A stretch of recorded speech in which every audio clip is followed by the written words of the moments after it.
Smaug requires a special paper, a 50 by 50 centimeter square made from 2 different color sheets of tissue paper stuck together with thinned down wallpaper paste.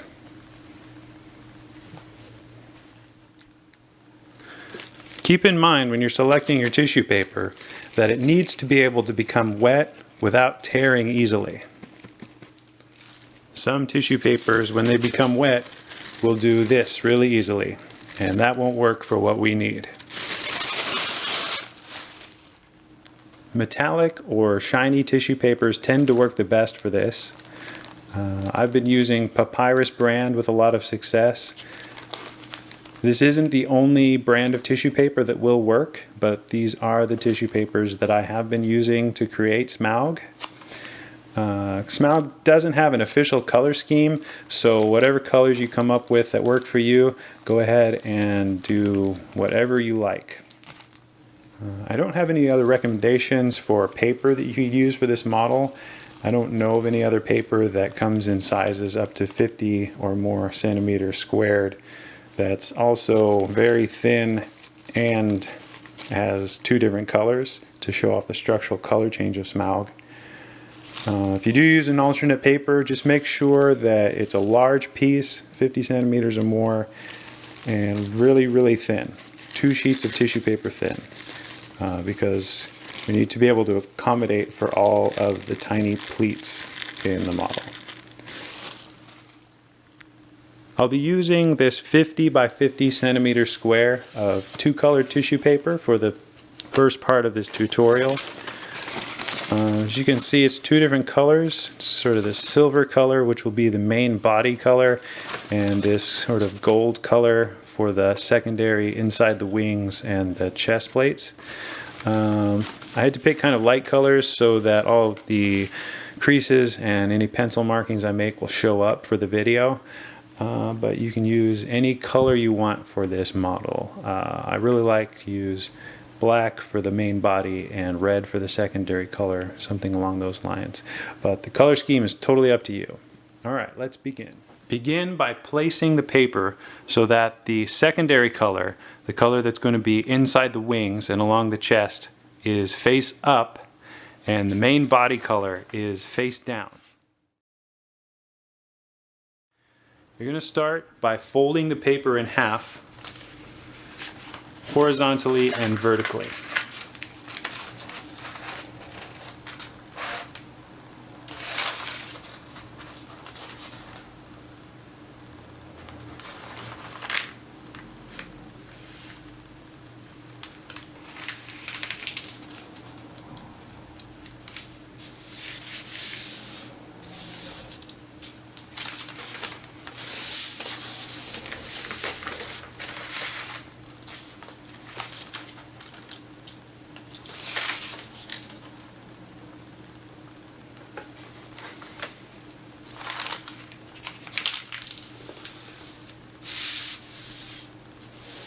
And unfold the paper.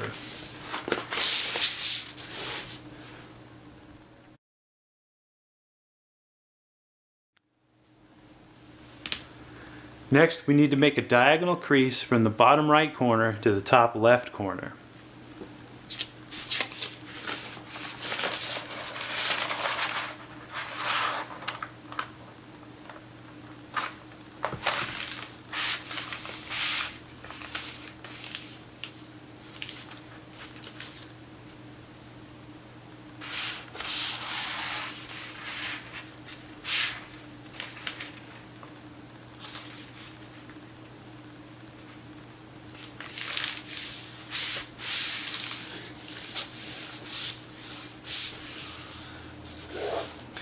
And unfold.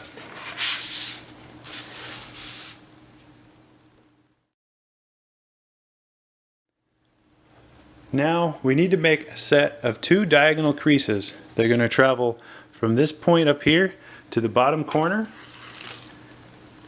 and from this top corner here to this reference point along the bottom edge here. Roll the paper over until you find that midway point at the top.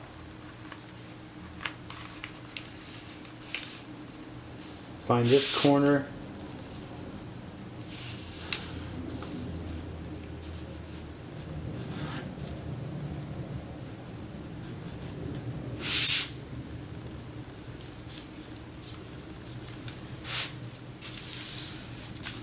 Make a light crease and unfold the paper.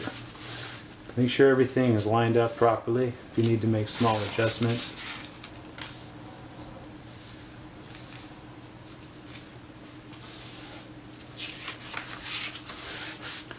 And again, from this top corner to this halfway mark along the bottom.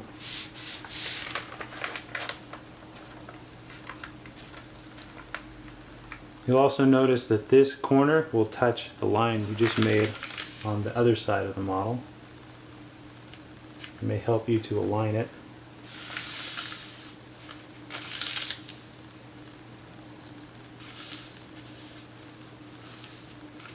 You want to make sure that diagonal goes directly into that corner and also touches this reference point here.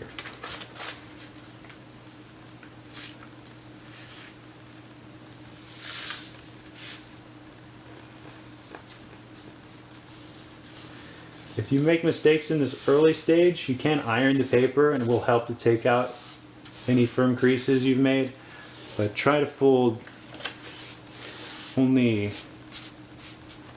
mildly firm for right now.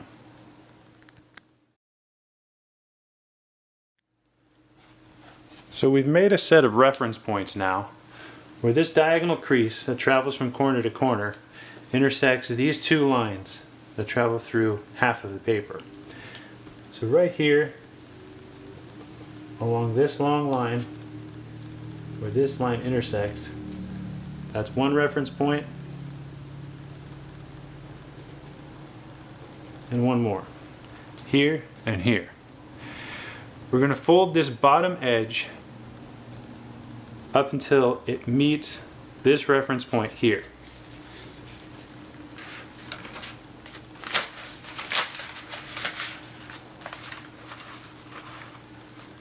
We're going to use the edges of the paper to align the paper so that we know that it's horizontal.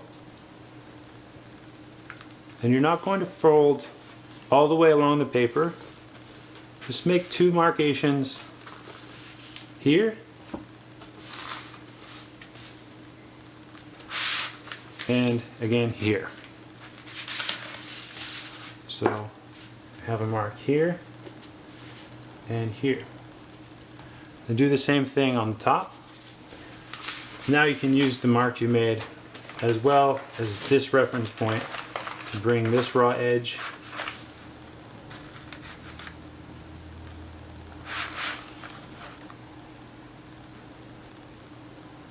and create two more reference points along the outer edges, like so.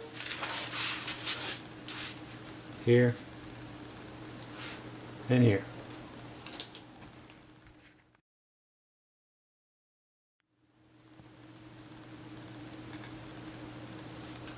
Similarly to the diagonals we made here, we're going to now make diagonals that travel from this top corner to this reference point, which is 1/3 down the side of the page, like this. We're then going to make another reference point from this mark, which is 1/3 down the page, to this mark here, which is 2/3 down the side of the other side of the paper, and it will look like this. And then one last diagonal to make 3 from this point, which is 2/3 down the paper, to the bottom corner. This corner, roll it down, find this reference point 1/3 down this right side of the paper, and carefully find where that angle hits into the very corner of the paper.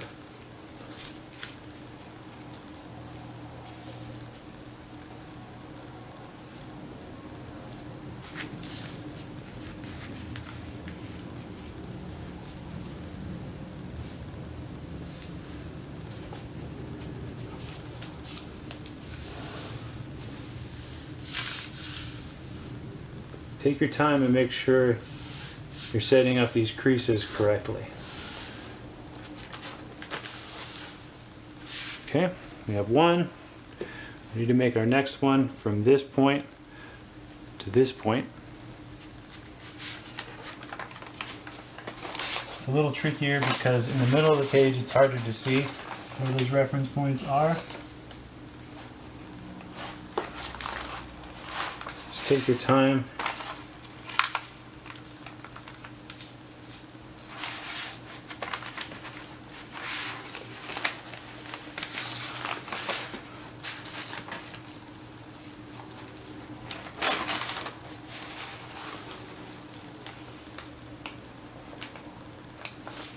To line everything up.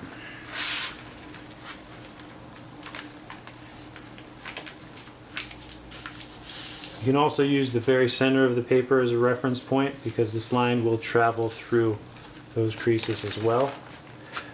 Before you make your line really firm, just go back and check.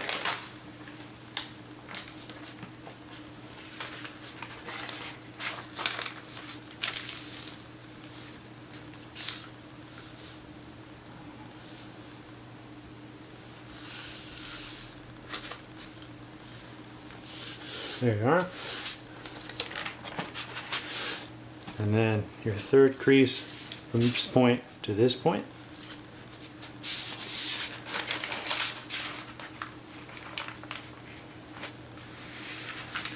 And again, you'll notice that this corner will ride along that line there that you made in the previous fold.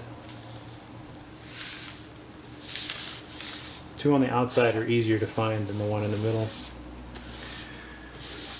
Okay, and we have those reference lines as well. Now we have a set of 6 new reference points where these pair of diagonals we created here and here intersect with these 3 diagonals here, here, and here. So here, here, here, here, here, and here. 1, 2, 3, 4, 5, 6 new reference points that will help us to fold this paper into a 7 by 7 grid.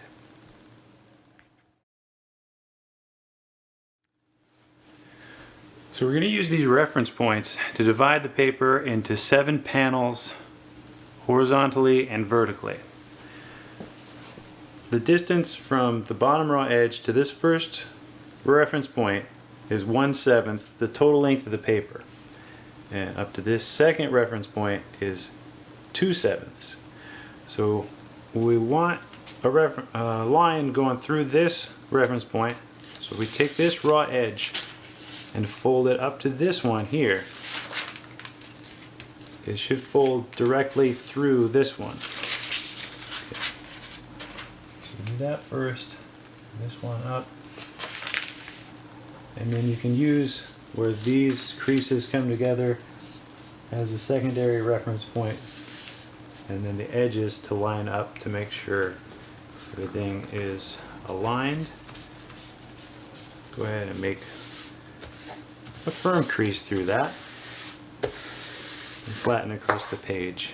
Okay, and we have one panel that's 1/7 the length. The next reference point is this one here.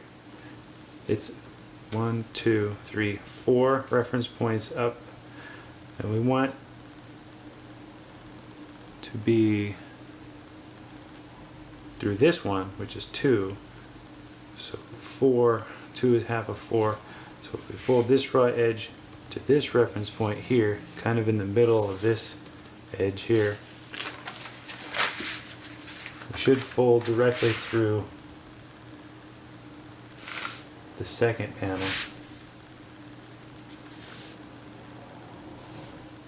Just making sure everything looks aligned. You can have a secondary reference point here, which doesn't really help on this side of the model. Fold through all of that, like so. Okay. And our last line is 1, 2, 3 spaces up, so we need a reference point 6 spaces away, which is this one here. So when we fold the bottom edge to there, we're going to be able to fold through this third line here. So take this raw edge and fold it to this reference point, very topmost corner of our sort of rectangle of reference points there. Okay. Trapezoid, something like that. Alright. Parallelogram. I knew it was in there somewhere. And then we have another reference point kind of where these two lines meet. Can help to line this crease up and fold firmly through the model. Okay. Now if we turn the paper completely around, we have a mirror image of what we had before. So just fold this to this reference point here, using this reference point here and the edges to align the paper. Unfold. This reference point is 4 from the bottom and we want to go through 2, so fold the raw edge to this, and now you also have a line that you folded through that you can use to help position the paper, and also this reference point here.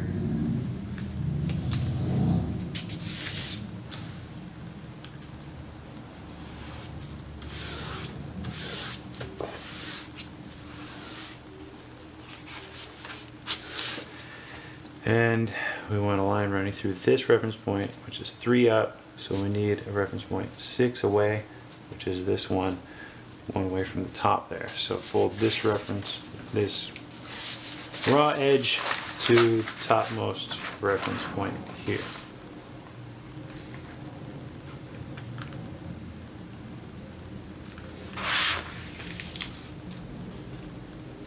Using this as a secondary reference point here.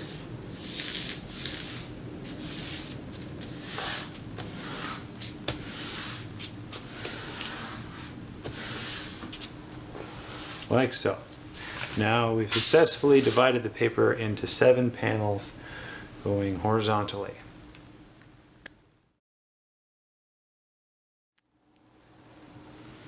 Next, we need to divide the paper into 7 panels going vertically. It's a little easier if we turn the paper a quarter turn, so all our lines are here. But essentially you're doing the same thing. You want to fold through this reference point, which is 1 away from the edge, so you find the reference point that's 2 away from the edge and fold to that, which is this one here.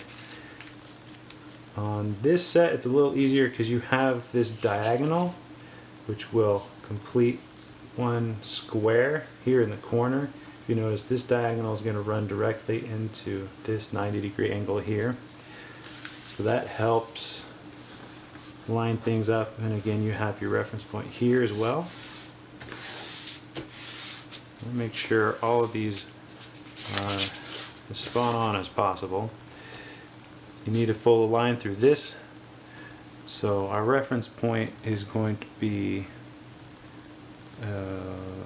this one. Let's see, 1, 2, 3, 4. This one here on the outermost edge. So fold this raw edge to this reference point here, and use that diagonal. It's going to come down into the corner here, and this reference point here also helps a little.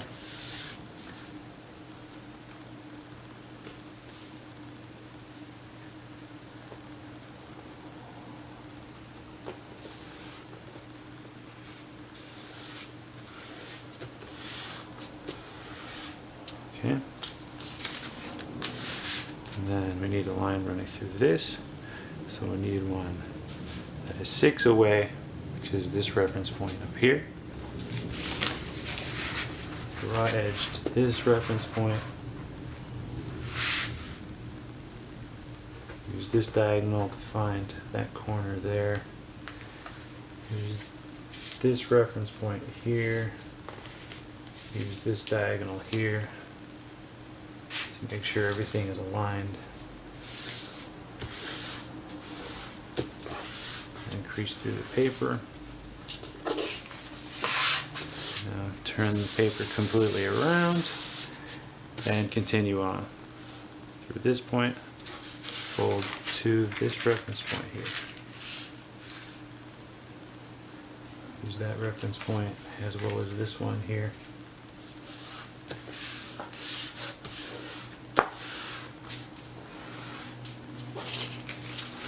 Fold through this one.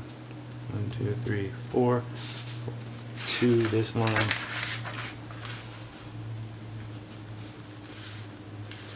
Use your diagonal here. This reference point here. It's a little off. I'm going to roll the paper up a bit.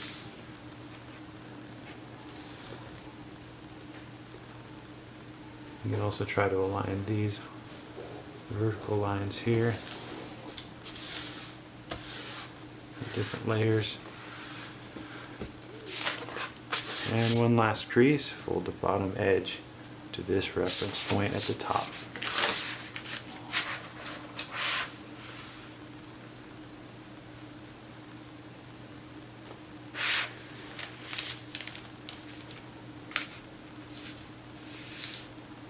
These reference points.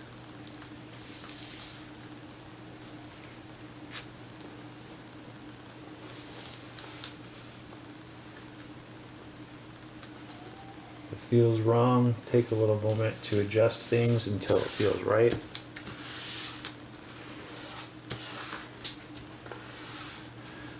And unfold. Now we have successfully divided the paper into a 7 by 7 grid. The secondary color is face up. Your creases should be valley folds, all of them.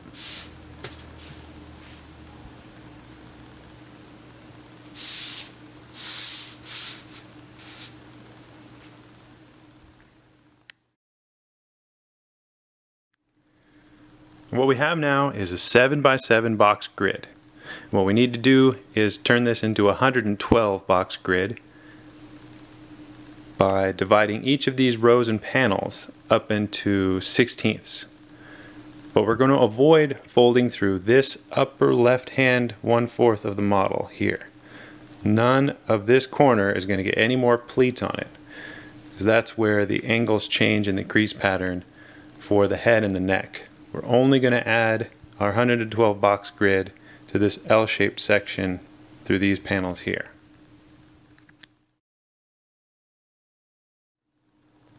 So we've already folded the model in half, lengthwise and horizontally. So we already have a reference line that marks the top left corner of the model. You can see it here. There's already a crease here that comes to the center. So what we need to do to start is to fold through each of these rows. These bottom 3 rows, that'll give us 1, 2, 3, 4, 5, 6, and then this one is already marked off as 7. And then above this center line here, we're going to keep pleating, but only going to crease through the paper to the right of this center crease here.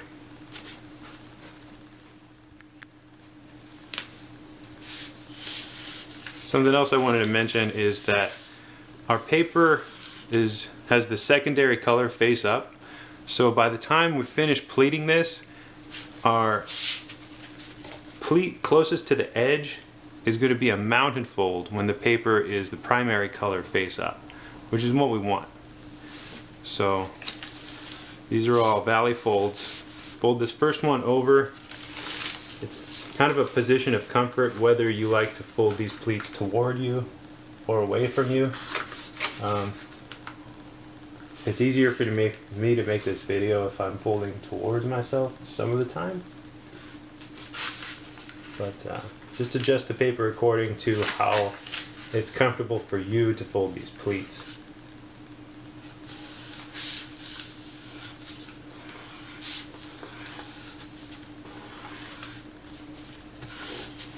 Okay, so you see we folded this bottom row into two. We need to do that with the second one here. So fold all that back.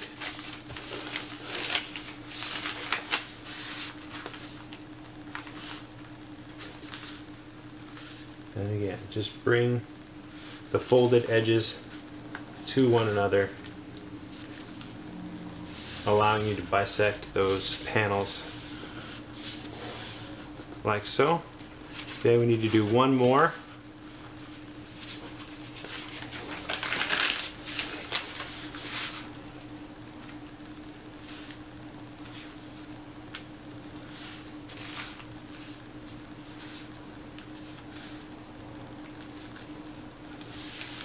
Like that. And this panel in the very center is already folded in half. So if we unfold this, you'll see that the bottom half of the paper is divided into 1, 2, 3, 4, 5, 6, 7 rows. And we need to do the top up here. I'm going to come around to the other side here. To do this, it's the same process, except we're going to stop here and not crease any further than this line of the paper. Fold this over and use that crease running down the center of the model to help you find how far this crease should go. Right to there. Okay. Okay. Fold this over. On this folded edge, bring it back and just fold to this central crease and over. If you go over a little bit, it doesn't matter. You don't want to fold too far into this. You can go over like a centimeter or two. It's not going to make that big of a difference. The point is to keep most of that upper corner as free from creases as possible, because we're going to add the same size box grid,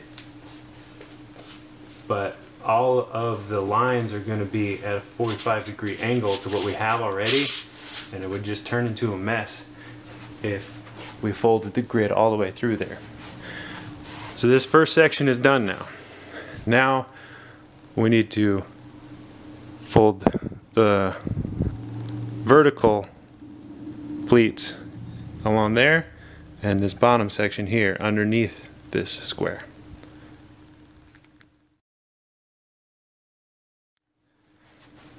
And that looks a lot like this first part that we did. This should already be a mount or a valley fold here.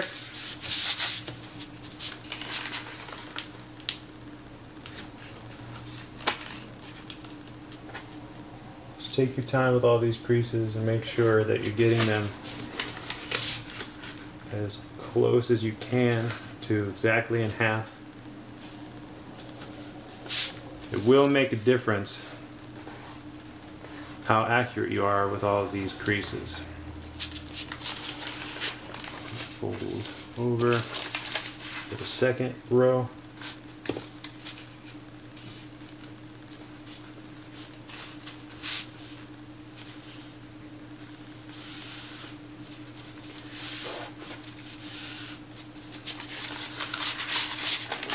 And our third one, which will bring us to the middle.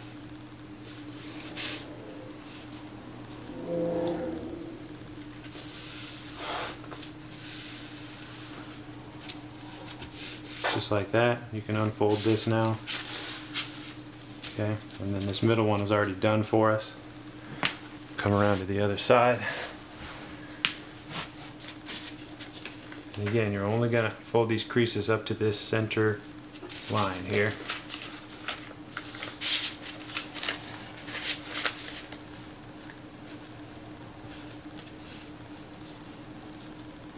right to there.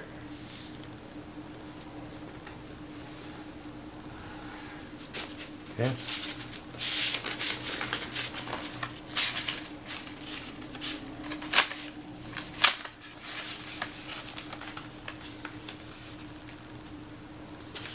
Later on it'll get a little bit harder. Right now our 7x7 grid goes across the entire paper. It doesn't matter if we have a couple of these lines going through to the top. But later on I won't be able to do this along the whole paper to stage this crease. You'll have to just fold the entire thing on this half of the paper. It gets a little trickier, but it's not impossible at all. Okay. Just from this part down. We have the first stage of this done. We folded it into a 14x14 grid, avoiding this corner up here.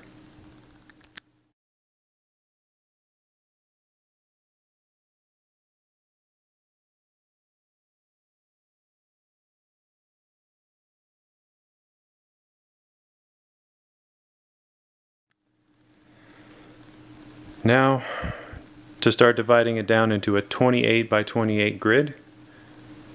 Usually when I'm pleating, I like to go with the grain, so to speak. So if I just finished pleats on this side, I'm going to continue, because all of the creases are propped up going vertically. My next set is going to be the verticals. The next one needs to change direction, because you don't want to, say, divide down into a 28x28 grid going left to right when you've only got a 7x7 going top to bottom. You want to keep alternating it. So I'm going to start back again on this side, but I'm going to turn the paper over. Okay? Just keep an eye on where that corner is that you're not folding through, so you don't accidentally fold through it.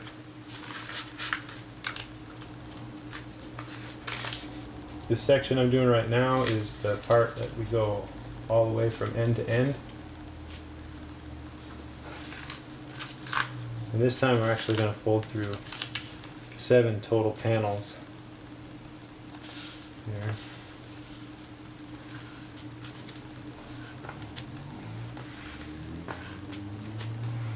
You don't reverse fold this here. Yeah, that was a mountain fold from our perspective of turning the paper over. So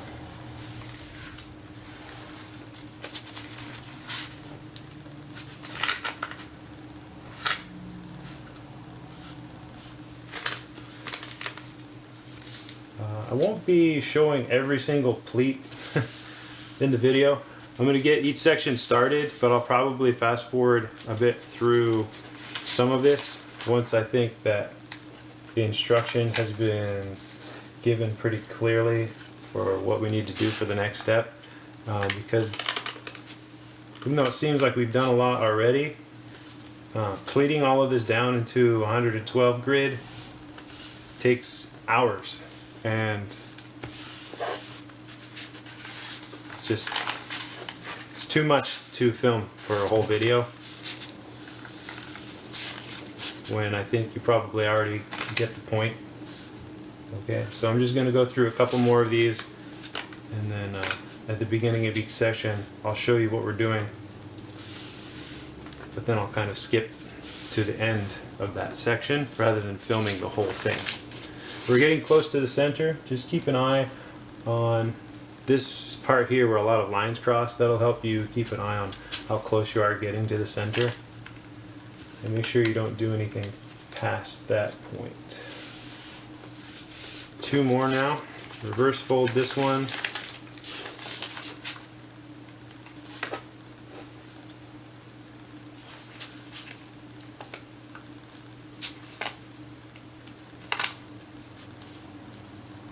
Do your best to get all these folded edges one on top of the other. So if you're looking straight down, you just see the edge. You don't see kind of like this.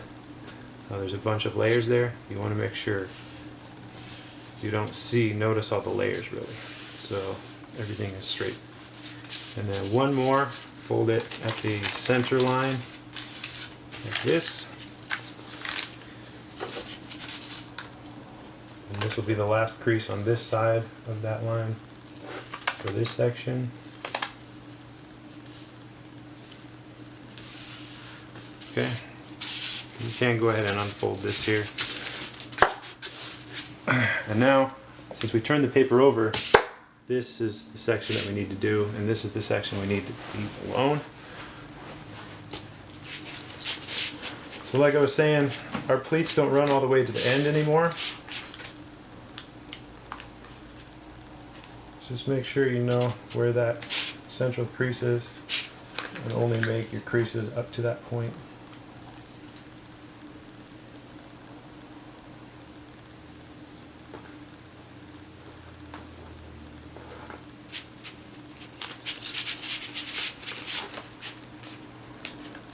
Careful, find this crease to reverse fold it so that you can have this folded edge to work with.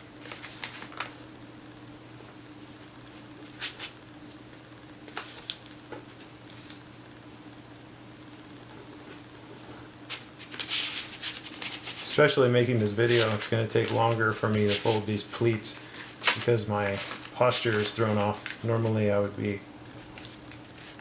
sitting differently if I was doing my pleating. I'm sure most of you are accustomed to doing a lot of pleating, have a certain way that's comfortable for you. Everybody seems to be different. Some people fold toward, some people fold away. Whatever works for you is best. Okay.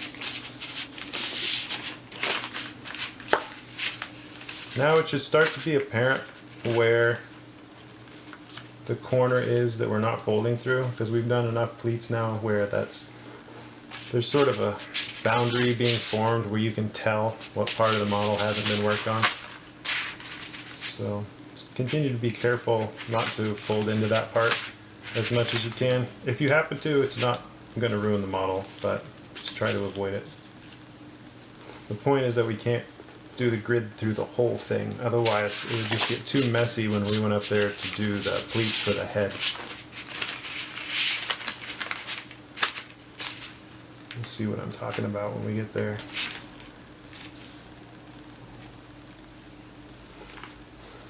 Okay, fold it, and now I can turn this back over. Now it's folded down into a 14 by 14 grid with this part left alone. Alright, now it's 28 panels going this way and 14 going this way, so we need to divide these up.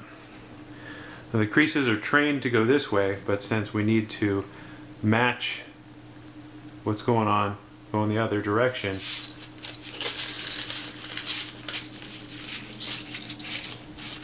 reverse these here and divide all this down.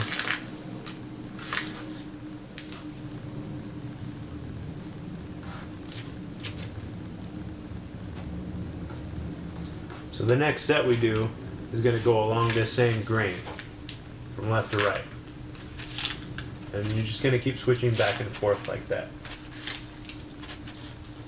The next set I do,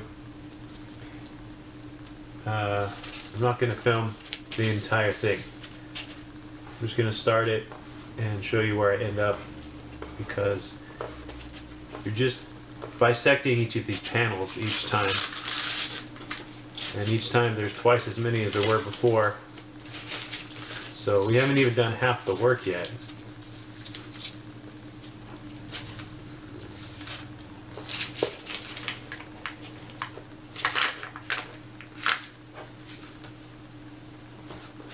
I want to finish this one here, show you what this looks like once we get it down into a 28 by 28 grid.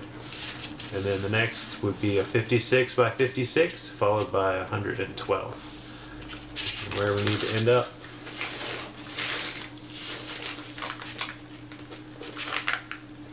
Smaug went through a lot of different variations.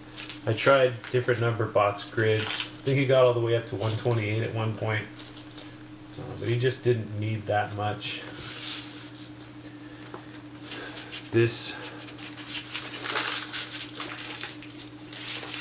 resolution seemed to be the magic number for this model.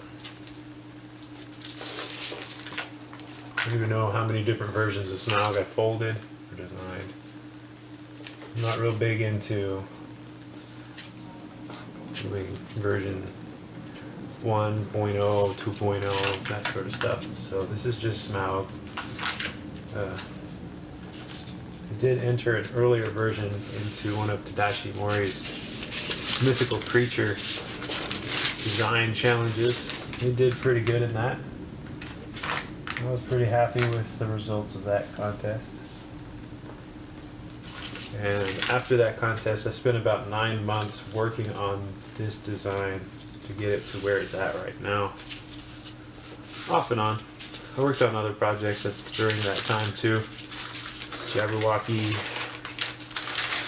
some of my current stuff.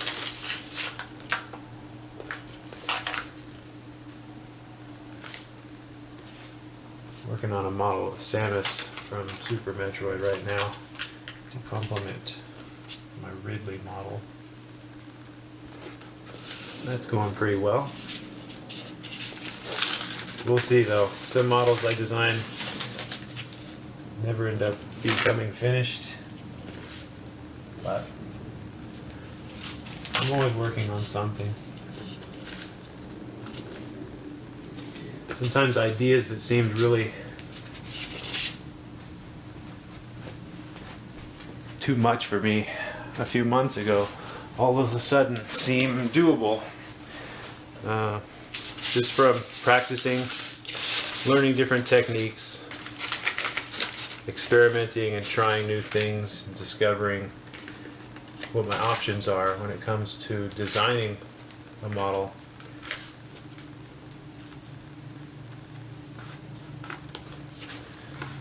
One of the things that's really improved my models over the past year is I figured out how to switch from sort of an experiment-based method of designing to really kind of narrowing down the language of origami, the rules of how to take an idea and turn it into folded paper, and what the crease patterns for those elements look like. And you can kind of piece together those things. So my design process is more of create the crease pattern first and then test fold it and adjust little things here and there that need to be adjusted, that change, that you don't think of because of the thickness of the paper and all that. But much more focused and purposeful. I can look at the crease pattern and get a very good sense of what the model is going to fold down into. And it's a lot easier for me to make adjustments to that picture than it would be for me to fold a model this complex over and over and over again, trying to get the right combination, when I can just do it 2 or 3 times and have something that I really like. After this tutorial, I'm going to take a break for a while. And the idea I have right now is that when I come back to making tutorials, I won't be filming any specific model of mine. I'm going to start to do tutorials of how to design with box pleating in the style that I've been using. And speak to some of the techniques that I've developed that have been working for me, because that's really what people are asking for. Some of my models are pretty involved and I enjoy producing video tutorials for them, but I think that's what people would enjoy right now. And then I'll get back to doing some more tutorials of my own models sometime after that, perhaps. All right, so what we have now is a 28 by 28 grid. Avoiding folding through this corner, I'm going to flip the paper back over now. And we're going to continue on, since the paper is already trained to be folded along these lines here horizontally. We'll just continue on doing our pleats up this side and then switch over. So 2 more sets. One this way, another this way, one more this way, and one last one that, which will bring us to 112 box grid.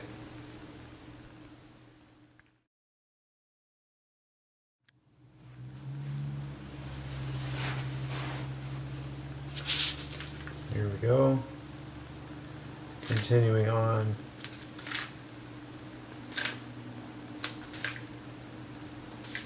Taking our 28 by 28 grid and making it 28 by 56, I suppose.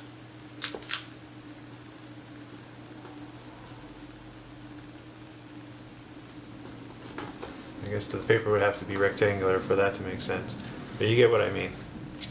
The paper's going to be divided into 56 panels from top to bottom, and only 28 from left to right during this particular section. Alright, I'm just going to fast forward through this part right now. Just be careful when you're reverse folding all of these. Use the crease above it as a reference point so that you don't get your creases off. And when the pleats start to get really close together like this, it might not be a good idea anymore to pile them on top of each other. That'd be a better idea. Depending on how thick of a piece of paper you're using, and I recommend using something fairly thin, as I discussed in the beginning of the video. Might be a good idea to, instead of piling them on top of one another, as you do each one, unfold it and then just do each individual one. It starts to just squish around too much and get kind of unruly.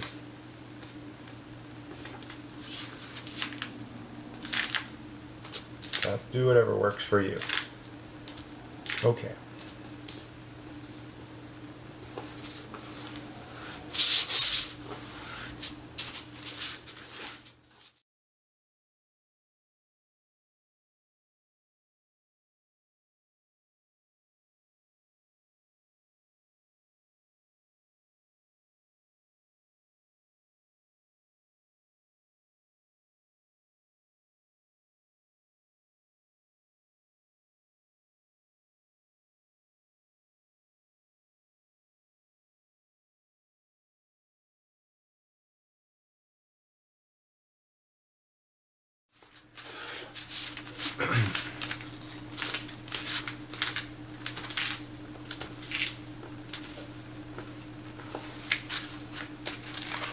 So coming up here into that last section of folding this into 56 panels from top to bottom here.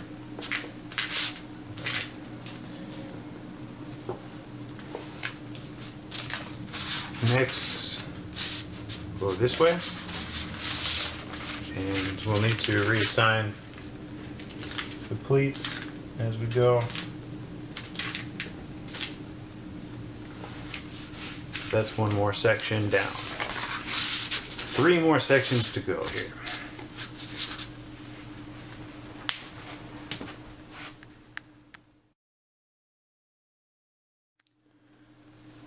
Alright, and here we are. Starting from the edge, I'm going to fold this back so that we can then bring this back to the edge. Bring the raw edge to this folded edge like we have been. And at the completion of this section, the paper will be folded into a 56 by 56 grid. And after this, there's just one more set, which will give us our 112 box grid.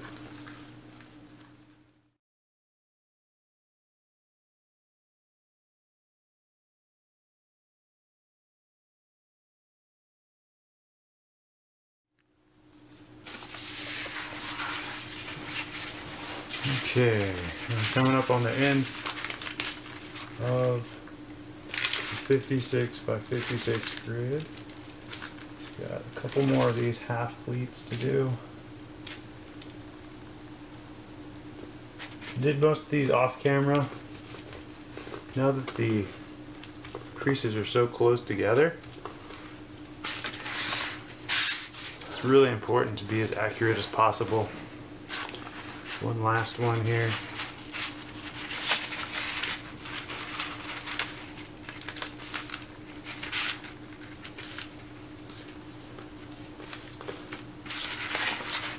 And that's done. So we have a 56 by 56 box grid, which has one corner free of extra creases. Now, since the creases are trained to go up and down, I'm going to start back along this side here, and then the last one will turn and go this way. So again, I'm going to go with the way the paper already is. I'm going to turn the paper over like this. Empty spaces right there again. And I'm going to start by flipping over this edge. And they're very tiny pleats now. And this is the part that takes the longest.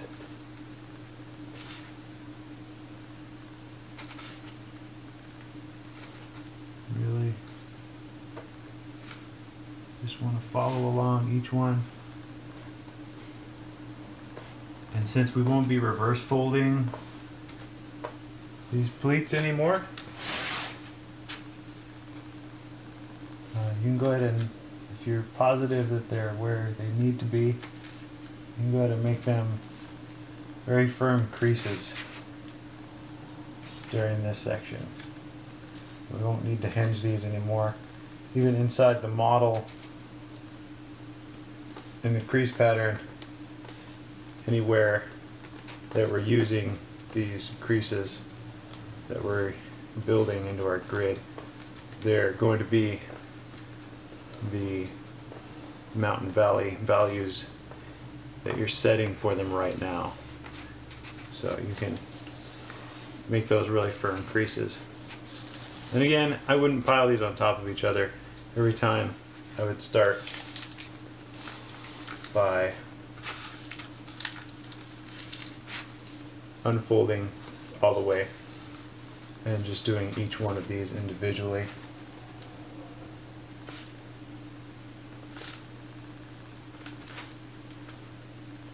Okay, so it's going to take me a really long time to do this, but the same technique. We're just going to do all of these pleats from end to end until about halfway through, and then we'll just do them on this section.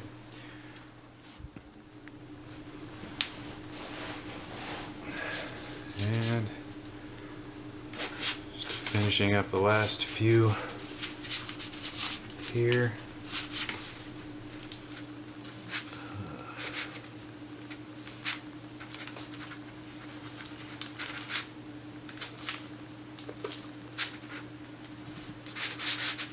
Important to really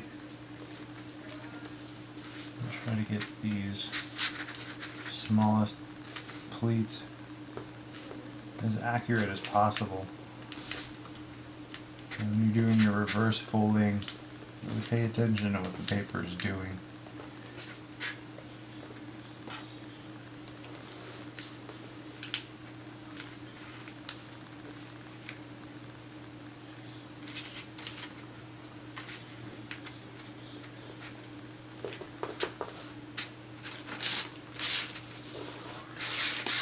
Did most of this work off camera and took, I don't know, an hour or two. I wasn't really paying attention to the clock.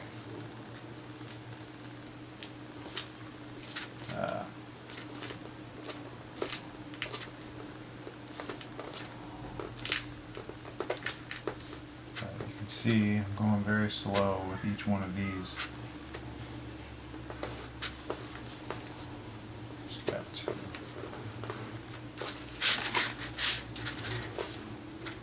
one last one right here. This is the very center of the paper, so that's the last pleat.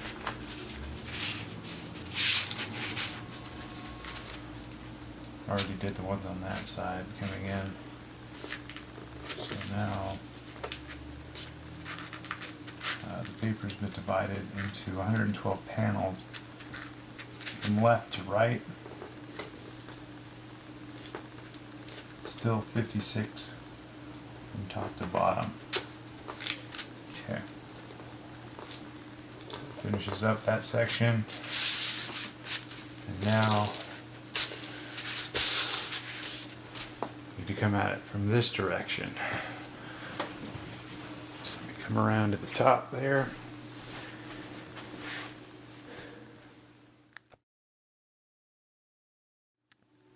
Okay. Now fold each of these in half up to the middle, and then each of these in half just on this side of the paper.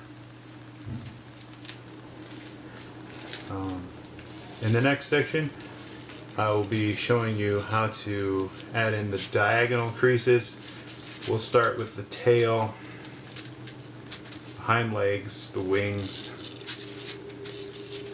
All that's down here in this section. And then the second part of adding in all those diagonal pre-creases, we put in the pleats for the head and the neck there. You just really take your time here.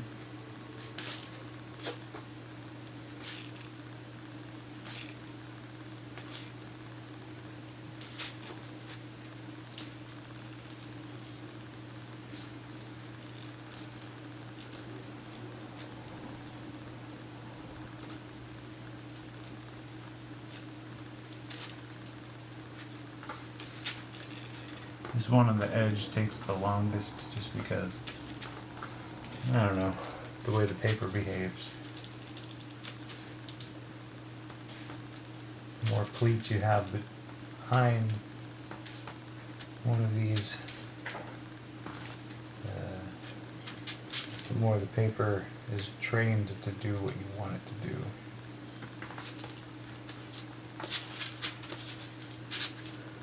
And that's kind of evident here how the paper is bunching up depending on how we have this arranged. So go ahead and give a really firm crease once you know that your pleat is exactly where it needs to go, and then unfold. And be really careful along this edge because you don't want the paper to start to tear.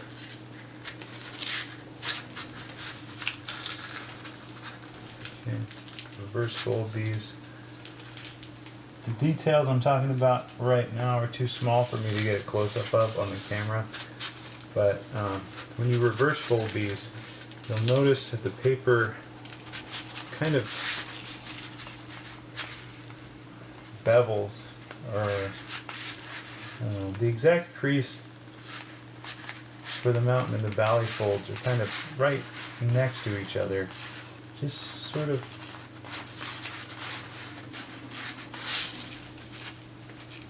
work out the best possible crease for this. You can use this raw edge and the crease above it to kind of dial in where that mountain fold here, valley fold rather, should be. And really don't rush this section at all. This part of the pattern is going to take a long time but it's important that you get each of these boxes as close to the same size as possible. Just take your time with all of these.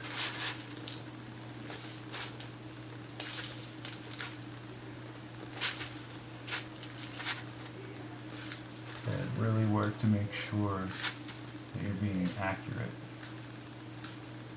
Okay, I'm going to skip ahead now. The next time you see this, I'll be finished with all but a couple rows of this pleating. I'm going to do this off camera so that I can focus on making it accurate. So when we do the collapse, everything goes well. Okay. Alright, so just have a couple little panels left to do here, and then we'll be done with our grid. Kind of kept a better eye on the time this set, and it's been a little over an hour. Just this section that I filmed tonight, I think took about 4 or 5 hours, so I want to say this project can take between 20 and 40 hours. It's a pretty good estimate. Doing all these pleats is really time consuming. The last set you end up doing more pleats than you do for, well, all the other sections combined, so it just takes a really long time, this last one, because you want to make sure that you get them all very, very accurate.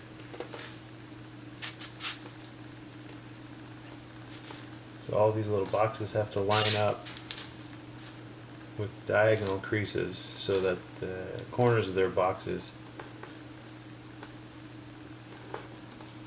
will follow a straight diagonal line as much as possible. There's a little room for error, but the closer it can get to perfect, the better. Of course,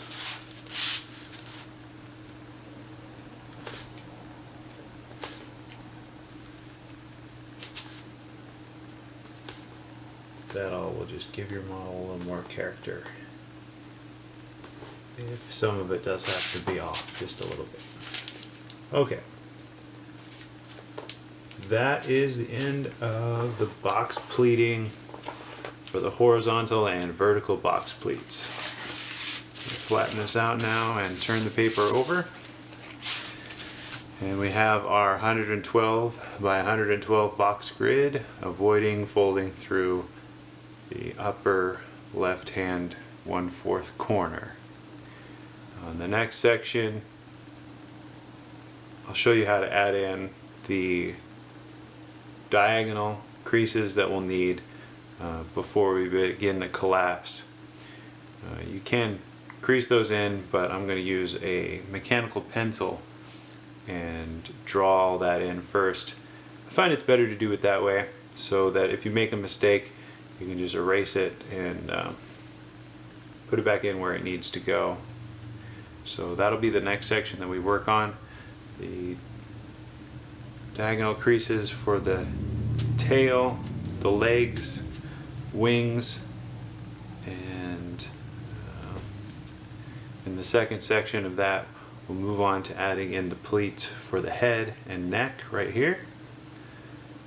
And then we'll move on to the first stage of the collapse, second stage of the collapse, and finally the CMC or wallpaper paste shaping. So, see you in the next section of the video. Thanks for watching, and bye for now.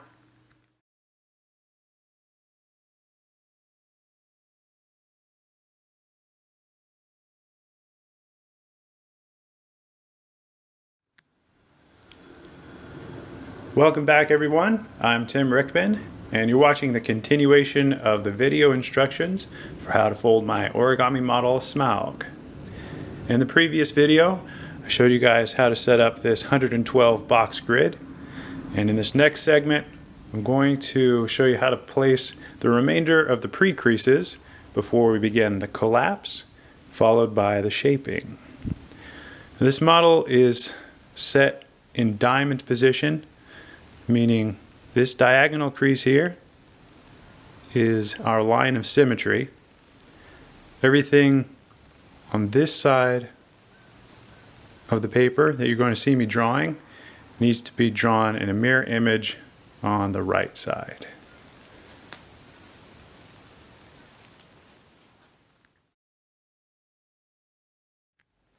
So I recommend using like a mechanical pencil to draw in all of these diagonal pre-creases. If you feel comfortable folding them in now, go ahead and do that. But for me, it's just easier in case I make a mistake or anything. Just go ahead and erase what I've done and assign the correct value. I think the easiest place to start is where the leg claws touch the edge, the raw edge of the paper, which happens to be exactly in between each corner of the paper.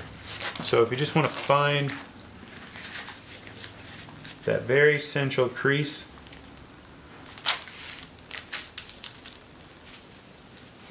by quickly folding the paper over and then locating where that crease touches the edge there.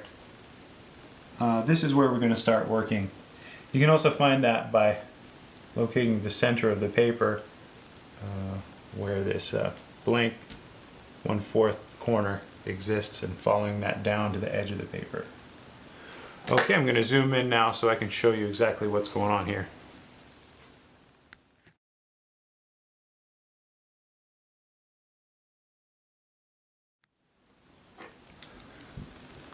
Right now I've got the camera zoomed in so that we can see this mark, which is 1/2 the distance between our two corners along the bottom raw edge here. And I'm just going to pencil in a diagonal crease that goes from that point through 3 boxes, through the corner of 3 boxes. 1, 2, 3. Okay, I'll repeat that on the opposite side, going the other direction. 1, 2, 3.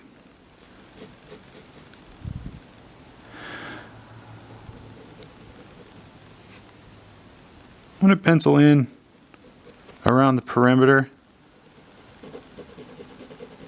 to hopefully make that a little more visible. Just explain a little bit about what I'm doing here. So what we're doing right now is setting up one of the toe claws on the leg. This point is going to be the tip of the claw, and this line here around the edge of the box, in a box grid, this is going to mark out the point of articulation, meaning where it's going to go into the leg, where it hinges. Okay, but he has 3 claws. Since the center of this is on the page here, that's fine. But if we make one above it, it's going to need to be 1, 2, 3. The entire thing is going to need to be on the page. I'm assuming most people watching this video have a pretty decent idea of what circle river means. So hopefully you're following what I'm saying here. We're building a set of 3 little branches that'll become the toes. Okay, so I've set up another 3x3, I'm sorry, a 6x6 box. Okay, and then one more above that. So 1, 2, 3, 4, 5, 6. 1, 2, 3, 4, 5, and 6.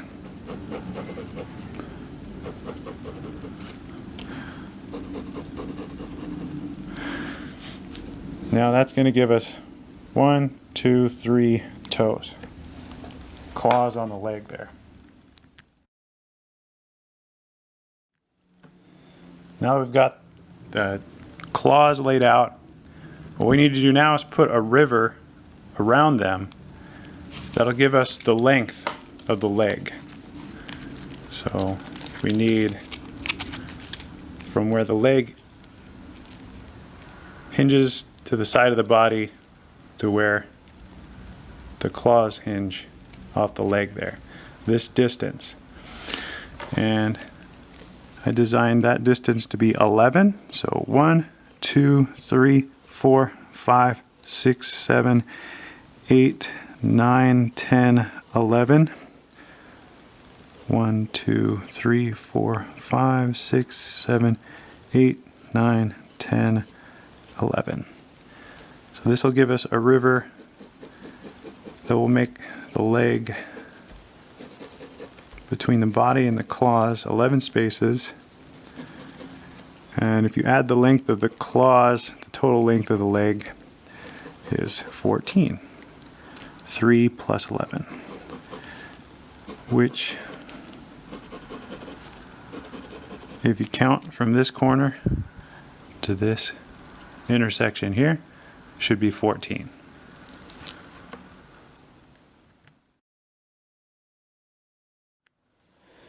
This next section might not make a lot of sense at first. What we're building is this element here, the river that spans a different distance in between under the wings and the top of the legs here, and this element here. So we're creating rivers that are going to travel through a lot of different layers. So what we need to do is make kind of a V shape that travels from this corner up 1, 2, 3, 4, and then back down 1, 2, 3, 4.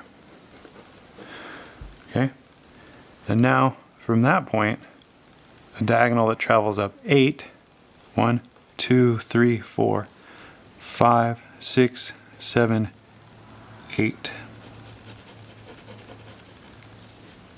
And a line just this same length coming off of this edge here.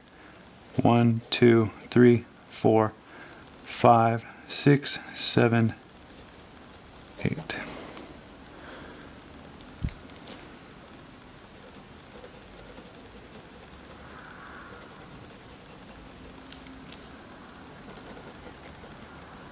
Now the top of these lines should be on the same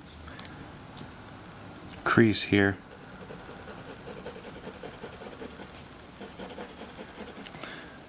And this river, that'll be the main part of the body, travels all the way down this crease to the edge of the paper.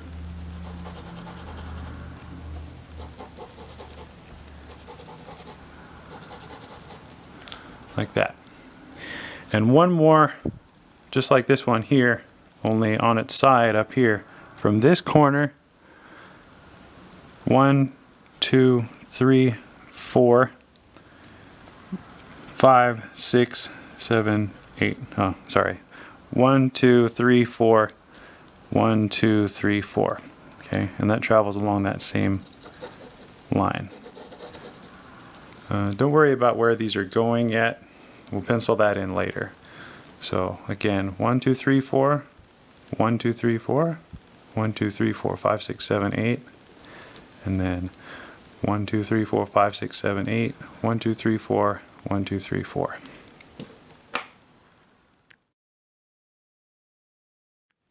Okay, now on to something a little less confusing.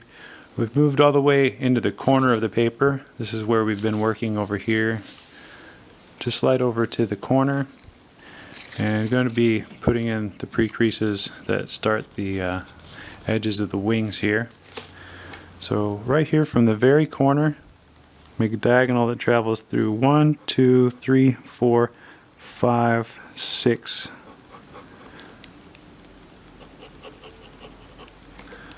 And that's going to give us that very edge portion of the wing.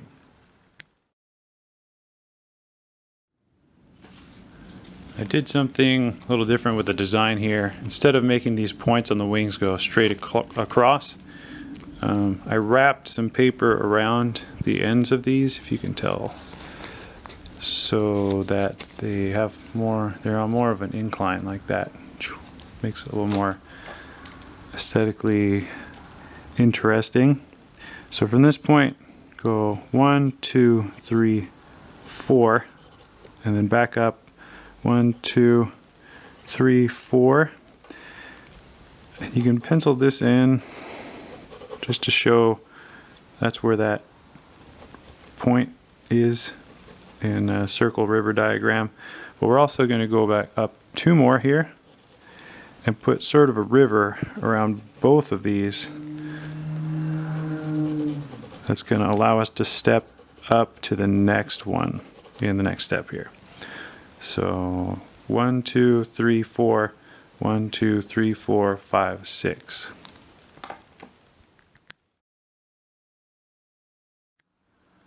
Now the river around these is a little longer.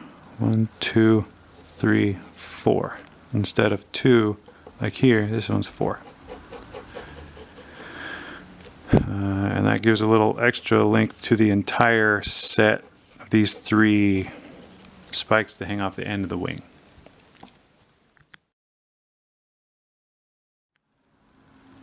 Next, we need to, let's see, so all of this constitutes everything from here down. What we need to do now is make this length of the wing here. So from this point, we're going to travel up 12. 1, 2, 3, 4, 5, 6, 7, 8, 9, 10, 11, 12.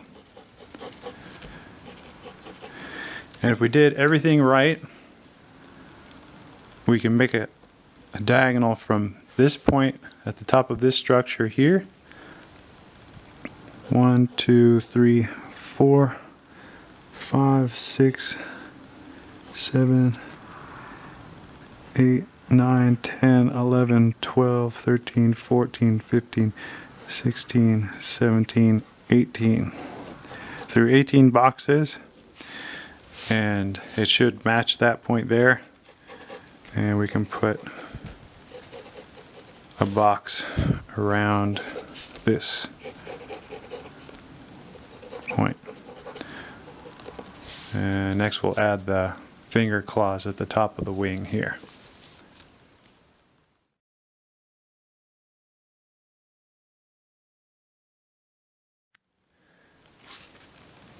The finger claws at the top of the wing are very similar to the toe claws, except they are 1 box longer total. So the box itself is going to be 2 boxes wider. If you start at this point and just mark back down 1, 2, 3, 4, and then 1, 2, 3, 4, this is going to be one of the claws here at the top of that wing. And then we just repeat that here. 1, 2, 3, 4, 1, 2, 3, 4, 1, 2, 3, 4, 1, 2, 3, 4. And again, trying to maximize our paper here. 1, 2, 3, 4. The point for this one, 1, 2, 3, 4, is right along. Before we continue, we've moved over to the other side of the paper.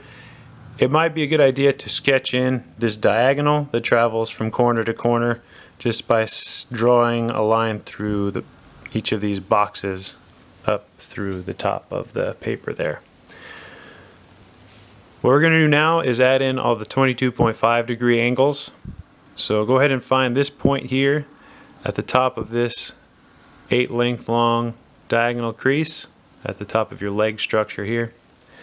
And you're going to move to the right 17 spaces. 1, 2, 3, 4, 5, 6, 7, 8, 9, 10, 11, 12, 13, 14, 15, 16, 17. And now up 7. 1, 2, 3, 4, 5, 6, 7 up. you should be on that diagonal crease now. And what you're going to do is take a straight edge and draw a line between those 2 points.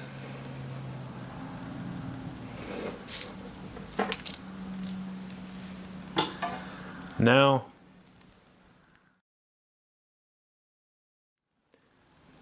what you're going to do is find that point where this line intersects with that diagonal crease here and count down along this diagonal 7. 1, 2, 3, 4, 5, 6, 7. This point should be directly across from this intersection here, this V shape here, the corner of that. And now you're going to count down 7. Count down 17. 1, 2, 3, 4, 5, 6, 7, 8, 9, 10, 11, 12, 13, 14, 15, 16, 17. And across 7 to the left. 1, 2, 3, 4, 5, 6, 7. It won't be along this line. It'll be one space to the right of this line here. And I'm going to, again, draw a diagonal crease from that point to this point, a 22.5 degree angle. I'm going to make sure to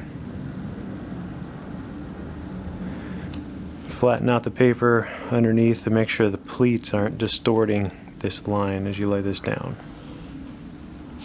Okay.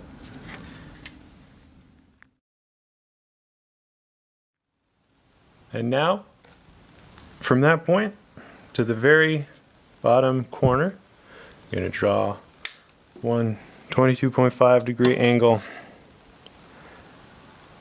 And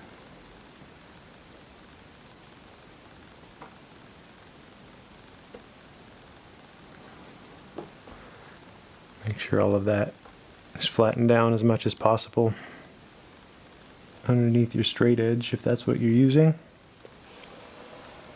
And lay that crease down. Just to be accurate, this point here, if these 2 points are exactly at the intersections of these creases, is recessed from this intersection by just a fraction.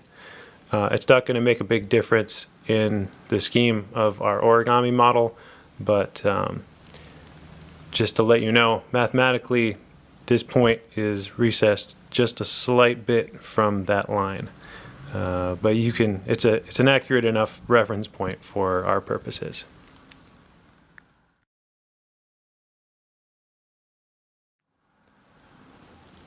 We're going to make a reference point here that's already been folded into the paper. This line that runs through the very center of the paper, it should be your top pleat. Find the edge, the raw edge of the paper, and then move in one space. So we're talking about this intersection right here between the very central crease and the crease that's one step in, right there.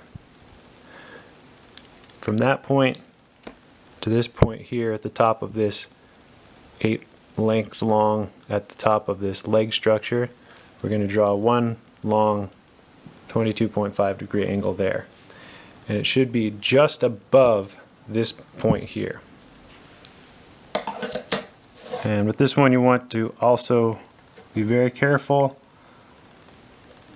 to make sure that the paper is smooth underneath your straight edge. Do your best to make the paper as flat as possible underneath that so that the pleating doesn't bunch up too much and distort this line. And there you have it. You should have just a very short distance between this point and where the line meets that. It should be about 1/3 of one box up, roughly.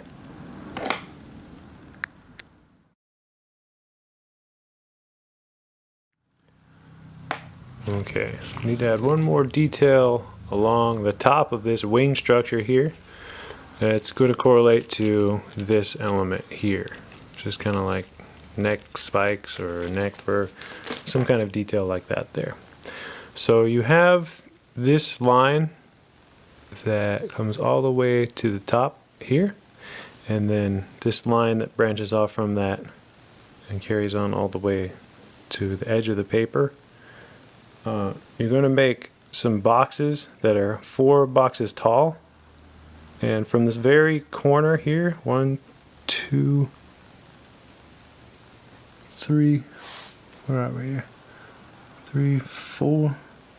There we are. 1, 2, 3, 4, and then make that an X. So 1, 2, 3, 4, like so. So they're going to be a 4 by 4 box with an X going through the center there, and 2, 3, 4. We're going to make 6 of those in a row. 1, 2, 3, 4.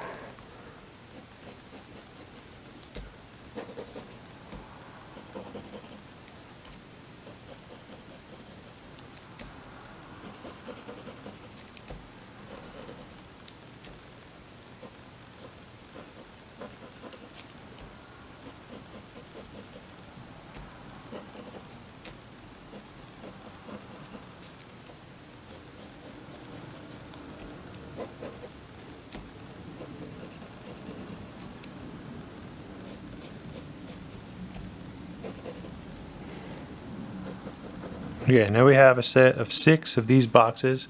1, 2, 3, 4, 5, 6. And you're just going to finish it off by one more sort of point there at the end. And this is going to correlate to one more river that's going to travel through some layers of the paper right there. Alright, now would be a great time to transfer everything that you've done on this side of the paper to the other side up here.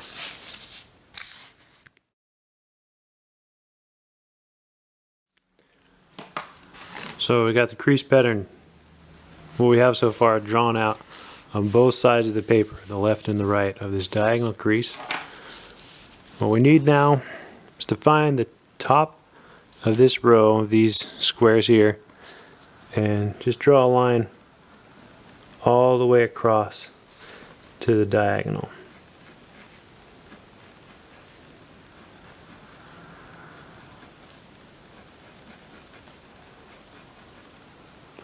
Right there, and then from this row of boxes up here, the top of that one, through that 22.5 degree diagonal.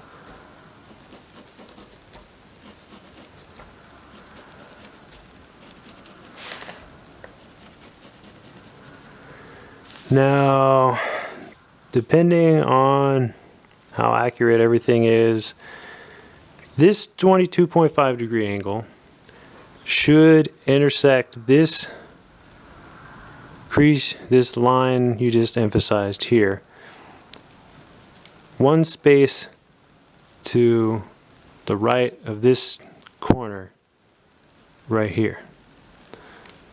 So just kind of mark that right there. That should be an intersection where this crease, and this line are just about all intersecting at the same point. And again, on this side, we've got this crease that's along the top of those boxes, this 22.5 degree angle that's riding just above that, and it should intersect, these two lines should intersect one space to the left of the apex of these two lines here. Okay, we need to make 2 lines, one that travels up to meet the center diagonal crease and one that travels over to meet the center diagonal crease here, and they should meet at the same point here as long as we keep everything even. One kind of accurate way to do that is to fold the paper over, find where that crease is here.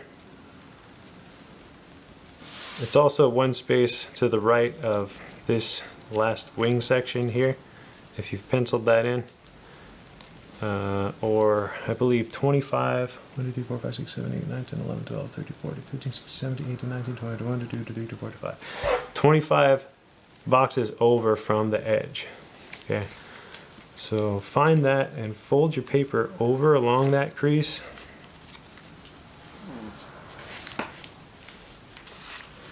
Okay, and kind of even things out up here at the top. And as best as you can, kind of try to don't firmly fold through the paper, but find, you know, this is your diagonal here. Find it on the back, and then make a little mark right around where that's going to intersect. And it should be right about here. Okay, and then do the same thing for this other side here. Get 25 boxes away from the edge. And be right here.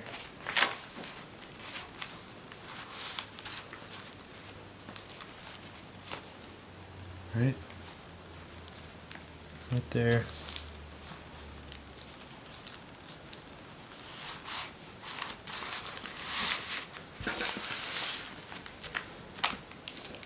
Okay. Try to line it up with this crease up here.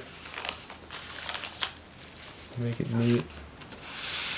Find this crease on the back of the paper, and then where it intersects, just make a small little indication there. And those 2 points, what did I do wrong? Oh, I did the wrong damn angle. Here.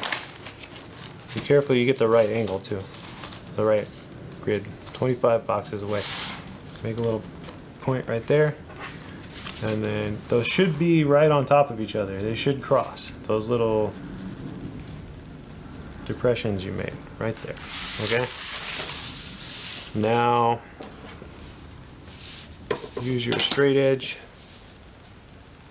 to make a line lightly.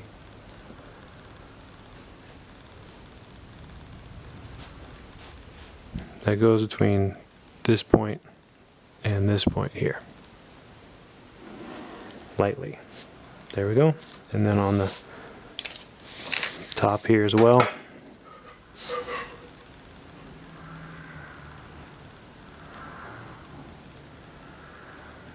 Make sure it's intersecting that diagonal crease as well. Make it light just in case you have to erase it later. Okay. There we go.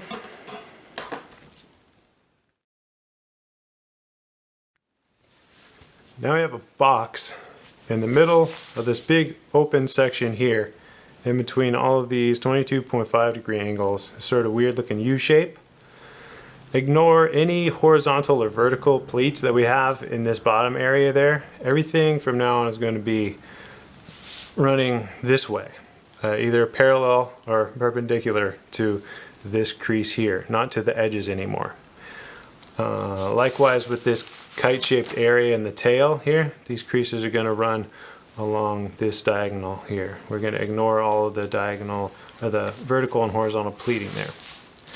So what we need now, it helps to come in and make little marcations where these pleats running into this diagonal intersect.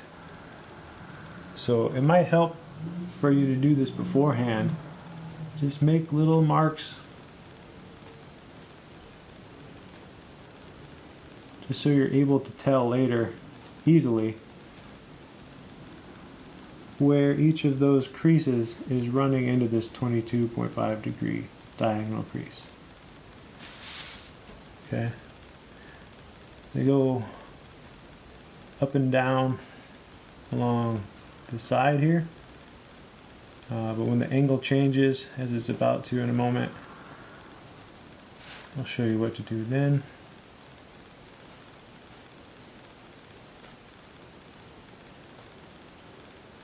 Okay, so right here when you come to this point where the angle changes, they don't come from the bottom anymore, they come from the side. The creases you're going to be making are coming from this direction, not this direction.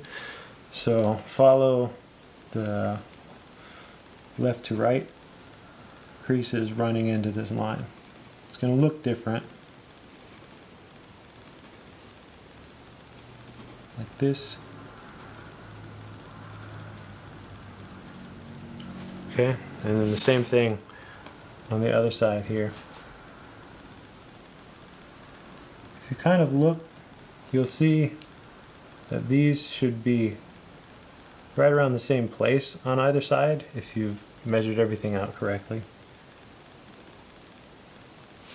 So you might want to take a moment to notice that as you're putting these in, just to make sure before you continue on too much that all the creases have been assigned properly. And just continue to make little indications up this side as well. This line that I'm riding along right now is going to change the angle of our pleats, which is the whole reason why we avoided folding through the larger portion of what's inside of this U shape, because this is where the head and the neck are going to go. This area that I'm on right now is going to create a flap that will make the color change scales that run down the neck and into the chest. Okay, so we have all these little indicators right here, and next we'll need our ruler.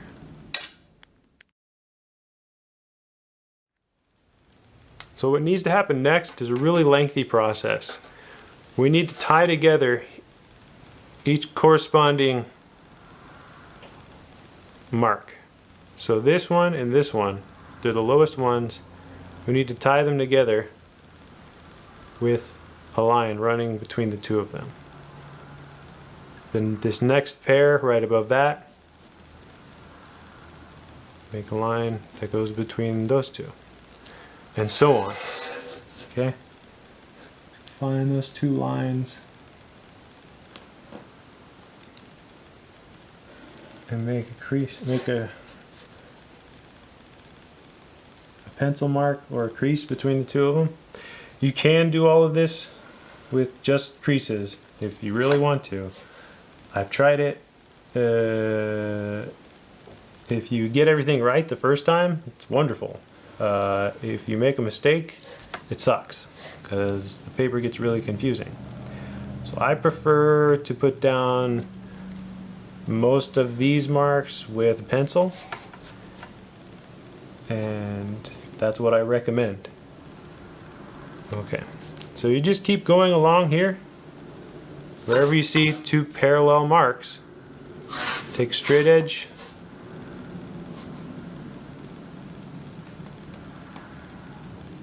and as accurately as you can,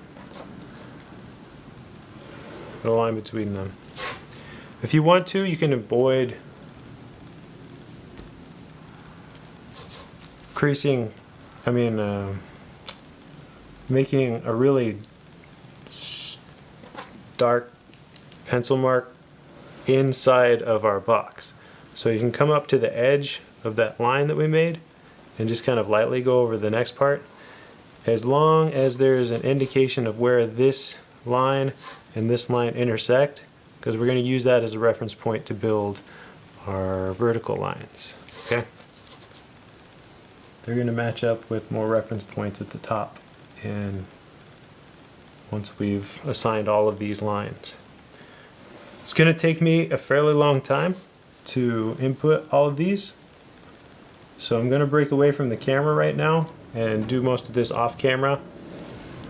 You're going to continue this all the way up about the entire thing, all the way to where it runs into the edge here and you run out of reference points. Take a moment every few lines or so to make sure that you haven't gotten cocky woggle, meaning like started to skip one over here and your line starts to look like off like that. Make sure you're matching up the right pairs of lines. Okay, I'll see you back here in a moment.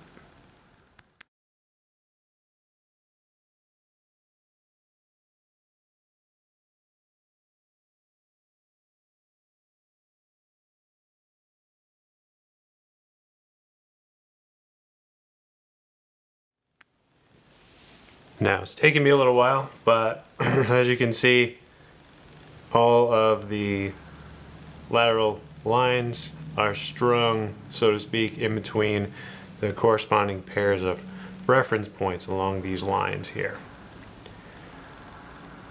If you can't tell, there's a bit of space in between this last rung and the apex of this square shape here. And if you count out the number of spaces from this corner to this corner, we have 29 pleats emanating out of that edge. And if this is a square, then this edge is the same length as this edge. And we have a total of 25 pleats running through this side of the square. So there are only 4 more pleats that would run from the tip of this square, from the top, that point there, to the line, the last line we were able to enter.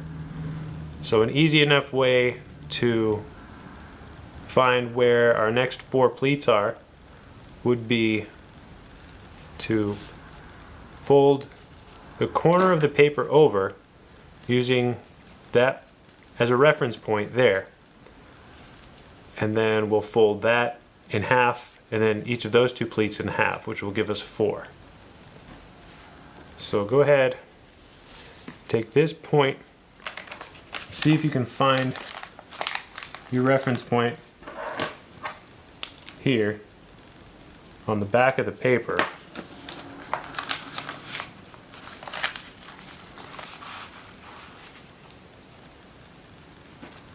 And then use the diagonal and line it up with the diagonal further down the paper here. And I encourage you to make light creases here just in case it's not exact, and emphasize on the corner there, or at the edge rather.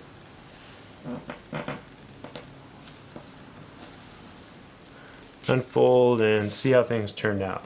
Well, that looks pretty good. I trust that that's correct.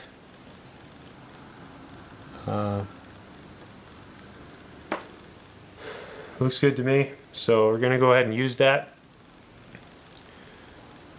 What you can do now is to fold in between these 2 points as well. You already have the line drawn there, so just find those creases on either side. Because the details of this model are so small in comparison to the size of the paper, you might find yourself needing to adjust things here and there at certain points due to the paper warping because of the pleats. Just take whatever time you need to accomplish those adjustments and get things as close as possible to the way they should be. Okay, now make a crease through the paper. Let's open that up and see. And that ran fairly well along that line that we created, so I'm happy with that.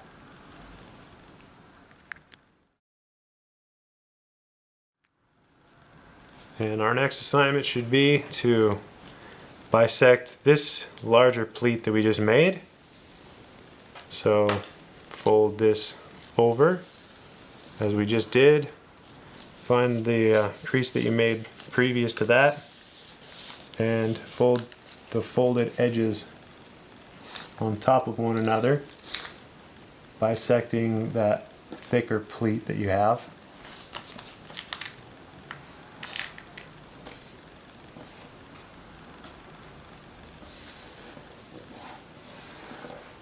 And unfold.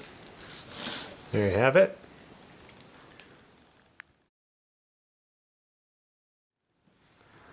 And now reverse fold that crease you just made. And make marks along the edge.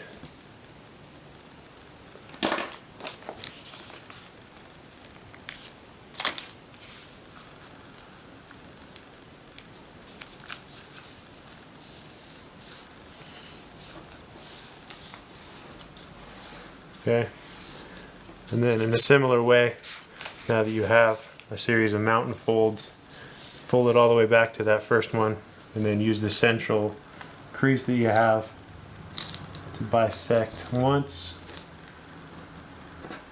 and continue on along the edge here.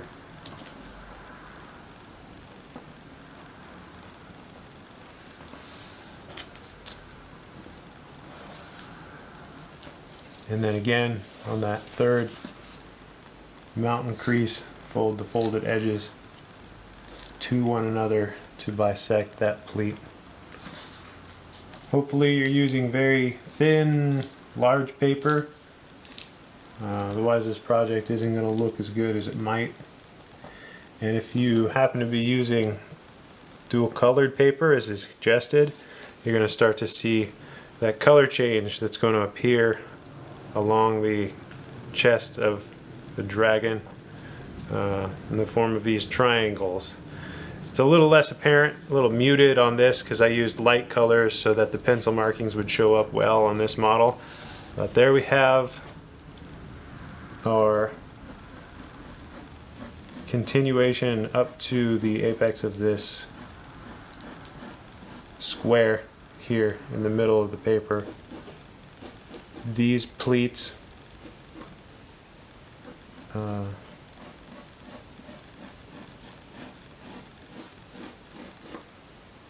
just penciling those in so they're a little more visible later.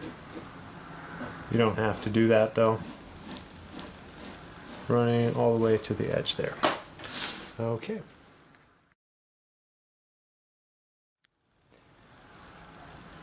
Next, we need to start to figure out how these up and down lines are going to go.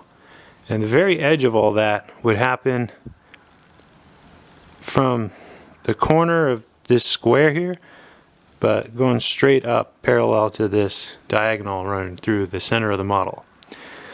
Now this is where it gets a little bit tricky because due to the paper kind of warping a little bit from all the pleats and all that, we need to be really careful with our measurements and kind of work with what we have established so far.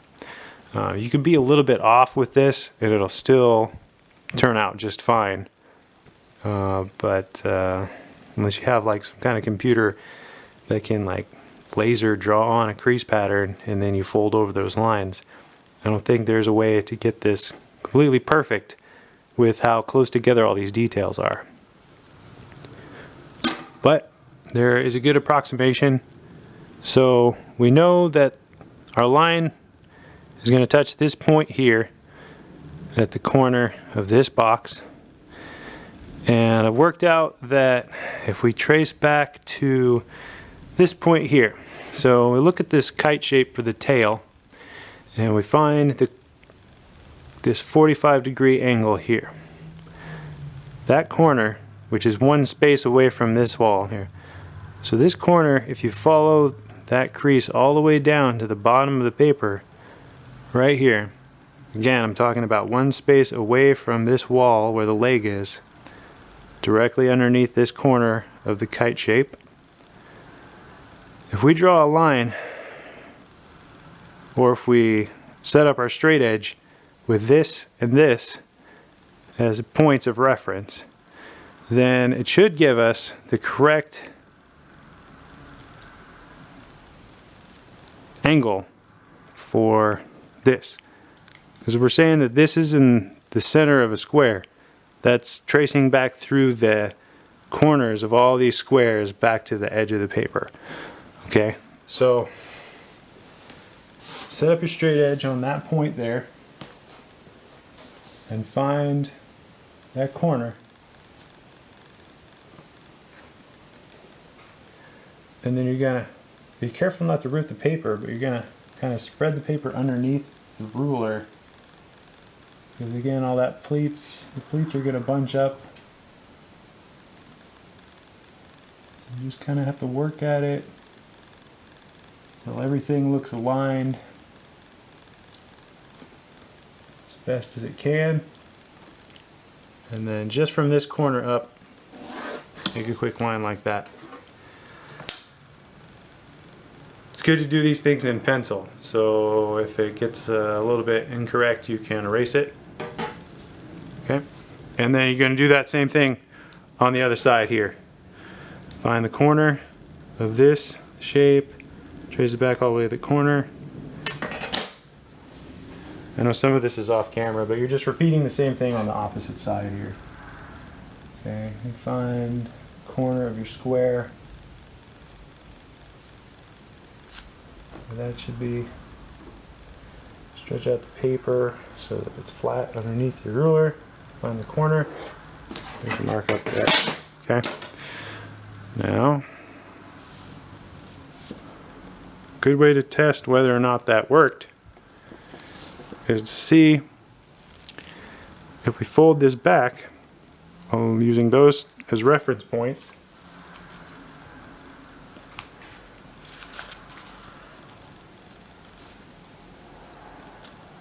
Then this line and this line should lie one on top of the other. And it looks like I'm just a little bit off. Also, you have these lines that should intersect with lines underneath them. Just go ahead and move everything around until it looks right. And then flatten that out. And now what you're going to do is use another pencil mark there just to kind of readjust where that line is, and if you need to, just go ahead and lay down another line on top of the other one just to kind of shore everything up and make it look nice. Hopefully that kind of gave you a demonstration of how sort of inexact this part can be, just measuring all this out, just due to the fact that there's so many details close together in this model. But it's not impossible to get it close enough to where it will work very nicely. If you work all this out mathematically, you see that it's all correct. It's just actually applying it to a piece of paper is a bit tricky sometimes. But that's okay. There's a few tricks to getting the rest of the pleats in the top of the model here. If you were to measure out the distance between this line we just made and the center, it's 27, 29, 29. If we have 32, we could just fold this line to that line, fold it in half, find a good crease, fold those in half, fold those in half, fold those in half. So what I want to do is find a crease that's 32 away. So it's going to be on the opposite side, my pizza's done, of this center line. It's going to be 3 away from that. 29, 30, 31, 32. So find the top of this square, 1, 2, 3 down. I come to the bottom right here and mark 3 up. 1, 2, 3. And we're talking about the pleats that run perpendicular to this central crease here. 1, 2, 3. We're going to do our very best to get a crease, our reference point at any rate, that it is as parallel to the center line as we can. It seems like that should be pretty easy, but just give me a moment here to show you what I'm talking about. Kind of use your eyeballs and see how parallel to that center crease you're getting, and then make a little reference point up at the top corner, and then do that same thing on the other side. 1, 2, 3 down here. 1, 2, 3. Now just a little bit. I hear you, I hear you. I am hungry. I want my pizza. Make a little tick mark there. Now fold this edge fold this corner over, use those reference points and the center crease here to see if you could find kind of like an in-between point.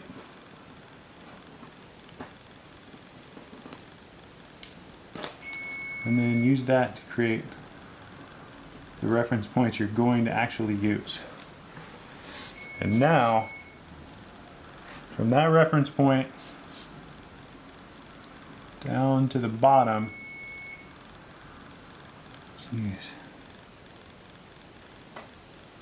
down to the bottom of, shoot, where are we at here? So we need down to the bottom of the square, the bottommost.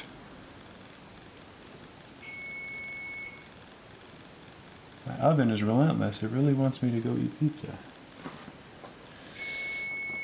Okay.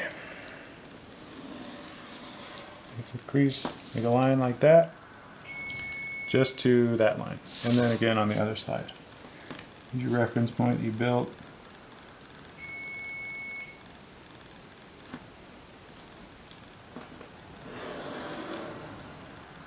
Now you can draw in the rest, or you now have the option to make a crease here along this one from the edge and fold it to the crease that's going to be on the opposite of the center line one, which is 32 away.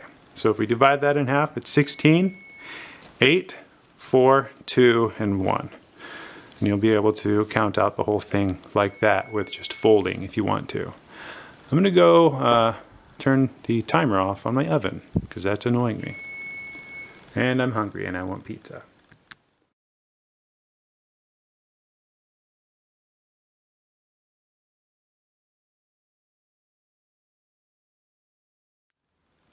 So I just tried this out and I'm not entirely unpleased with the result. What I did was I used the drawn on line that we made before and free folded along that crease up until this point right here. And then took the paper and folded to this line that is just over the other side of the central crease. I used the reference lines that we've drawn on before, kind of aligned these going this way, also this crease here, and as well as I could between here and here, kind of flattened out a crease here and started that, making a good reference point along the edge here. Then counted out from the corner 1, 2, 3, 4, 5, 6, 7, 8, 9, 10, 11, 12, 13, 14, 15, 16. Made a markation there. And use the ruler to sort of see how it was all working. Didn't look too bad, so I laid down a line here, like so. And did the same thing on the other side. Okay, so fold out this line here. That comes off of the corner of this square just up until that point, and then roll it over to the line on just the other side, center, using your reference lines to align this, and then lay down a crease, count it out 16 here, 1, 2, 3, 4, 5, 6, 7, 8, 9, 10, 11, 12, 13, 14, 15, 16, right about here, and try to create a line there. And it got pretty close to the intersection that I wanted here, and then also when I folded down the top using these two reference points, it did get closer to this exact central line than it could have been. So that's looking like it's working pretty well. So just continue to bisect each one of these. So we've got a good reference line here. Use that same one. We're going to fold this in half, this one, and this one. And then just keep folding those down.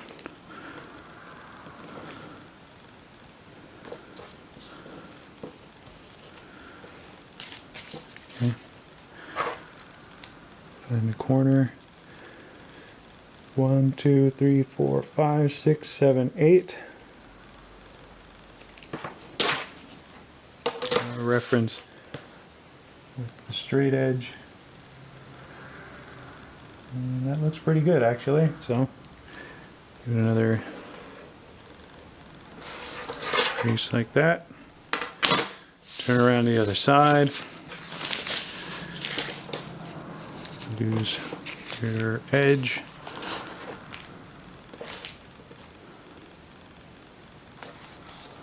To there. You can only go so far here. This one you can actually get down into there. Looks like 1, 2, 3, 4, 5, 6, 7, 8.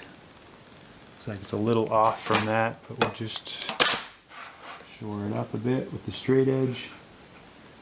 See what our reference point is. And then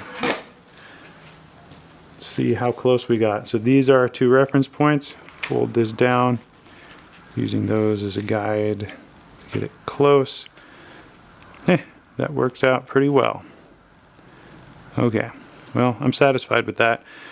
And then also this crease should line up with these 45-degree angles here. Yep, okay, I'm pleased with this method. Just continue paring all of this down like that way. Just like that. Okay, I'm gonna mount and fold this here as far as you can. Goes to about there.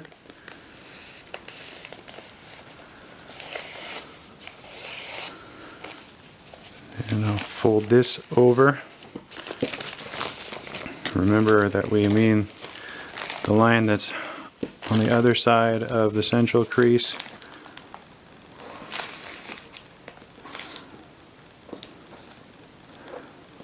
So not the one that runs to the end, but the one on the other side of that.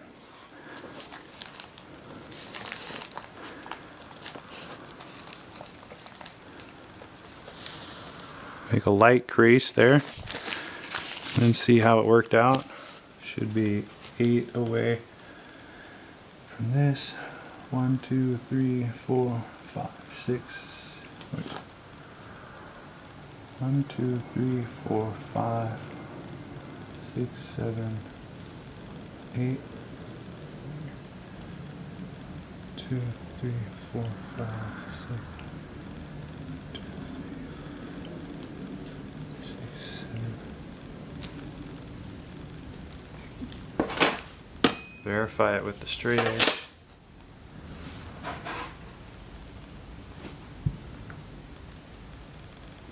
This one was a little off, but that's okay.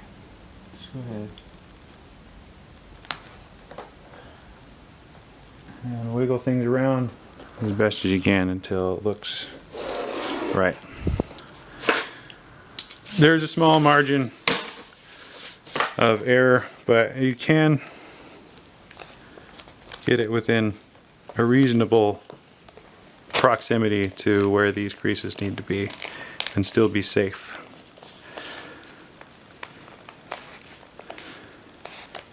Just really pay attention and follow the diagrams for how to put these down. So this edge is going to go to this crease on the opposite side of the center one here. I know I keep saying that, but it would be a really easy thing to misstep here.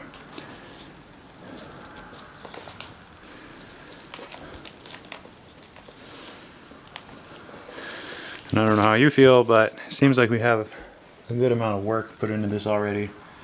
I wouldn't want to mess it up now. 1, 2, 3, 4, 5, 6, 7, 8. I think that one was a little off too. I wonder what's going on there. well, doesn't matter. Use a straight edge.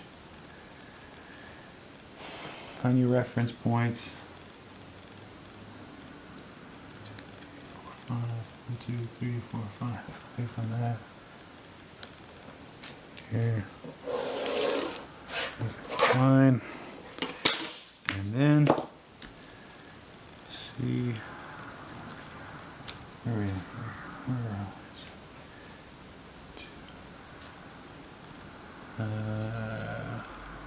Which one are we doing here? This to this to here. So this one. It's really close to the edge. Flat. Fold it down. This one was a little off, so kind of split the difference there. With this. Okay. Just like that. And then reassign these lines here.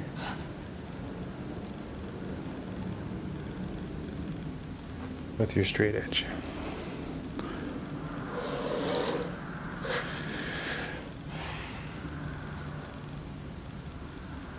That didn't look right. Oops. 1, 2, 3, 4, 5.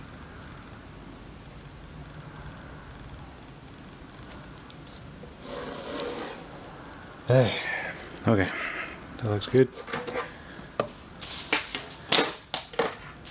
And then just keep paring these down. Here, here, here, here, here, here, here, here.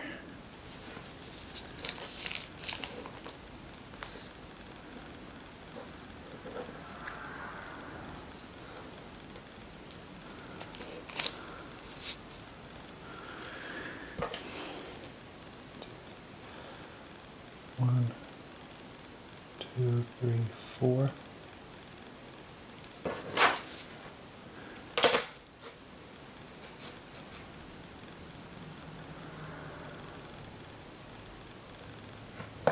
Looks good. Okay. The other side.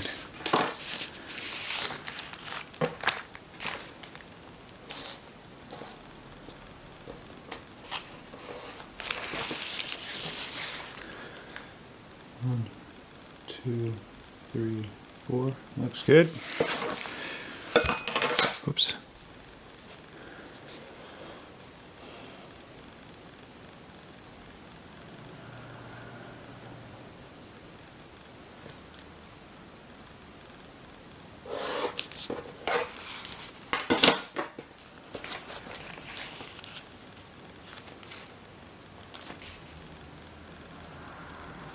That one came out pretty darn good. And flatten that out.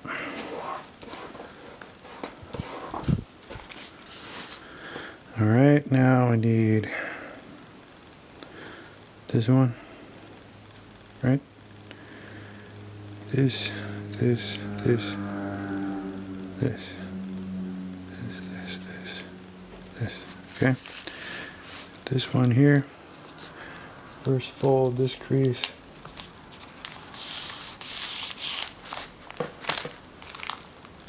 Here.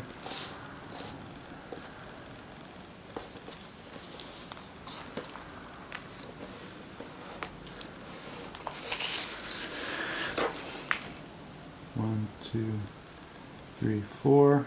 That looks good. 3, 4. Good.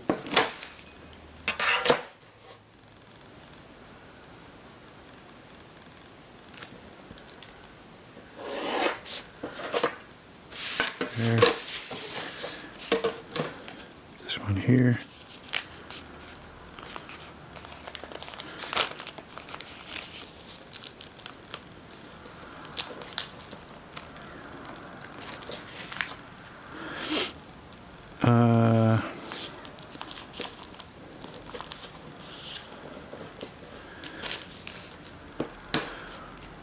One, 2, 3, 4.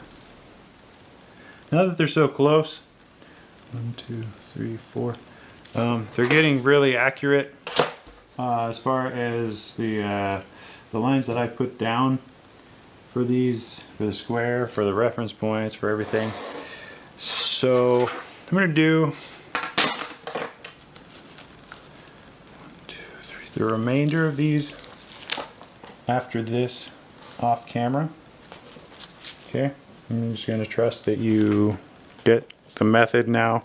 Just be really careful that you're folding the right ones in half. Count out your spacings. It's how many pleats are running through this diagonal is what I'm counting. 1, 2, 3, 4. 1, 2, 3, 4. Just make sure all of that is correct. Okay. Seems like once you get to this point here, 1, 2, 3, yeah, that it gets pretty stable.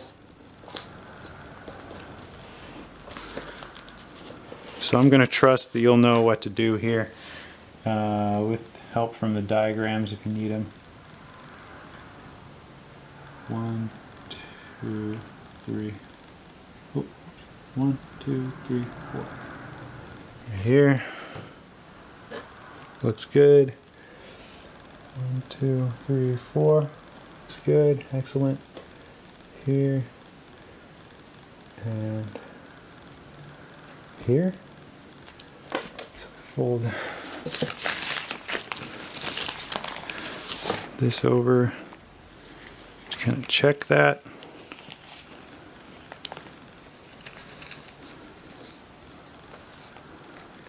And it's spot on. Okay.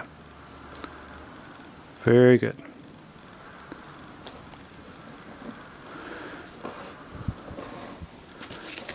Okay. There's one more. 1, 2, 3, 4. So this one, or one more set, I should say, before we switch over to the next division.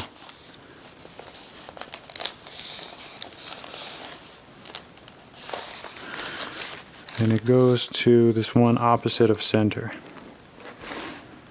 All right, just like that.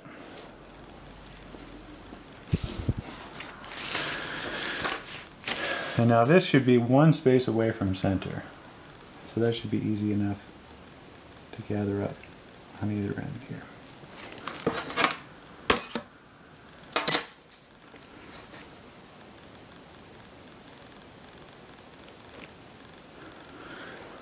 Oh, okay, there we go.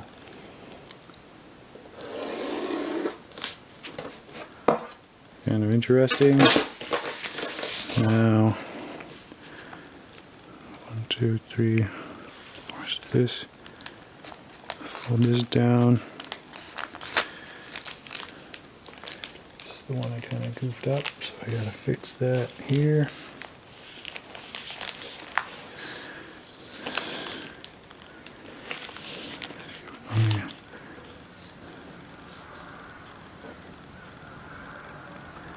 Two, 3 to here.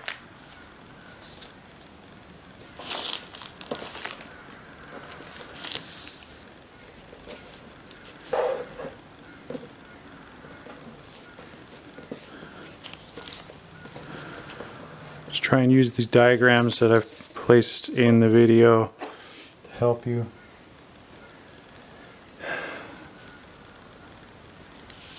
Placing these.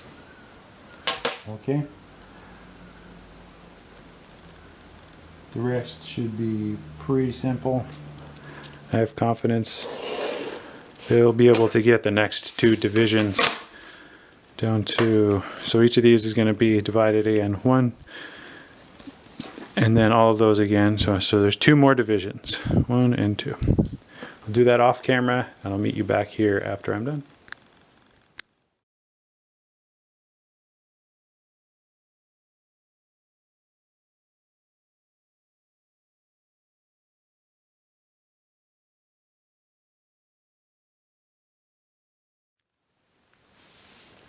Well, that took a bit longer than I would have liked, but here we have the array of pleats going left to right along the middle here. that are as wide as our units in our grid. Next we need to put the horizontal pleats going across, and you can find those by folding this down, finding the intersections between the adjoining reference points along the raw edges there, and carefully and methodically inputting those. I like to add a little bit of mechanical pencil on top just to make sure I remember where those are. They're a little bit difficult to see, and in a moment here, once we complete all these, we'll be able to add in all of the remaining diagonal pleats. And surprising or not, we're actually almost done entering all of the pre-creases. After you finish all the lateral, horizontal rather, creases, it's only a skip and a jump until we begin to do the preliminary collapse of the model. I'm going to go ahead and do these as well off camera because I feel like wasted enough time showing you how to do the pleats for this section. I'm going to put a disclaimer before I begin this section here that explains just how difficult it might be to accomplish that task, because I'm pretty familiar with how to do it, but after trying to capture that on a video, I feel it may be a bit much for some inexperienced origami folders who may be very excited to try a project like this, but who may not have the patience to get through a chunk of origami pre-creasing like that. Okay, I'm going to do the rest of these offline, but you see what I'm doing here. Just finding the adjoining reference points along the raw edges there and penciling those in so that we have them. And you need to do that all the way until this point here where we have this crease come up to this point. There's a special little doodad we need to do in this space, because if you haven't already noticed, this distance from the top of this crease to here is not an exact increment of our grid, and there's going to be a small spacer. That, interestingly enough, ends up being the eye of our dragon there, but we'll get to more of that later. Okay, I'll meet you back here after we've completed all of the horizontal pleats in the head neck region.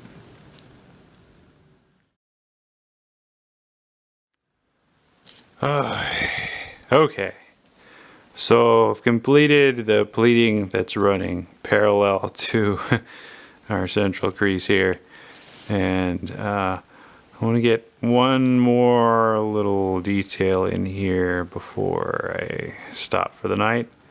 As I was saying before, this section here is not an even increment of our grid. There's going to be a small little gap here, but the way we're going to solve that is to create a diagonal by folding this edge to this folded edge, and that same folded edge to this top folded edge.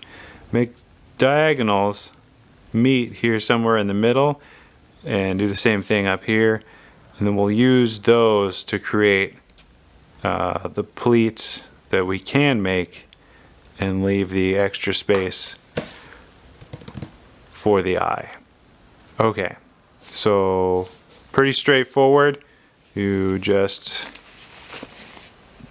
make the bottommost pleat a mountain fold all the way across.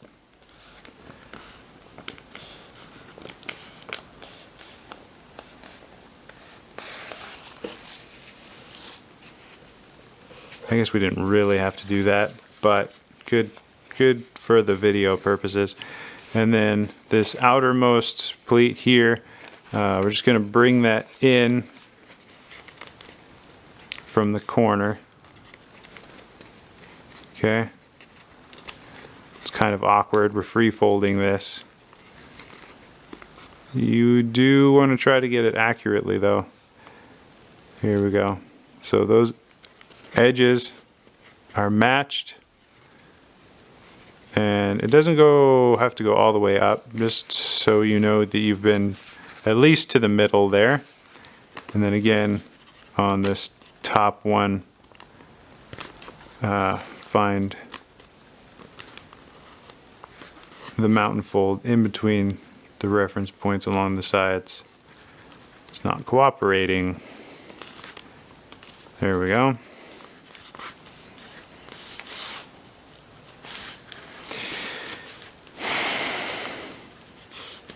Good enough for what we're doing. And again, take this folded edge and this folded edge, create a diagonal from their intersection, like so. So what we end up with is, in this expanse here between these two sets, we end up with two diagonal creases. And I don't know if you can tell, so I'm going to get kind of close here. We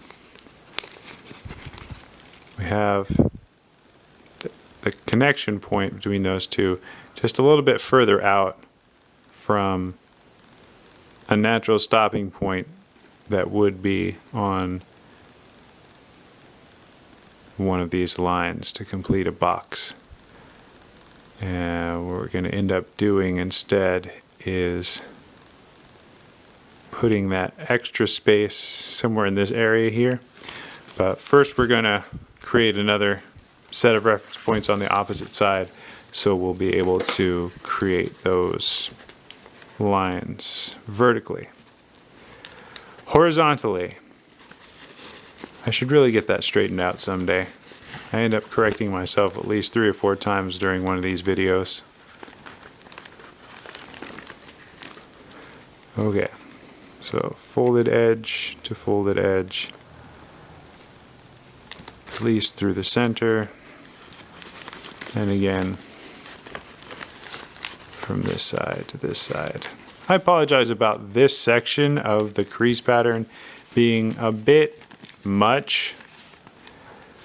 I knew it was going to be a challenge filming this part of the tutorial.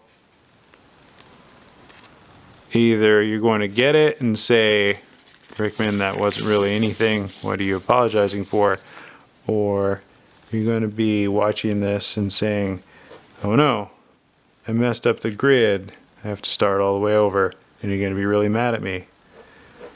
I hope that isn't the case, and it's the former, and you enjoy folding this model.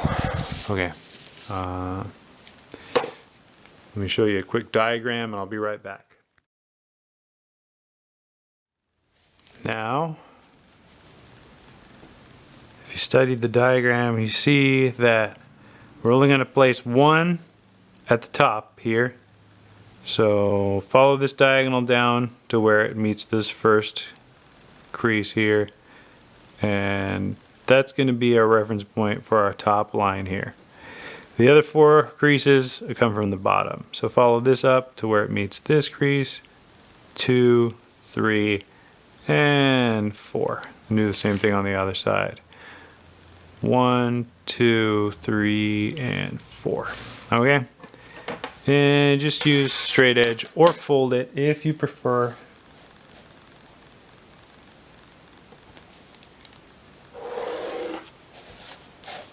And we get this nice space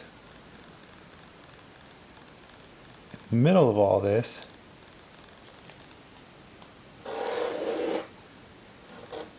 And we're going to be able to use that to make I don't know what to call it. The eye, I guess, is the simplest way to put it. Just where these diagonal creases crossing over the verticals. Okay, so we have this gap in between here that's not quite 2, it's a little more than 1. Later on we're going to cut that in half. I'm going to leave it wide like that right now, just so we don't confuse it with anything else. As a matter of fact, I'm going to draw a little open circle on either side of that, just so if we get confused later, we can remember that that is our wide pleat. And the only thing we have left to do now is put the diagonal creases into this section here for the features of the head. So let's go ahead and do that. I'll show you another quick diagram here. Okay, so this is the beginning of the creases for the head. We have this reference point here, the apex of our square or diamond shape. Now that we have the paper turned, I guess we can call it diamond. And we've made 4 pleats above that point now. 1, 2, 3, 4 before we run into that longer one. Just go ahead and from this point extend these diagonal creases up 4. 1, 2, 3, 4. 1, 2, 3, 4. All right. Now, if we draw a box around the corners of this 8 by 8 box, this is generally going to describe the back of the head. Beside that, we're going to make another 8 by 8 box. So 1, 2, 3, 4, 5, 6, 7, 8. Aim through the corners of these boxes. 1, 2, 3, 4, 5, 6, 7, 8. Even if the line gets a little bit weird looking, aim through the middle of the boxes, the corners. 1, 2, 3, 4, 5, 6, 7, 8. 1, 2, 3, 4, 5, 6, 7, 8. Boom. What we've just added on to the sides here are the back horns. One more dot.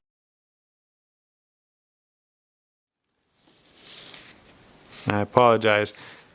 This is the front of the head. This is the front pair of horns. Behind this, we're going to put the back of the head. 1, 2, 3, 4, 5, 6, 7, 8. 1, 2, 3, 4, 5, 6, 7, 8. They look the same, so I got confused. That's okay though.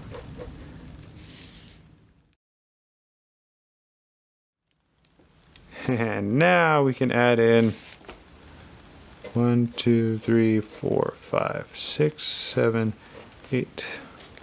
The back horns. 1, 2, 3, 4, 5, 6, 7, 8. Later on we're going to do something different to this square right here, but it'll just come with the shaping. We don't need to add that into the crease pattern. Right now it's just as well to leave it as a point, because it'll be easier to shape these horns, because they kind of zip into the side of that. Besides the point, let's move on up here. Okay, so now is a good time to fold this wider pleat up here in half. All right, so kind of the same thing we did to start off these pleats. We're going to mountain fold the crease below, right on the top of all these horns and face parts here that we just created. That crease right there, make into a mounting fold. You can see the apex of these diagonal creases is right up there. Okay, and top crease on that as well. Make into a mountain fold.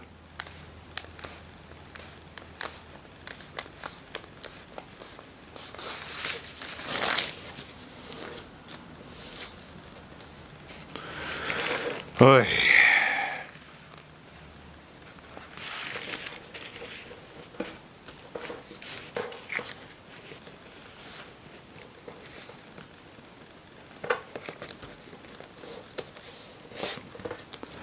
Paper starts warping, things get weird. Just make sure it's as straight as it can be.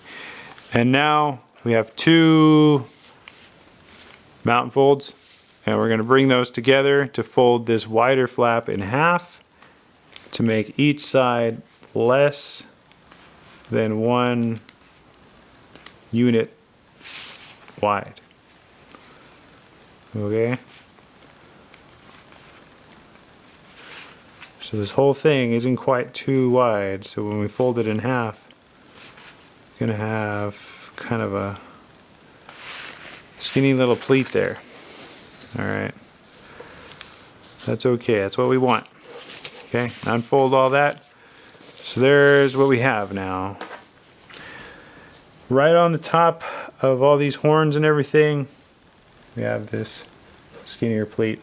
It's close enough to the rest of them that it kind of looks the same, so I didn't want to get it confused with anything, but it is not the same size. Alright, let's show you the next diagram. Really little thing here. You got some diagonals that come through here. Just eyeball them. It's going to go from where this diagonal comes off of this horn here, and it's not going to go quite to the top of the next thing. It's just a diagonal that goes maybe 2/3 of the way up this pleat line here in that box. Okay, not quite all the way, but it is exactly diagonal from that corner to about 2/3 of the way up the line running through the center of that box. And the same thing on this side. Very important. All right.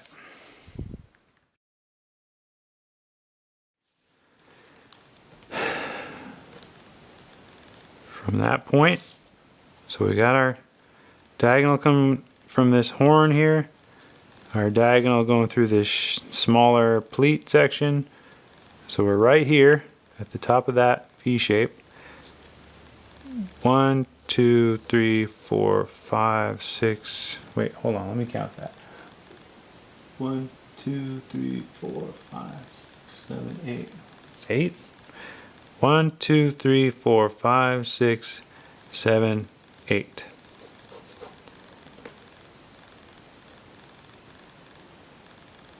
One, two, three, four. 1, 2. Yeah, I guess that's right. Okay, so this is 8 long. 1, 2, 3, 4, 5, 6, 7, 8. Same thing on the other side here. 1, 2, 3, 4, 5, 6, 7, 8. And again, we're on top. Now we're above this extender pleat here. Oh, okay. Now I remember where I was going with that. So we went 8 up, but fine, go 2 back. Okay, so go out 8 and then 1, 2 back. 1, 2 here. 1, 2. Because we've got a tooth right there. Okay, same thing on the other side. Go up 8 and then back 2. 1, 2, and then put a diagonal. 1, 2 on the bottom, 1, 2 on the top, and just put a box around that. Remind yourself that that's a 4x4 for the tooth. And I guess in this diagram we're going to do 1, 2, 3, 4, 5. 1, 2, 3, 4, 5. 1, 2, 3, yeah. 1, 2, 3, 4, 5 from the corner of that box. 1, 2, 3, 4, 5. All right, sounds good. Just pay close attention to the diagram there. Yep. And we got to put in between these two boxes, 1, 2, 1, 2. 1, 2, 1, 2. It's like kind of an elongated point there. It's kind of the space in between the teeth, the gums, if you will.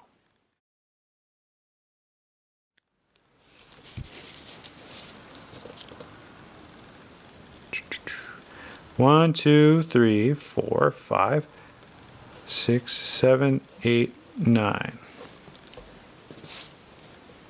1, 2, 3, 4, 5, 6, 7, 8, 9. Good stuff.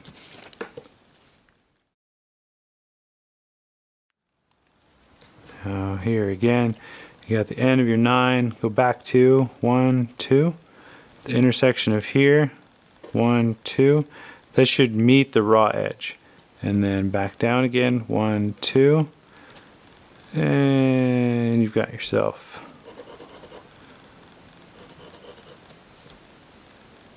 another 4x4 square there.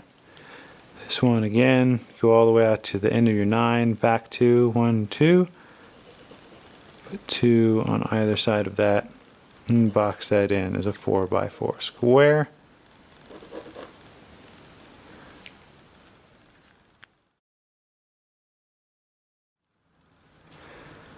Surprise, surprise. 1, 2, 1, 2. 1, 2, 1, 2. Kind of create that gum area like we have here. Same shape here as it is here. This last little bit on the chin. So if you find the intersection in the middle of this box here and you go up to the edge of where the teeth are, you're going to make a V there. That just goes through 1 on that side. 1, 2, 3, 4. 1, 2, 3, 4, 5, 6. Okay, same thing on here. Find the center of this. Go up 2, 1, 2, and then 1. This just goes out to the edge there.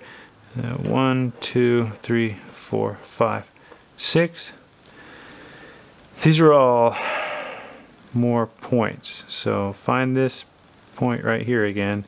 2 up from the center of this middle of this tooth. 1, 2, and come back down 2. Go out to the edge again. Same thing on the other side. 1, 2. And you can pencil in these and put one in between them too. 1, 2, 3, 4. 1, 2, 3, 4. And up here as well. Hit this line, make it go all the way out to the edge there.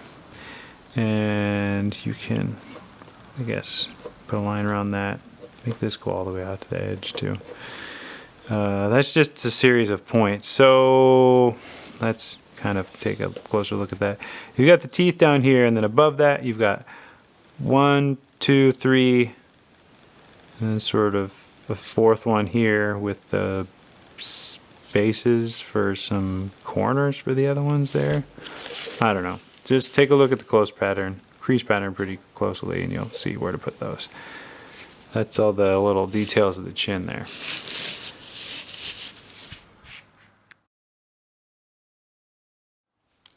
We just got one little bit left for the crease pattern. It's the tail. Saved this kite shape for last. This is the bit on our tail here that we drew in quite a while back. And we can do the same thing here that we did on the top. Every line that's entering this shape coming from the side, or in this case from the top down, just make a little tick mark so you know where the intersection of that line and these lines is. Okay, here as well, on the sides. And there's going to be an even number along this side as there is on this side. And those correlate in pairs.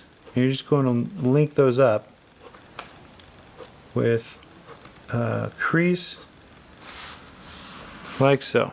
It's right like this. And these are going to be parallel to this crease here. So it's going to look like this. If you're familiar with 22.5 degree angles, you understand what I'm doing here. We're just making a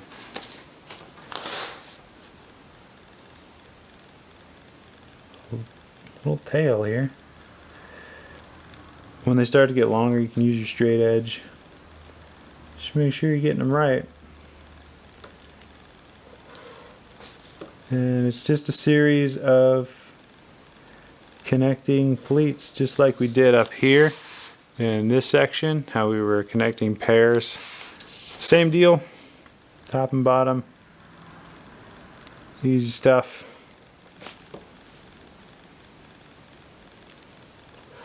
Just going to do one side here to show you what I mean.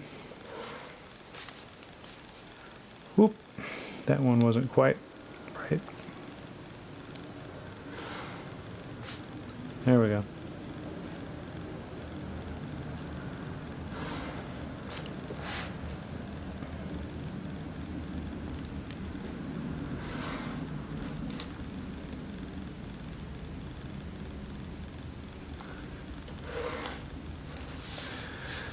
Just a couple more here. Okay, we're almost done with all the pre-creases. You will need to actually crease anything that you only added pencil lead to, obviously. But yeah.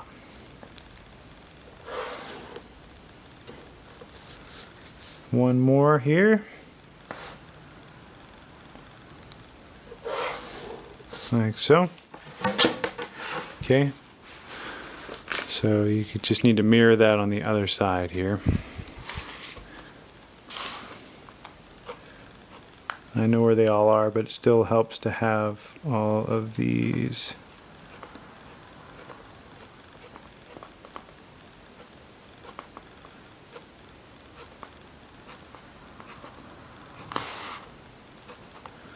This was a really difficult crease pattern to put together, so congratulations if you've been able to complete this part. And next we're going to start to collapse the model, which is even more difficult if you can imagine. Not to sound discouraging, but it seems impossible when you're trying to do it, but it's not. It's not impossible. I've done it more than once. Okay.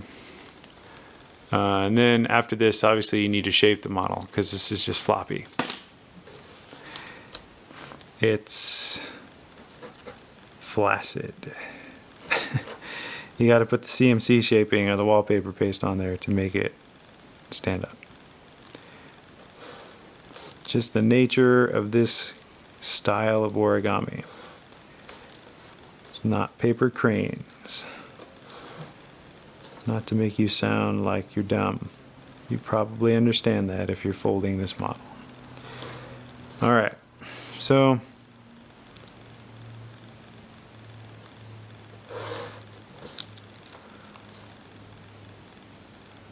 these are the last few lines of the pre-crease.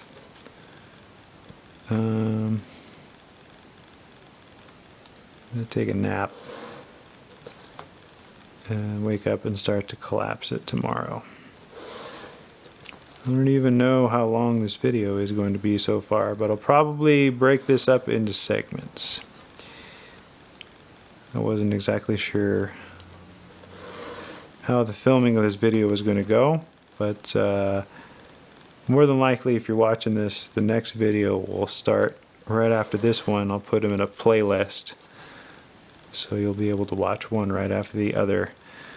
Reformatting them, if I tried to do it all as one video, would be just too massive of a project for a laptop to control. So, alright, this is our completed crease pattern, and in the next segment of the video I'll explain to you how to collapse this down into something that looks more like that.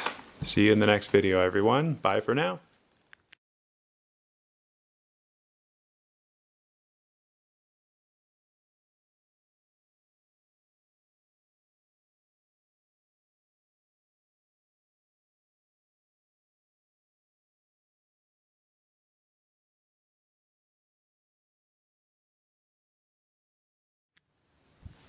Hello everyone, I'm Tim Rickman, and you're watching the continuation of the video instructions for how to fold my origami model, Smaug. In the last video, we finished up placing all of the pre-creases. Some of these I've penciled in. So the first step is to make sure that all of these are actually creases. So if you haven't done so already, you need to fold along each of those marks that you made. Now that we know they're all in the correct places, most of this is just done freeform now by holding up the paper.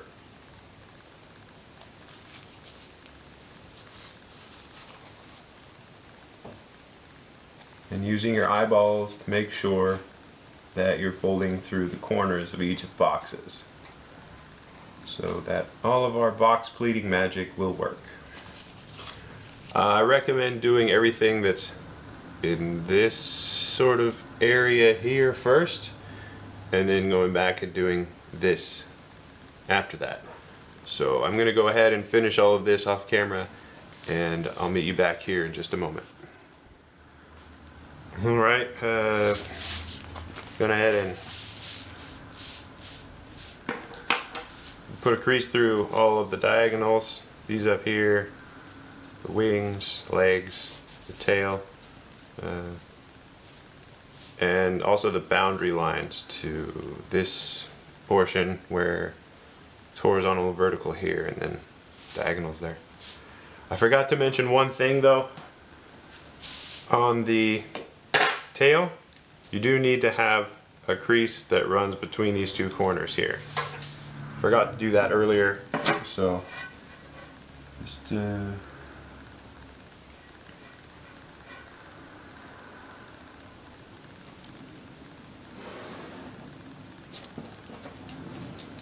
go ahead and set that up as well.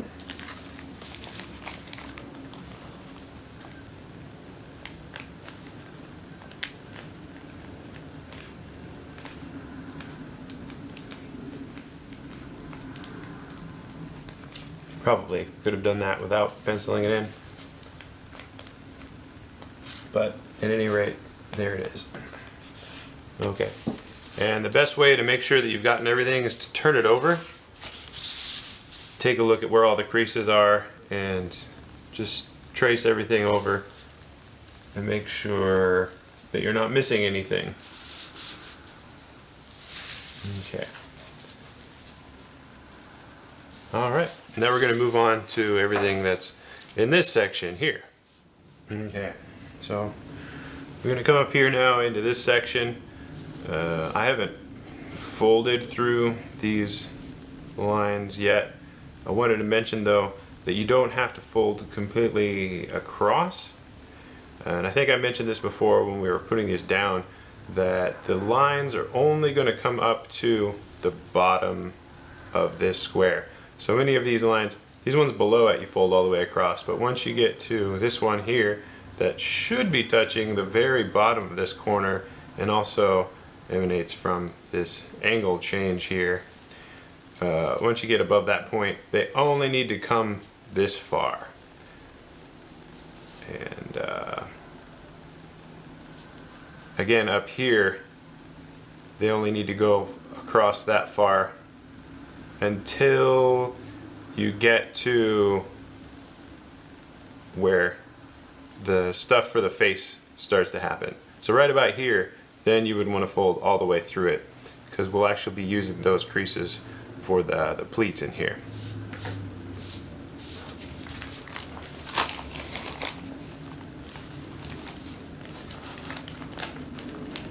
Just take your time with this. It's a little bit crinkly because of all the pleats in the paper, but do your best to make sure that you are right on top of each of those lines. Don't worry about which direction you're folding these in yet.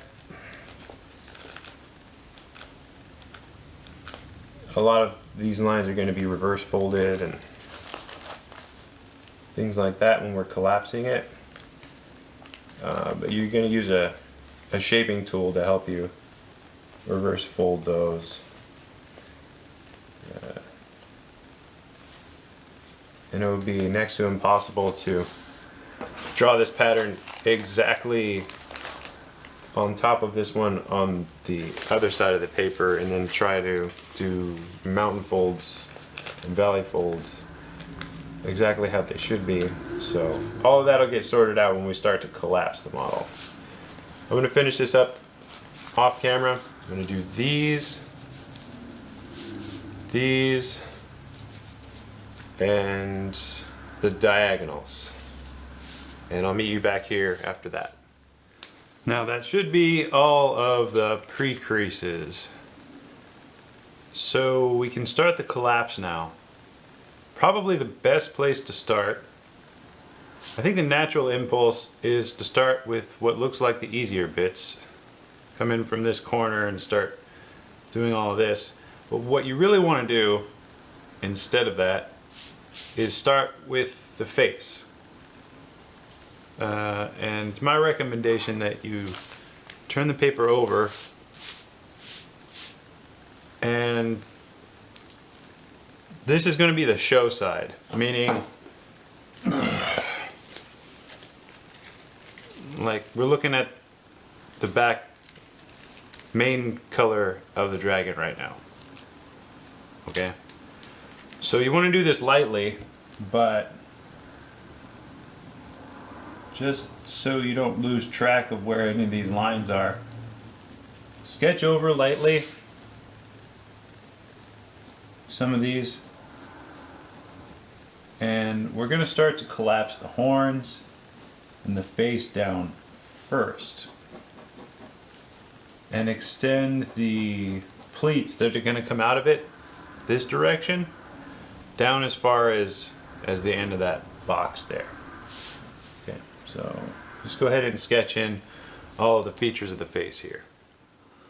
So we just penciled in all of these diagonals here, and also the main box that's running around everything in this 22.5 degree angle here. Something you're going to have to set up at this point, not all of the pleats are going in the the right direction in this section. Everything out here is fine. You know, if you fold something this way, it's already assigned to be a mountain fold if it's supposed to be a mountain fold, and so on. But here, this central crease is neutral, but then the second one past that should be, from this perspective, mountain fold, valley fold, mountain fold, valley fold, mountain fold. And likewise, these pleats running into the face here, anything that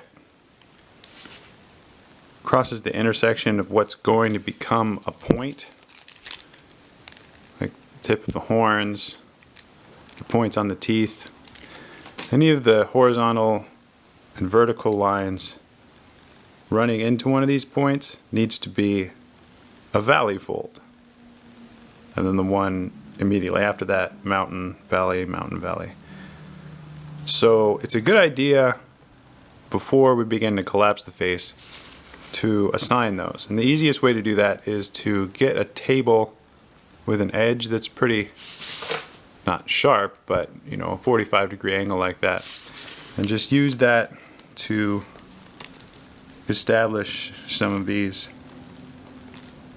And you want to have these run through the entire length of this box here up to where it's going to be going into the head. Okay, and then also through that feature there all the way up.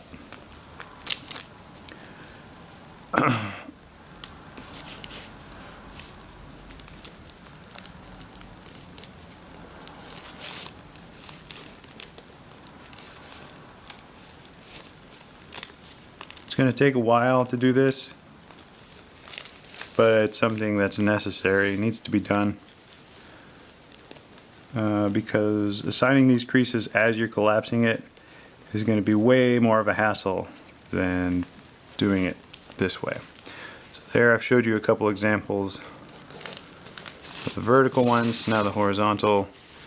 Like say this is a row of the horns, find the center of those and then go one back and then start assigning that as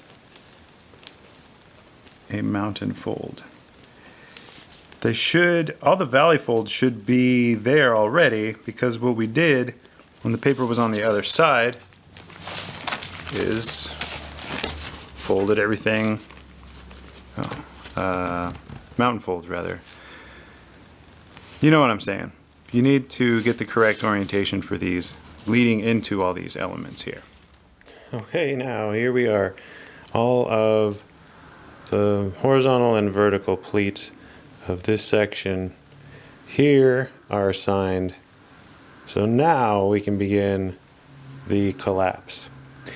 And the best place to start, as I was saying, was the head, but kind of start with this array of a couple of horns and this back part of the head here, and then move toward the nose.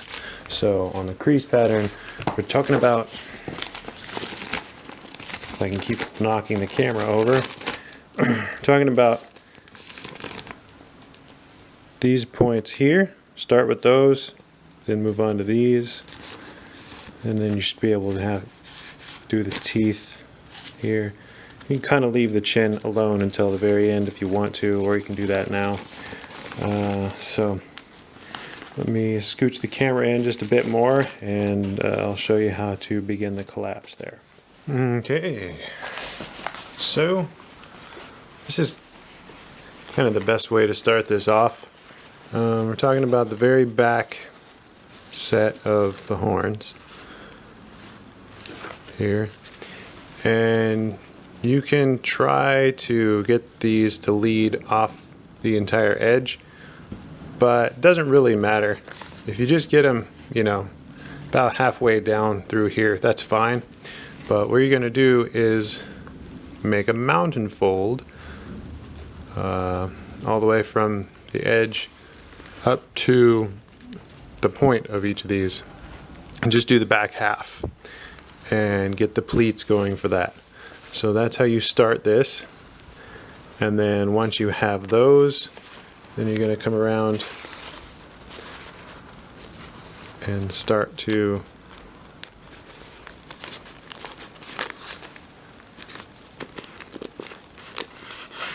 get these worked down on this side. I apologize, it's a lot easier for me to do this kind of stuff off camera, and as I've been stating, it would take me an enormous amount of time to try to film me collapsing every bit of this. So I'm just going to drop in and show you how to set up each next stage.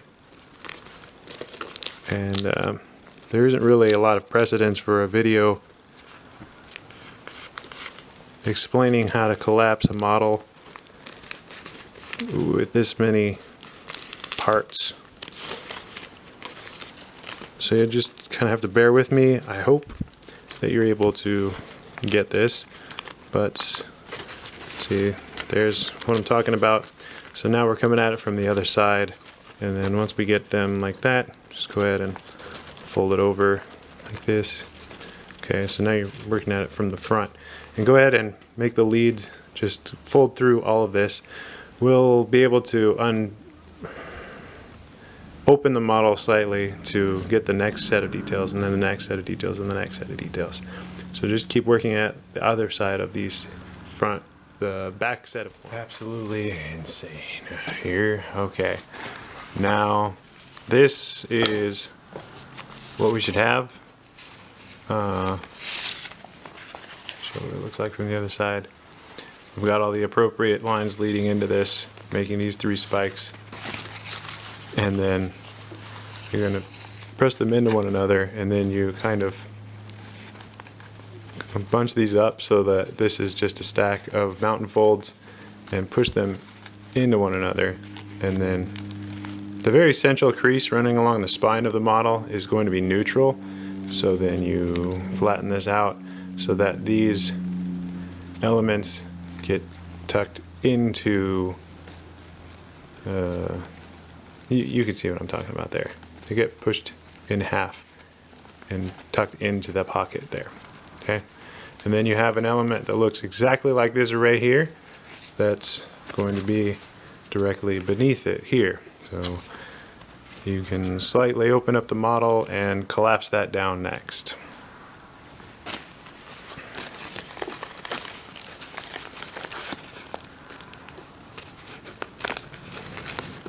Just want to find the crease that runs along the top of all those to start. Run a mountain fold into the tip of each of those points. Get your fancy shaping tool if you need some help there.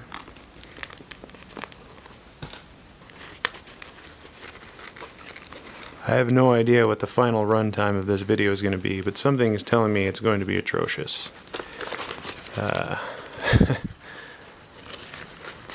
The even funnier thing is that I think most of the people that would try to fold this model can already read a crease pattern, but that's besides the point.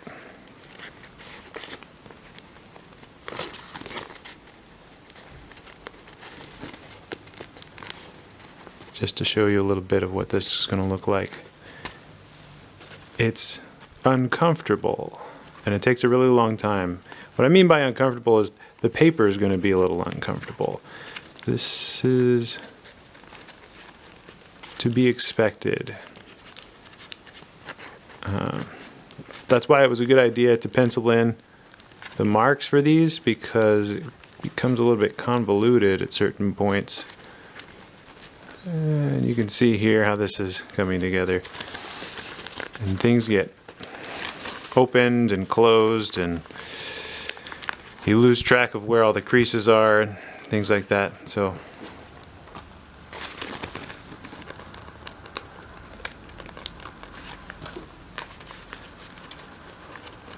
penciling things in isn't orthodox in origami, but might be that the case can be made that it's necessary for a model like this.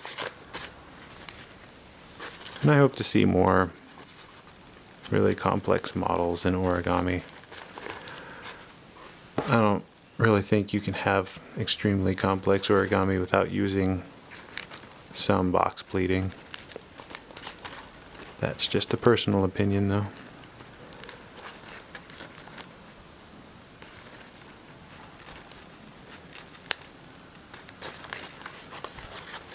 Anyway, you see where I'm going with this. I'll join you back when we have both sets completed. Yikes. Okay, well, here is what we have. We've got the two sets, 3 spikes each, there and here. And there's a bulk of paper kind of smashed into this area here. It's going to look a lot more neat once all of the elements are set in there, but this is pretty much what it looks like right now, from the edge, from the top there, inside.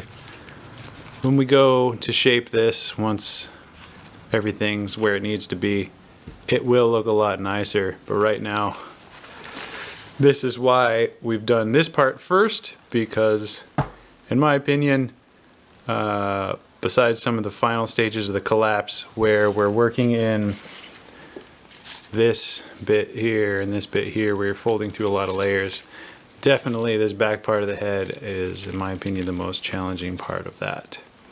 Okay, so we're going to continue on down to the nose of the model. So just keep going, making these teeth.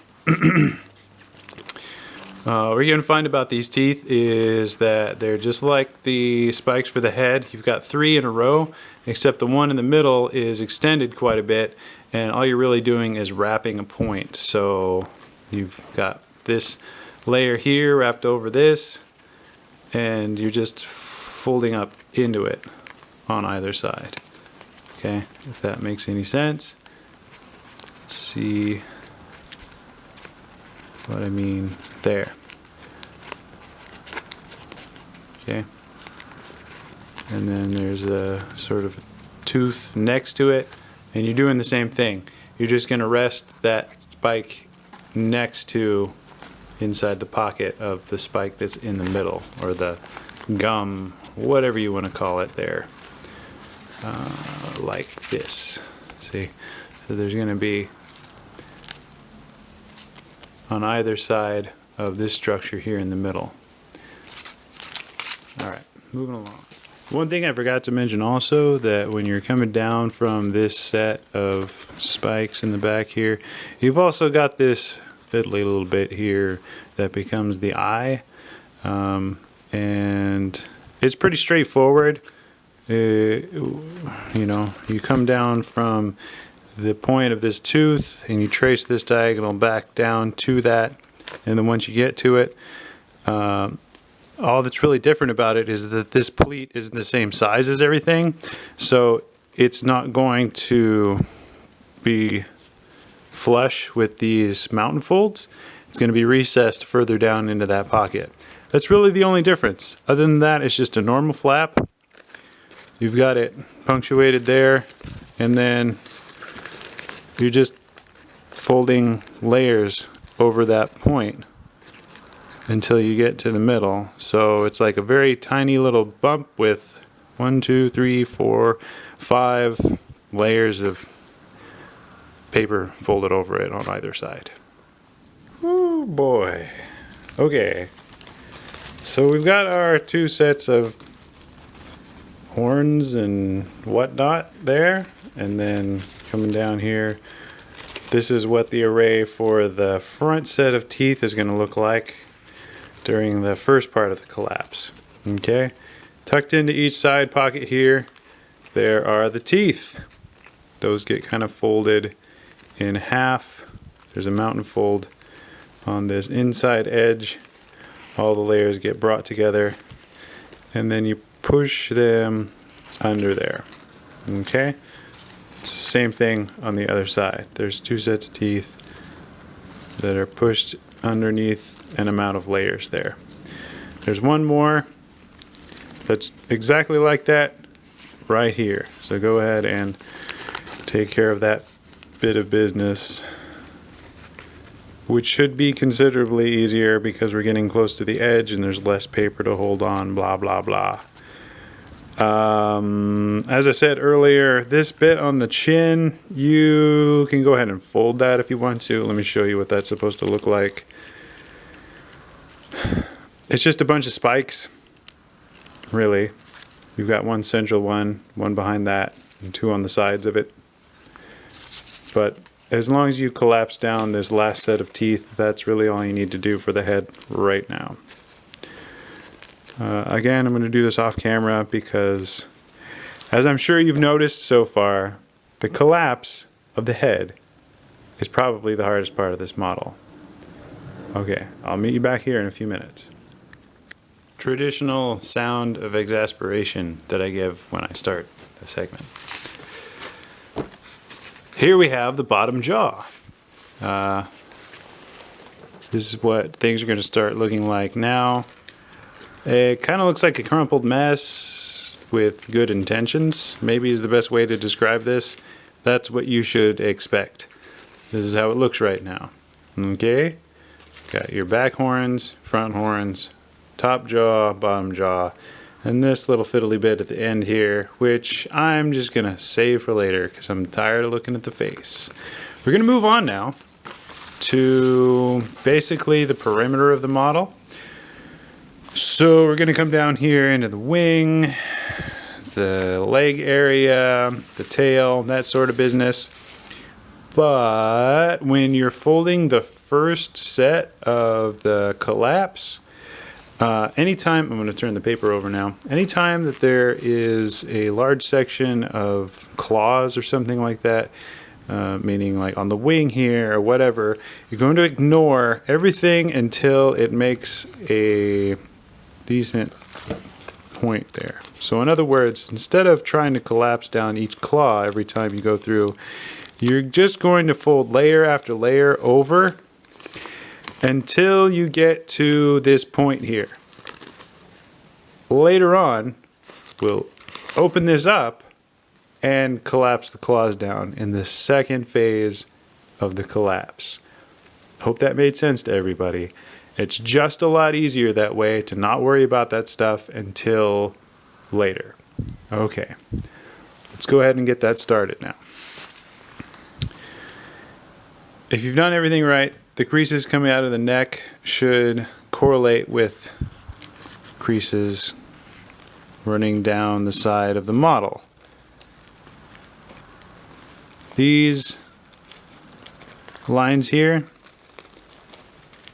are what's going to create the color change along the neck of the model. And what I was saying before includes this little strip of squares here, the feet, the hand claws, sort of thing. But what I wanted to show you right now is that this, if you can tell what I'm doing,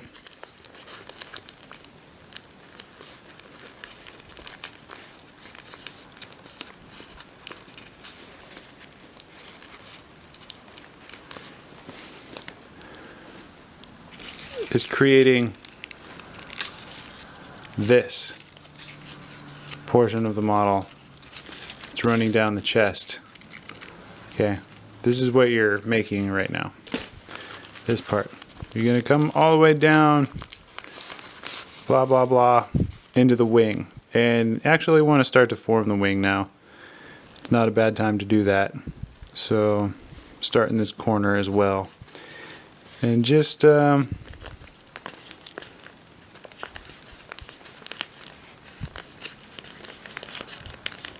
work around the perimeter of the model.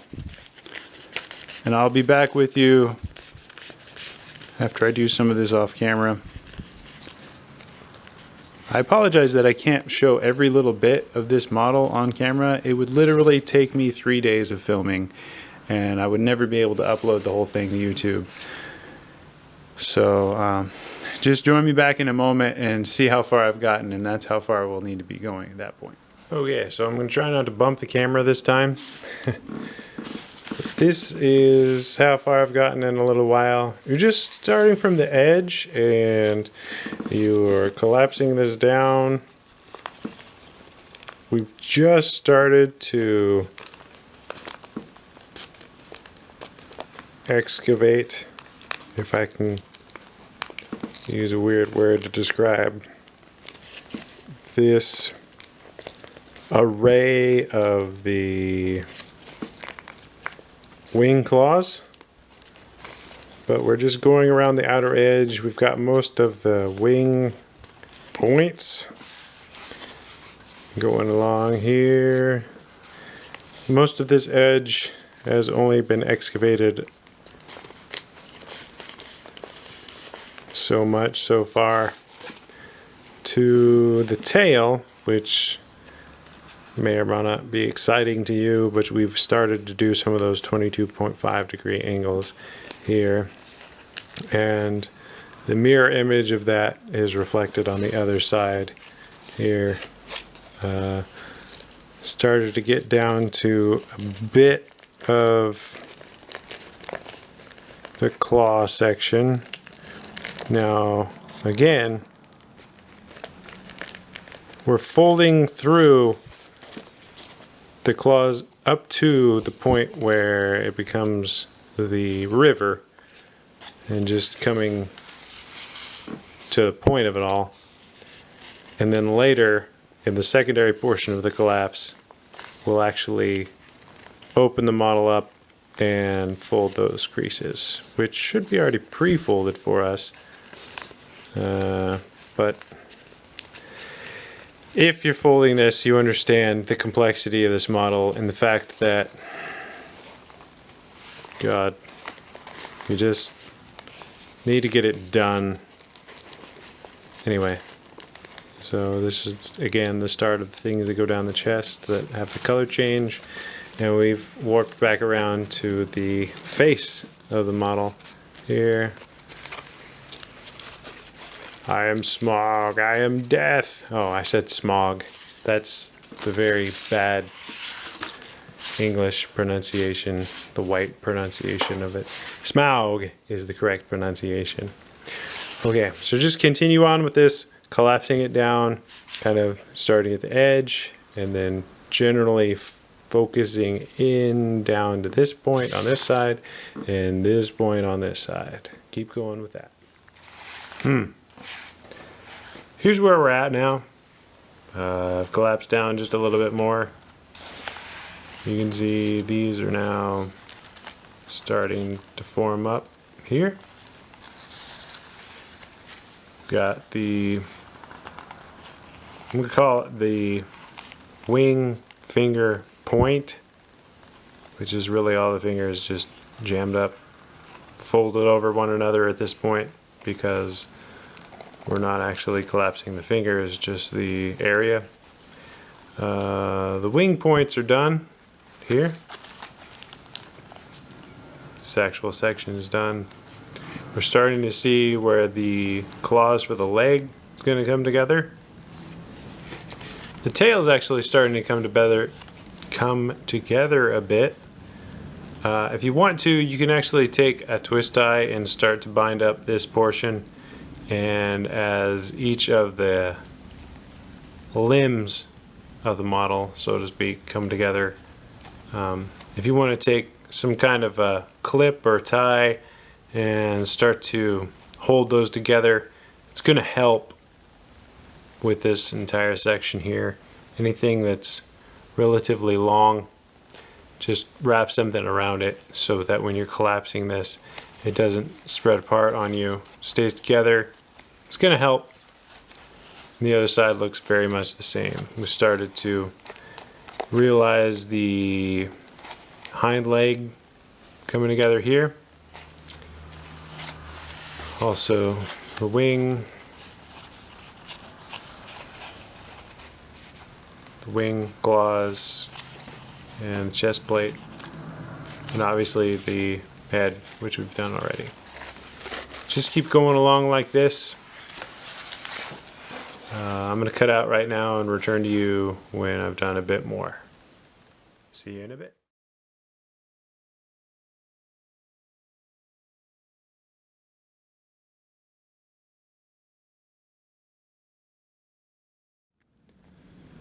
So I've done a bit more, and this is what it's looking like now. Really focused in on the tail section and the back legs. You can see what I was talking about. I've started to use twist ties to hold together the flaps that are starting to come together so that they don't come apart on us. And you think of it like the rings in a tree. You just kind of work from the outside in, and there's going to be two sections. You got this back kind of hind leg tail section, and then you've got this neck wing area that we'll do next. But if you let these come from the head, which you've already started, into the tail, and you kind of fold these, well, I'm just going to take it apart a little bit here, show you what I mean. You kind of fold these layers over this point here. So you've got this point, which is the end of this V, and then you're just wrapping layers over that. Okay. It's going to make this weird point here. And the second part of the collapse, this is going to get folded under. We have that top part of like the kite shape, and it'll get folded under, and some of these layers will get put together. But for right now, this is what it's going to look like. And then probably another pretty tricky part is you start these sort of, you know, this part right here.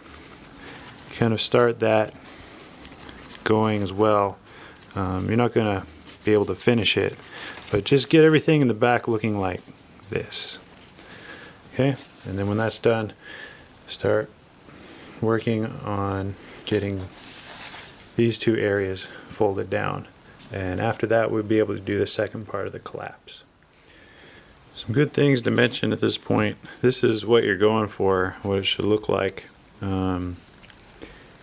once we've got these things coming together and collapsing down. The hardest part about this is, I guess, maybe not the hardest. A good thing to mention here, you find this area and then start each loop, each ring, by folding this corner over. I'm going to use a shaping tool. Oh, I'm abandoning my famous shaping tool here. There we are.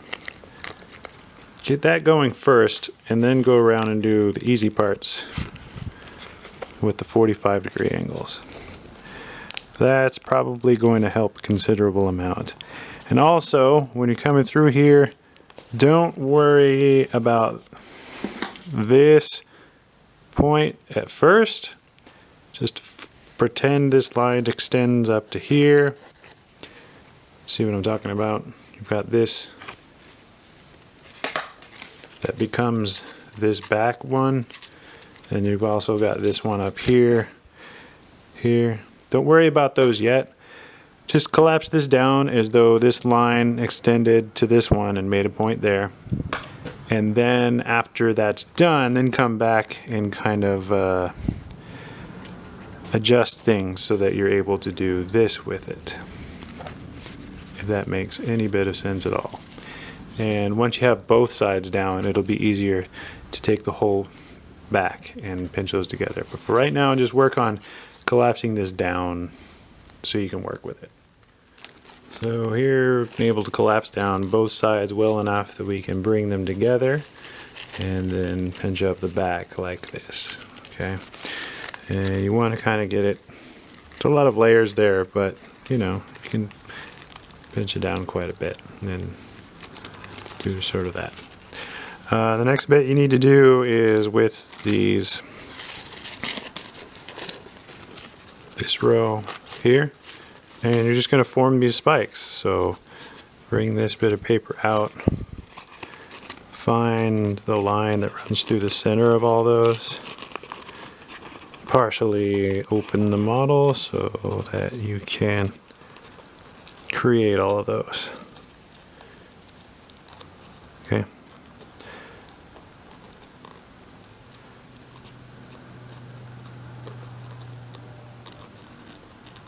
a little bit of a laborious activity, but that's what's going to help you create this feature on the back. Once you've made all these, then you should be able to find, oops, I meant this one up here, this location. Okay, so go ahead and continue on making these on this side and then again on the other side here.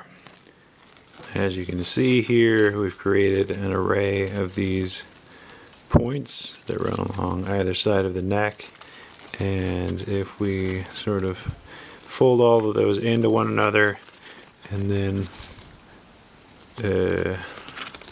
more or less wrap one layer of the paper over that, then they don't exactly nest into the body, but they ride right there alongside of it, and then we sort of start to press all of this down. You can see the effect.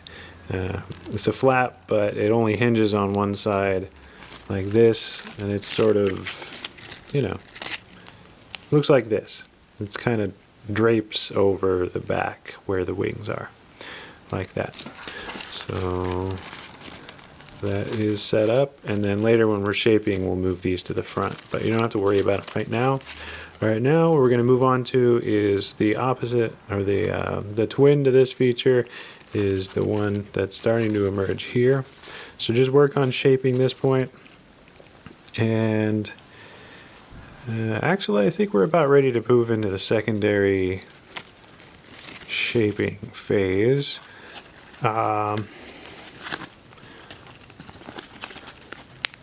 Let's get all this situated here. Okay. And just give it a little nudge in the right direction here. We're going to have to do some cosmetic stuff to this tail, but as long as we're at this point, just kind of move all of this up and just not real firmly, but start to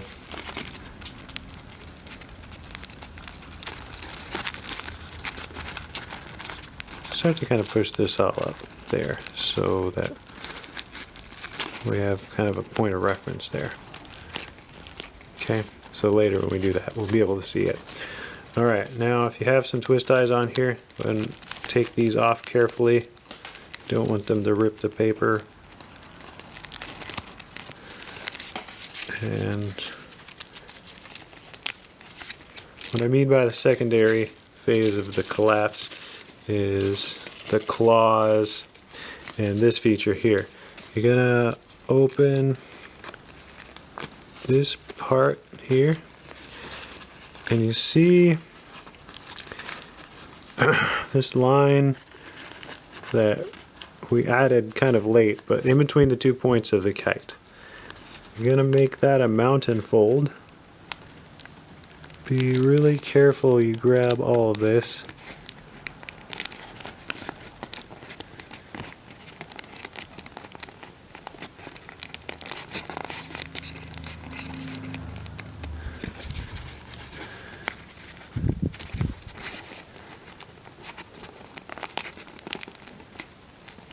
Maybe even turn it around and make sure what we're talking about here. There, okay, see it's going into that corner and into this corner. And then you want to sink all of this underneath.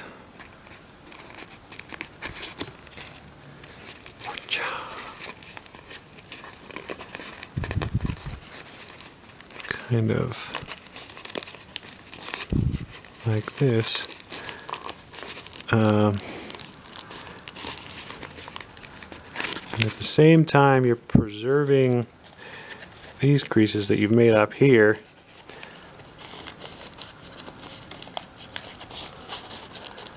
Well, shoot.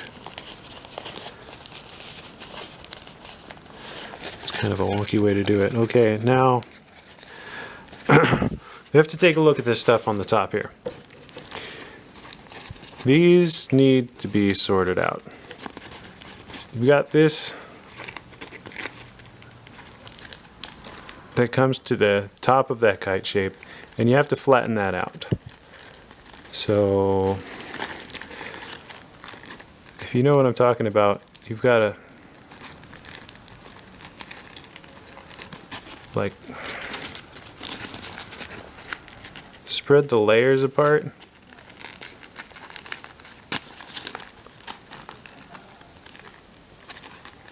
Like this, and then carefully flatten it down like that.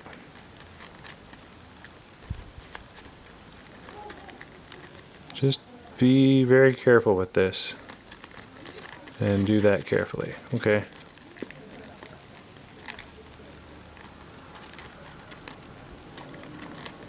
If it's not working for you, might be a good idea to reach in from behind with the shaping tool and kind of expand it from the inside if it's not wanting to flatten out as well as you would like.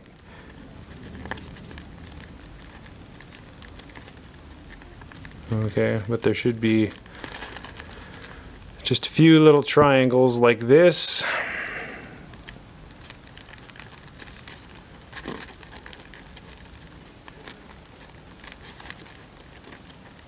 They should look very symmetrical and make this whole end part to that back part flatten out. Okay, now we've got all this junk. There's one more kind of half. It's like a transition between these and what the next set are going to look like. So you kind of flatten down all of these layers at the same time.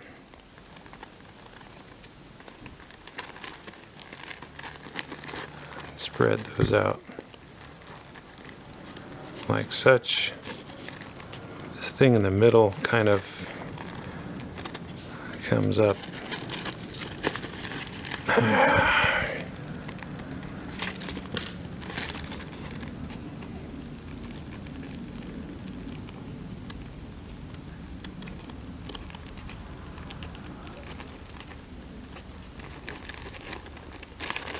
Okay.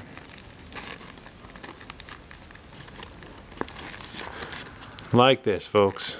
It all just needs to get flattened down like that. What you can do here is take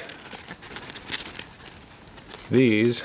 You can leave this alone if you want to, or you can also open this up and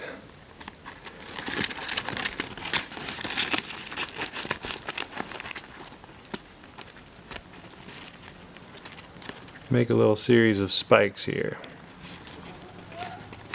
And they have the same dimensions as the bottom of the neck spikes that we just made. It's just a 1-for-1 little spiky guy there.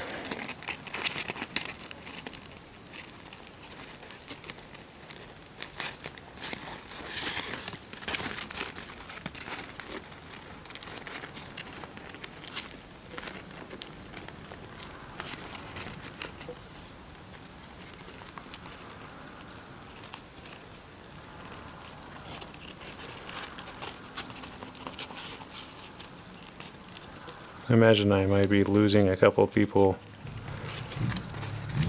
You don't have to do this part if you don't want to. It's just a very, very small detail that you can add. Okay.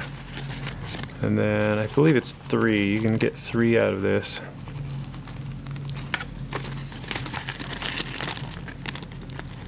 Probably a more masterful way to do this also.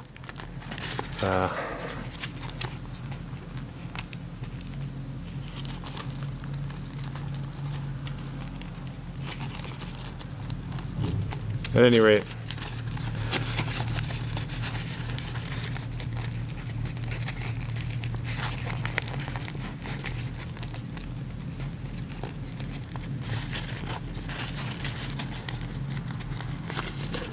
now that these are flattened down, let's see if I can achieve that again. Now that these are flattened down like that, you're going to do what I was doing before here, is take that midline of the kite and fold it down here like this, and then start to collapse this how you would a normal sink such as that. So you're just putting the layers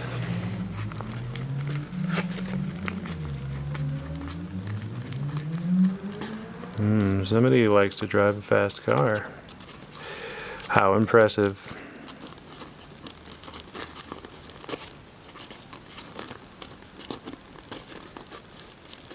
Okay, so you're just folding that bit of paper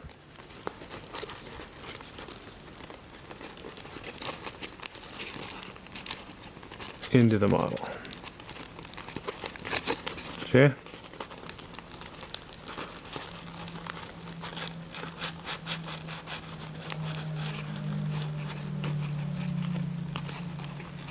So take your time and just finish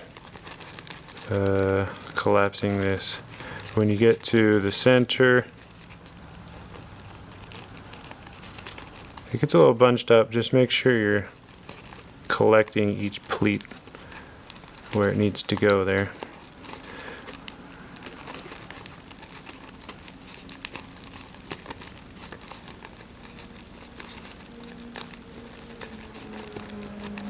And when you get to the center, that part we flattened out just goes along the central trough there.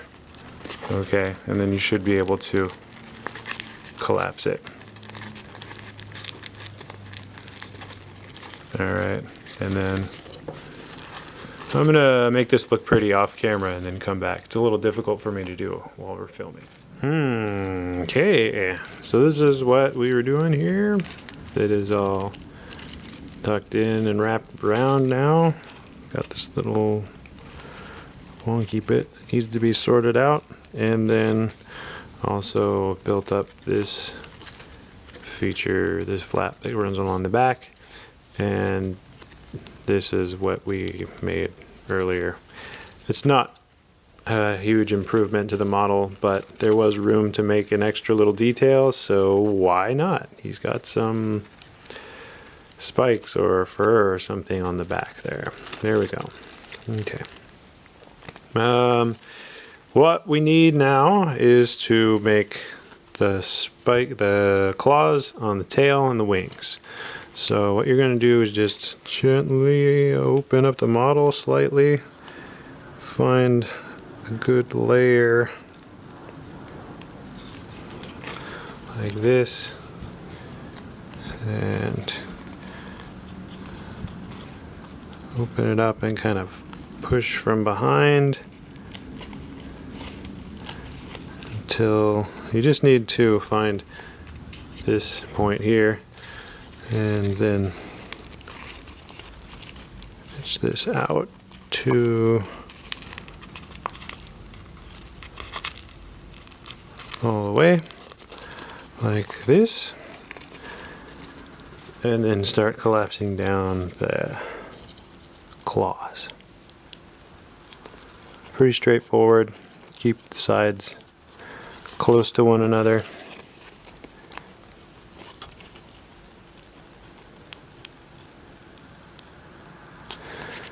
It's a lot easier, I think, to do the claws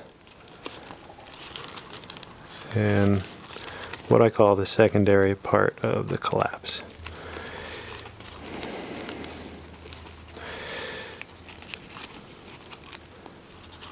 Anyway, this part is kind of boring.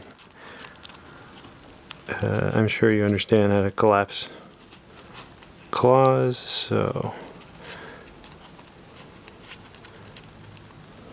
shit, we're almost finished anyway.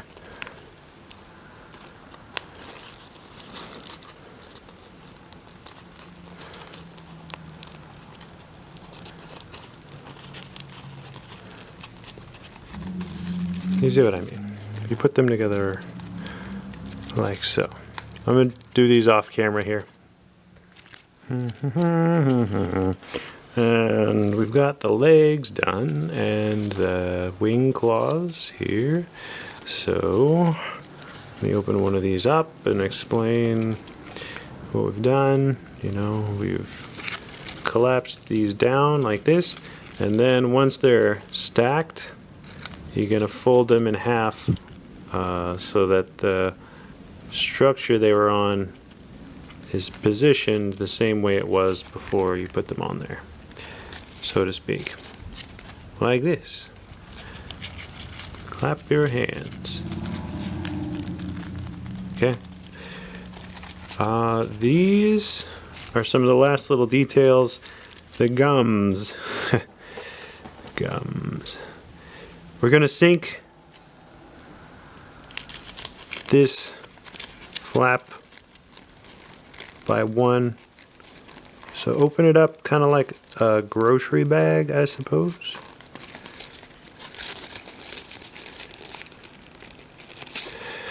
All right.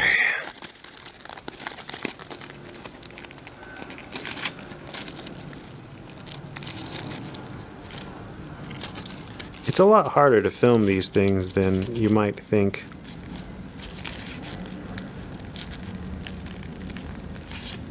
Okay, so you've shortened it, and now just press in and get it to collapse.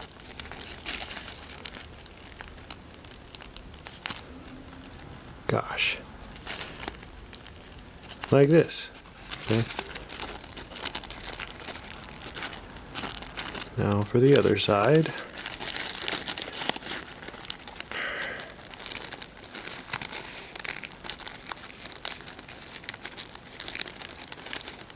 This one's going to give me a bit of trouble. I know it will. Press here. Make some little diagonalies there. Basically do this with it. Now you fold the teeth and this bottom one down. The teeth go to the side there, and then you're going to use this one for the nostrils later, like so. Okay, just by bunching up the side, and you need to do that same thing to this. Ooh, autofocus is a wonderful tool, isn't it? Okay, emphasis on the tool. You just do that same thing down here. Is this one going to cooperate a little more? Maybe. Maybe. Maybe not.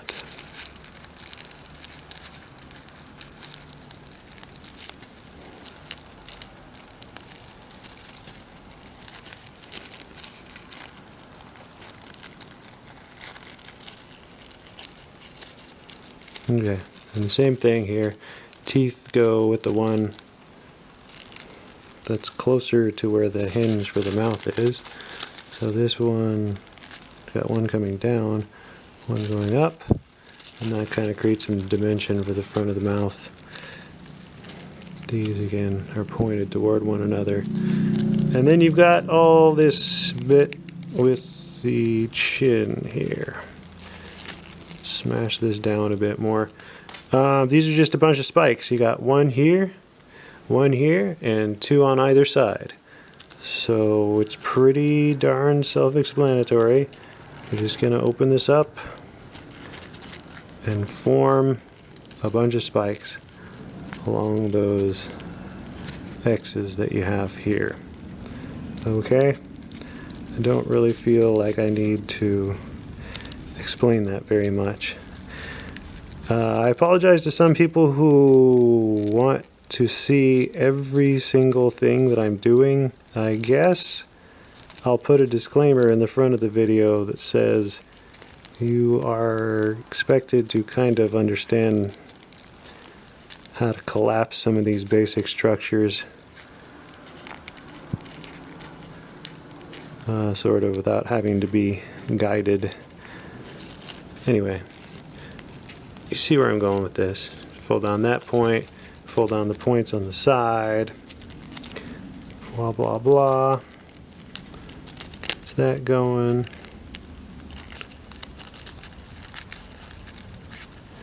But to literally show every single fold of this bottle, I can't even count up how many hours I've been working on this so far. And to do it on camera as well is a bit of a tedious task. So I guess this is more of like clues of how to fold this bottle rather than a straightforward tutorial. Maybe give you a little more of an idea of the sequence of steps, the areas you should focus on in turn. Anyway, if you do that all correctly, it ends up looking very, very nice, like this. You've got one spike coming down in the front, the one behind it kind of gets jammed back like that, and you've got two on either side that, if the focus will work, you can see. Okay, this is how everything is supposed to look. I'm going to give you a real quick kind of run through. Got this bit that'll get kind of pasted down when we're shaping it, and you fold it so that the eyes here kind of fill up that negative space, so it looks like he has eyes. You bend the horns back and away. Oh, you also foreshorten this spike in the back of the head too, so go ahead and pop open this one.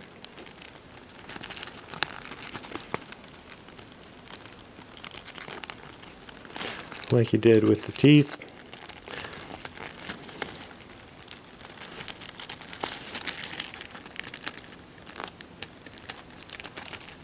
And flatten that out so when you fold it behind the head, it's flat, not spiky.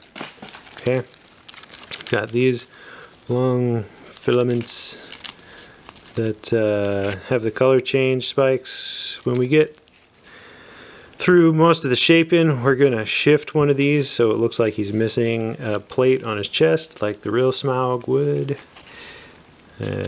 Spoiler alert. No, not really.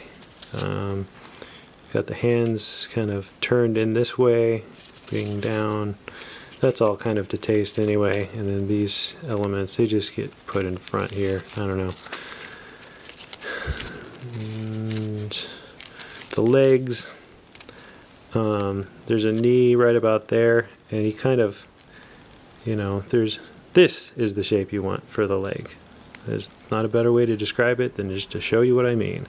There's a knee, there's kind of a backwards ankle thing, and then it flattens out for the toes here.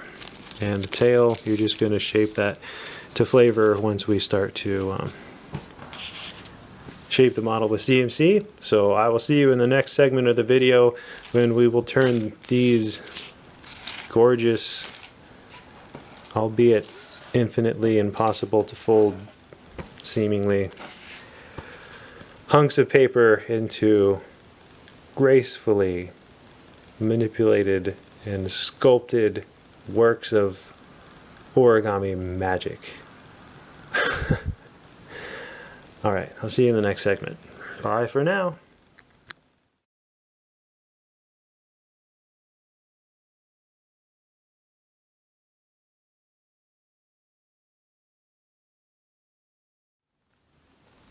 Welcome back, everyone, to the epic saga of watching me, Tim Rickman, try to show you how to put together this model Smaug the dragon, which is what you see here, only if you can't tell, he's got a bit of a winter coat on. No, this is some floral wire we're going to use to posture the model as we apply our thinned down wallpaper paste. And I'm going to mix that up in a moment to show you an appropriate dilution. This is what I picked out for the wire wrapping. Get it to focus here. This is a floral wire. I like it because it's plastic, meaning when we try to remove the binding, it won't stick to the model. And if you're using paper twist ties or something like that, sometimes the paper can tear off onto the model when you're releasing it from its dried form. And we can cut these into any length we want. Here I have a very small one we'll be using for the nose, and longer ones for the tail and neck and arms and legs and such. So that's what's nice about this. I recommend it. Not this brand necessarily, but anything that's a flat plastic coated thin wire that will hold its shape fairly easily there. So we're gonna go from this, which is what we've created so far, to this with the CMC paste or wallpaper paste applied, and then we let it dry, and hopefully we'll have a model that looks very much the same as this without all the goofy twist ties around it. Alright, let me show you how to mix up the wallpaper paste. Probably a pretty good mixture here is about 2 tablespoons-ish, which would be about 30 milliliters. I don't know. Okay, you want to put the paste in first and then slowly mix the water into it so it doesn't become lumpy. And about this much water. I don't know how much that is. It's like half a juice glass. And again, you're mixing the water slowly into this.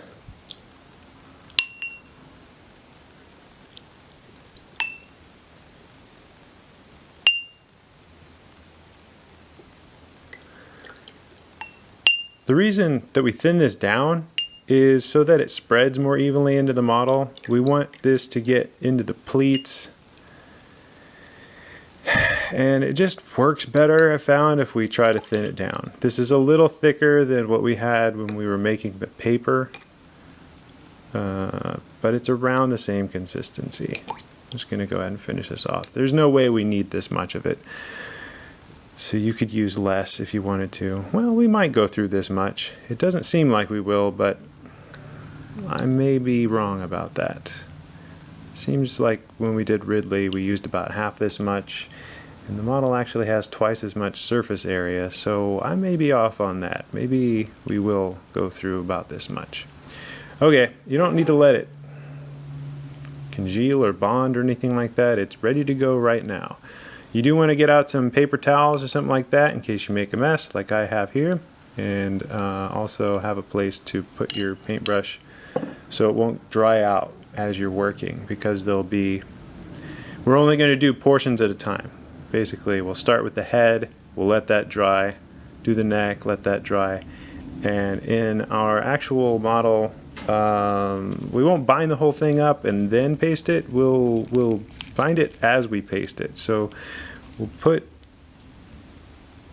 the paste onto the bottle, then we'll get a little twist tie to hold it together, wait about half an hour, maybe more, before continuing on. You just want to do little bits at a time because you don't want the whole model to turn into one big soaking mess. And if you make a mistake, it's a lot easier to just wait and fix it before you move on. So let me grab some paper towels and I'll be right back. Now, as I was saying, this little bit here is for the face, And the way I'm going to set this one up is to make a tiny little U shape, sort of, kind of, at the bottom there. What we're going to do with this is to put this underneath the jaw where the two sides of the paper can kind of separate there.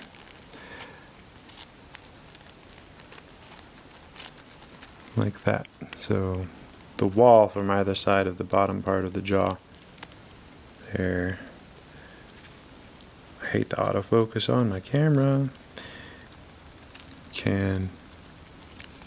So that fits there, and then we're going to bend the sides around like this to come back up over the top of the jaw. And I guess you could think of this as kind of like a muzzle. So Smaug doesn't breathe fire all over our workspace while we're pasting them together here.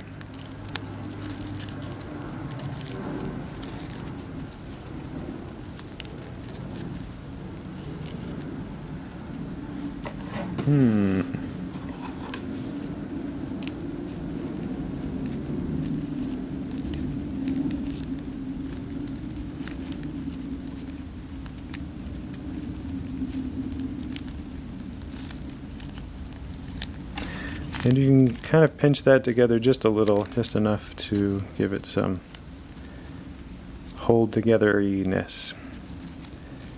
Making up words and stuff is fun.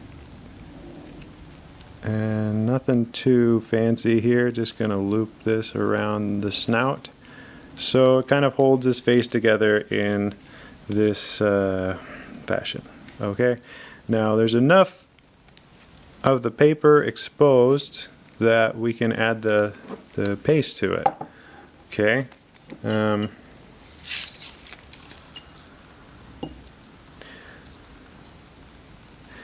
you want to go about this kind of lightly, but you want to get everywhere. It might have even been a good idea to get in the jawline area a little bit more before we close that up there. So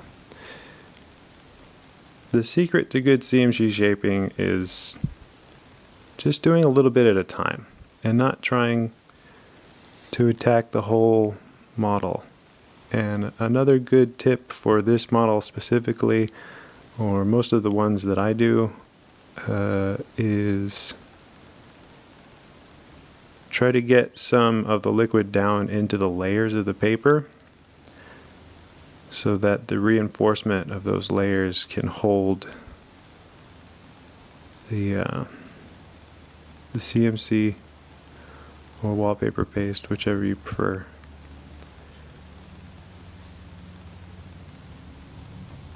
And the glue portion can get down into those layers and help add structural integrity to the model. Okay. You can come back and do the other side here. You can do multiple layers of CMC as well. What I like to do is do one general shaping, painting all layers that are visible. Go a little light on the chin here, since these are kind of unsupported structures. It's going to soak up a lot of water and want to expand, but make sure to get under the chin very well.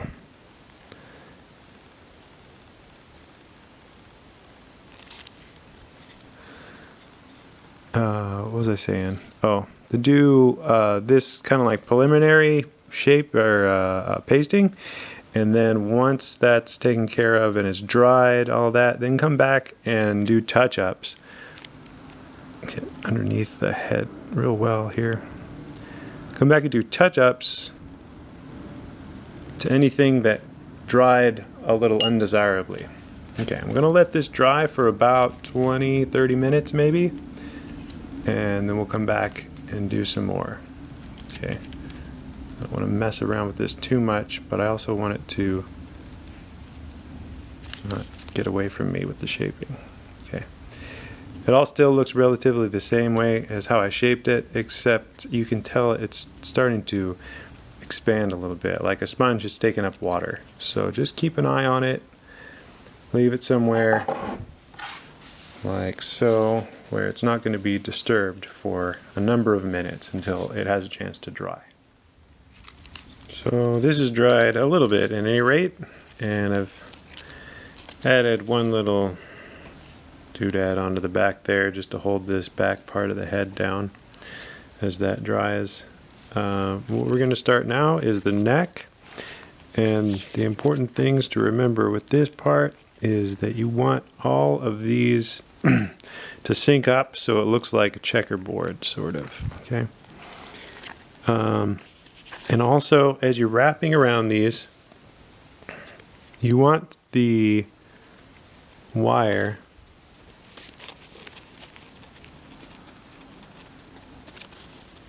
to be at these intersections here, so that when the neck crimps, it's doing so at the border of one of these, like right here, okay, because it will buckle, because you want it to curve, correct, so it'll look natural and you can have some shape to the model. So if you put the wires where those points are, it'll naturally want to continue on that way. So we're going to add a little bit of CMC. I'm using that word interchangeably with wallpaper paste. They're both going to have the same effect, essentially. But try to get some of this down into those layers on both sides, and you really want to get a good amount on this section of the model, because you want to be able to position the neck. So if you have a good amount of paste on there, that's going to help you achieve that. And then also open up on the inside as well. Put some here.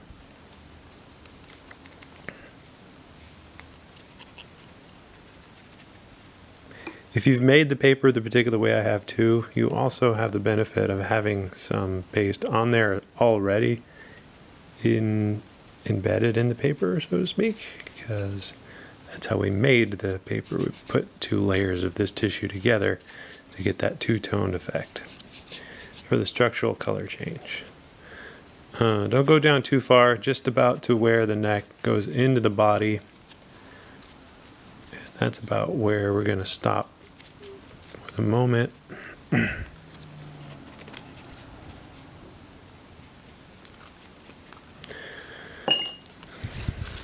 Put a lot on here, so it's probably going to drain out a bit, so just use your paper towel, wipe away any of the excess here.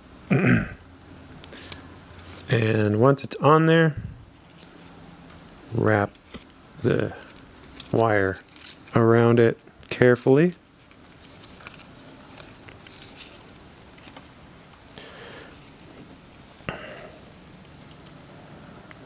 Be careful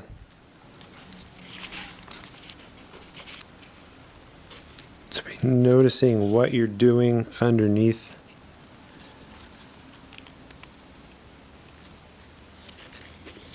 The things are lining up still. Don't want to apply so much pressure that you're going to tear the paper. You're going to have it bound up pretty tight, but also with a little room so that you're able to shape the neck. And we'll show you what that looks like in a moment. But if it's just straight up and down like this, it's going to look awkward. You want to give him some personality, so we'll worry about this little detail later. You do want to shift one of these tiles so that it looks like he's missing one of his neck scales. It's one of the signature features of Smaug. That's most people would identify. We'll save that for later though. Okay. So, got a little bit extra wire on this, but that's okay. Maybe just for the time being, loop that around something just to keep it in place. But you want to push the neck in down on top of the body. You want these to be in front, facing flat. Okay, but then kind of push all this neck part down, push these things down, and push this part in the back down. Maybe anchor all this to the wings while it's drying. Just kind of come up and around. Just real loose so it has something to hold on to there. And this is completely turned around. So get this positioned the right way. What you want is for the neck to dip forward like this. You kind of want them to be just like this here. So the neck goes back and curves up around. Okay, so he has kind of like an S posture, just like that. So really, and you can also kind of push in so that the neck becomes rounded a little bit more. And hopefully if you've placed the wires correctly, everything is going to shape down that way.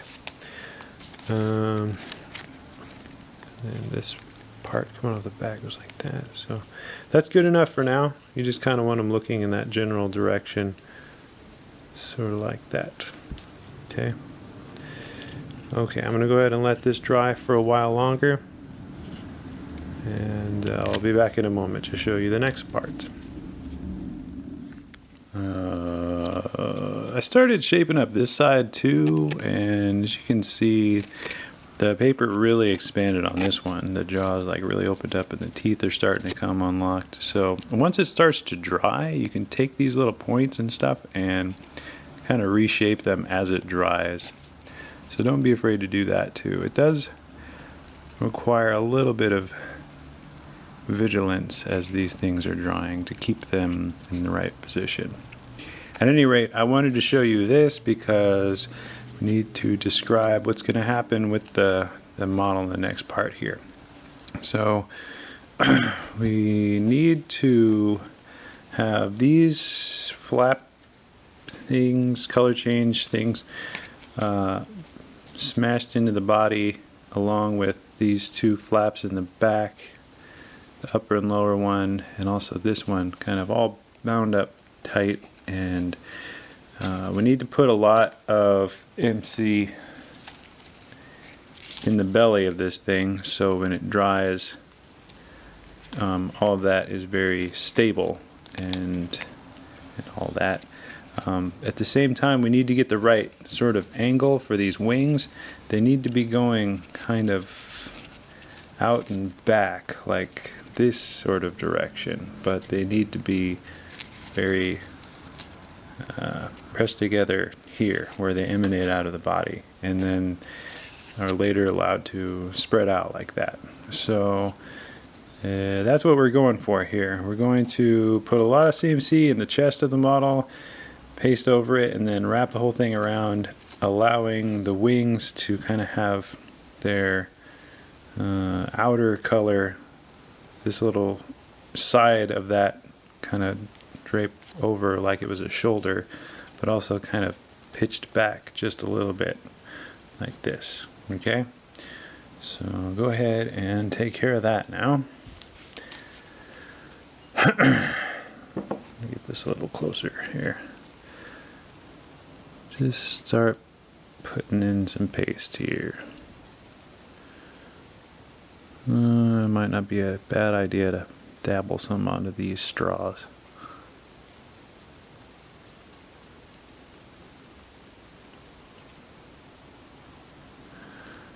I'm being a bit messy. Normally, if I was doing this off camera, I would be going even slower. but I need to show you how to get this done in a reasonable amount of time. These little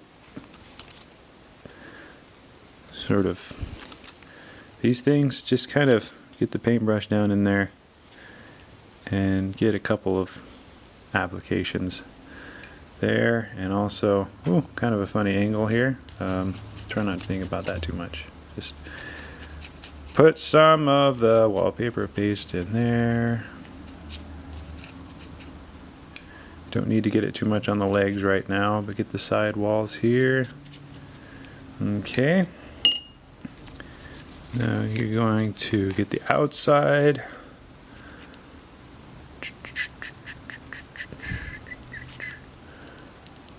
Like this.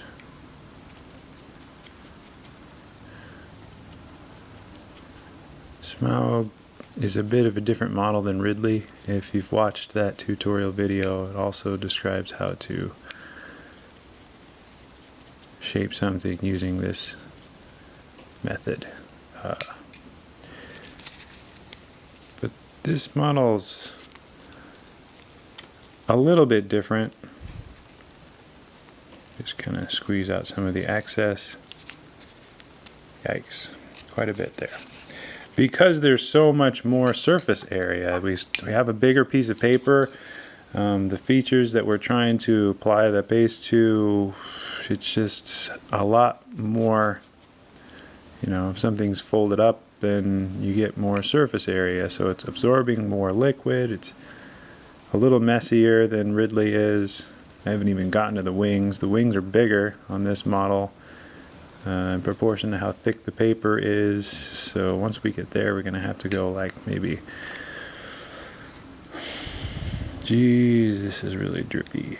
Okay, whatever. That should be fine. As long as we've got enough on there, we can fix any mistakes we have later.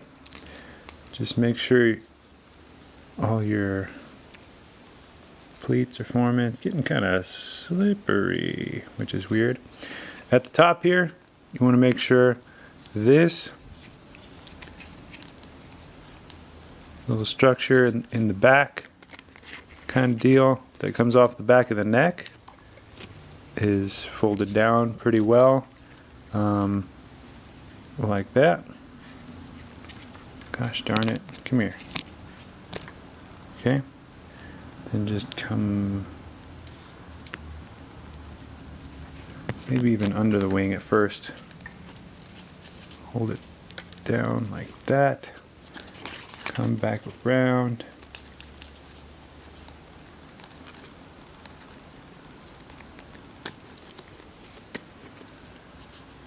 These little doodads just get pressed into like the armpit area. You could do a little bit more with them if you want to, but I'm just gonna press them in there. Maybe have this come up like so. Kind of do a crisscross there across the chest. That should help. You don't want to press it so much that it rips the paper though, so do be careful of that. If you're using the wrong kind of paper, you've probably already found out already, but some paper will not cooperate when you're doing all this fancy stuff, so just be firm, gentle.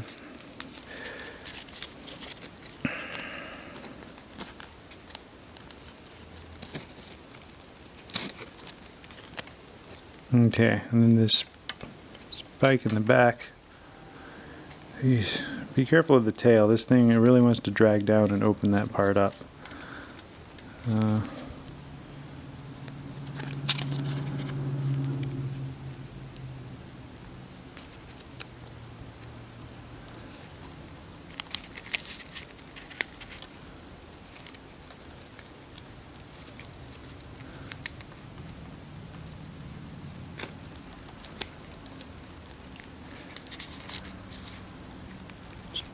Difficult, but not impossible here.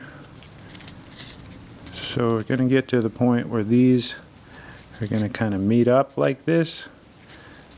Okay.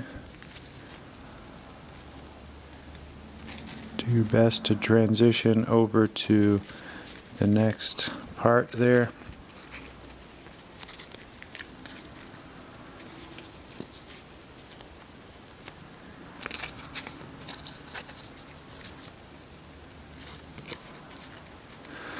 Might even start to get a bit tacky now. Some of the glue is drying. Yikes. Get it done here. Sorry.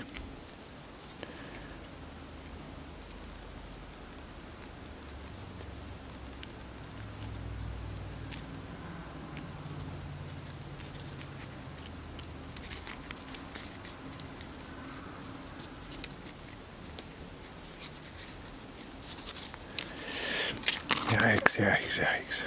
Okay.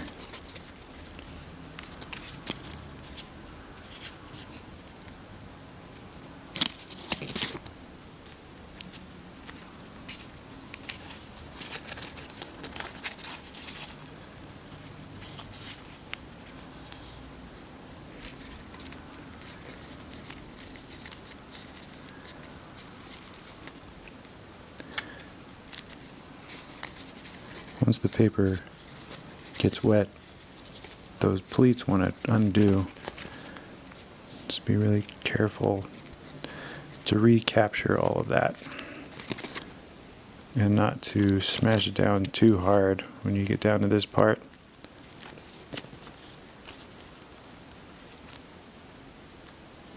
Okay. I think it's starting to come together.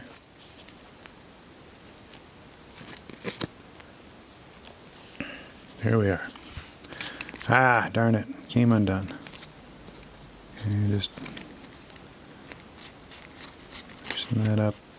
Jam it back under there. And cinch it up. Okay. That looks alright, I guess.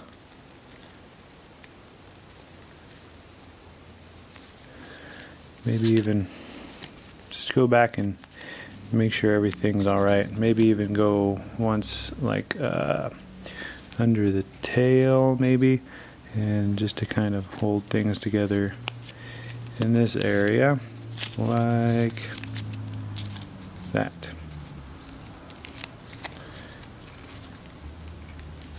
Easy as pie, right? Yeah. And you're really going to want to let this portion dry a lot because there was a lot of layers there. The general shape of the model now is that the chest is going to be kind of like pressed out like that, and then the neck drops down in the back. This flap is kind of pulled down, and then the neck curves down like that sort of a stance. It's hard to see. The wing keeps getting in the way, but like this, you see, kind of an S shape. All right, and just let that dry for a while. So I've set this up here. The wings, positioning them like this. Kind of took a wire behind the back and then wrapped it around up around the hands, and then just sort of braced the wing so that it wouldn't fall apart as we're doing this. And you can see kind of rolled the wings out. Okay, that's how they're getting their sort of width right now. And then you just want to kind of flatten out this part here and then make this part a little bit pointy, the spiky parts. Okay, so this is the position that I've put the wings in. You can choose something different, of course. But the important tip here on this section is when you're adding the MC paste to the wings, you only want to do one side at a time. They will get too saturated and they'll get heavy and the pleats will start to come apart. These, if you wrap them up this way, it'll help a little bit, but still not a good idea to do more than a small amount of these at one time here. I'm going to set my model up on a juice glass here because that seems like the right thing to do. And I'm just going to kind of do what we have been doing.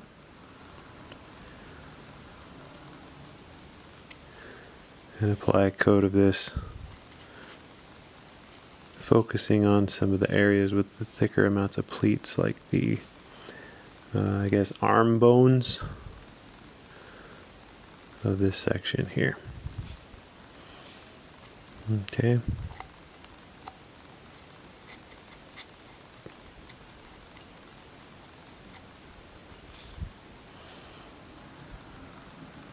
Maybe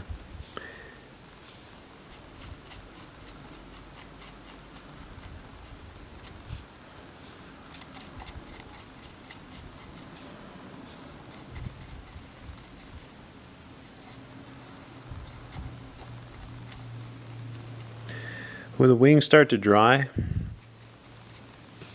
keep an eye on your model as that happens, and make sure to correct any kind of bulging, or, you know, these pleats are going to want to separate. Again, the paper is like a sponge, and when you put water on it, it'll start to expand and separate. So it's a good idea to keep coming back to it. Ooh, it's trying to get away. As it dries, just use some of the tackiness that the paper is going to find. As it dries, you'll be able to manipulate the paper again. Back to exactly how you want it, as long as it hasn't gotten too far away from that.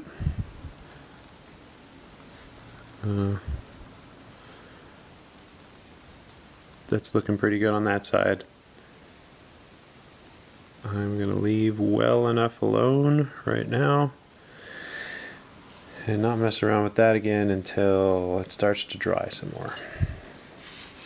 And you know, the other wing should be just the same.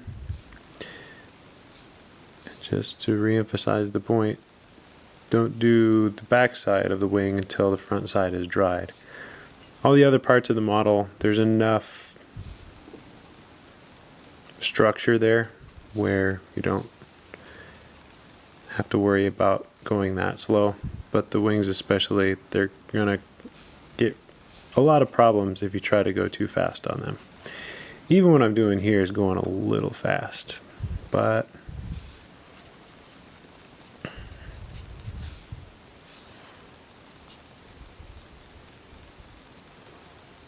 it'll probably be okay.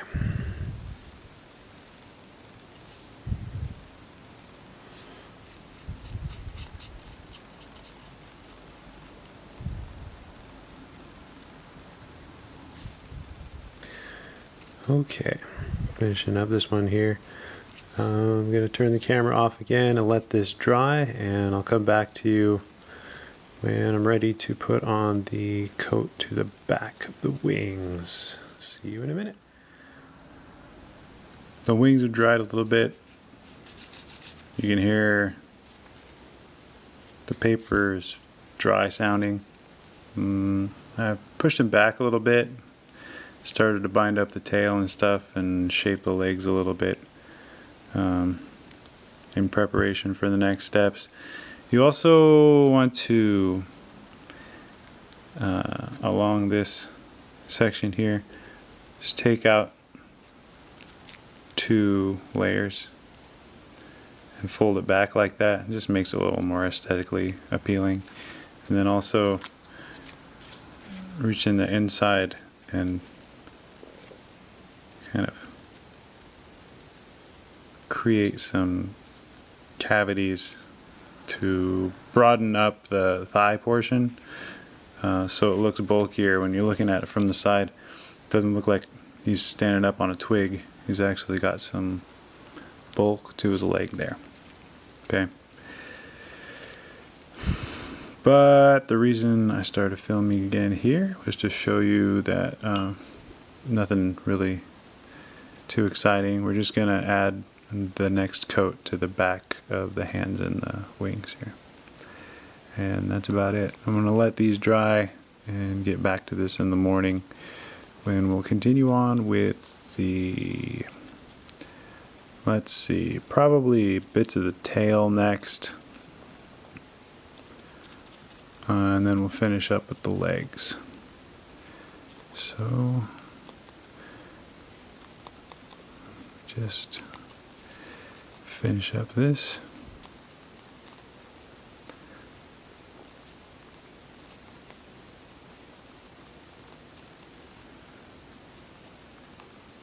Again, as this is drying, you want to come back in before it has a chance to completely dry and press it together.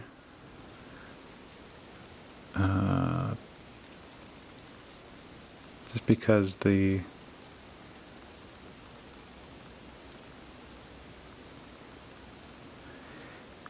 paper will want to expand and the pleats will come apart from one another, but if you press it back together before it dries completely, the tackiness of the glue and the paste will also help to hold it together. So about every 10, 20, 30 minutes or so while it's drying, just come back in and just press it down lightly with your fingers to hold it back in place.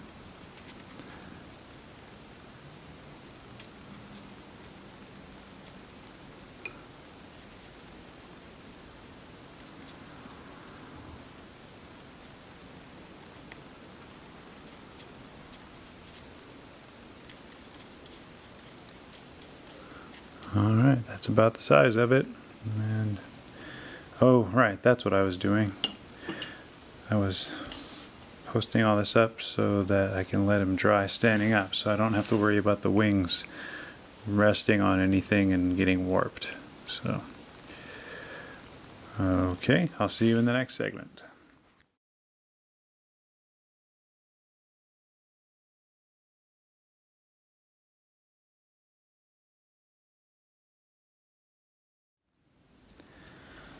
Okay, so the wings are drying, and if we press down on them, we got a little bit of tackiness, and we're able to press down anything that got a little bit out of sorts there. Okay, that's all looking pretty good.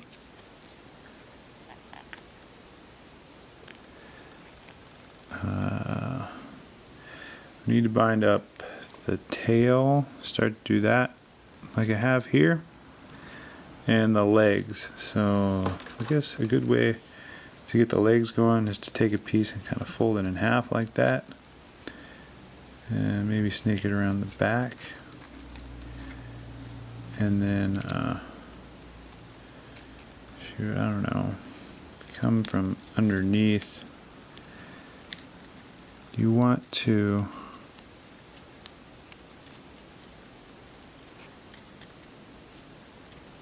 kind of get a little bit pressing down into those sort of pockets that we just made to sort of hold open like that negative space.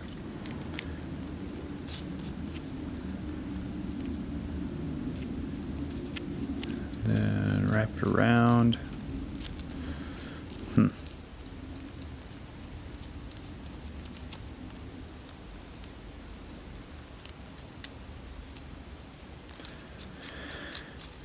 Get enough on there so that you're able to shape it and give it some posture so he has the right stance there. I want the legs to be kind of wide set apart, but also you want to have the right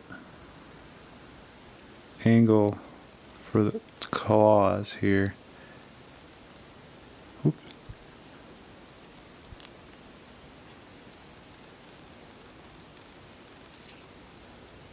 It's looking pretty good.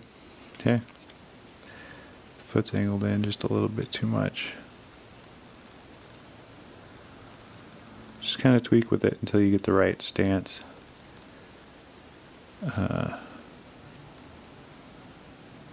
So when all this dries, it's... There we go. That's looking pretty good. You want the toes pointed out, straight out from the body there, but with a little bit of bend in the knee. Okay, and you're forming like a tripod between the two legs and the base of the tail here, which is the other element we have going on here. So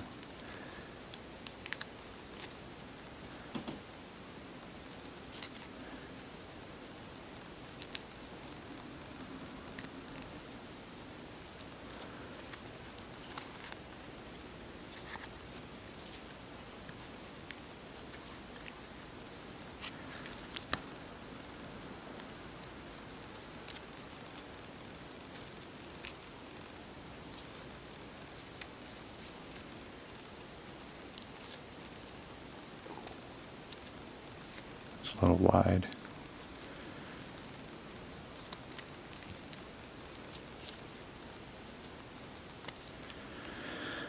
There we go. Kind of, sort of.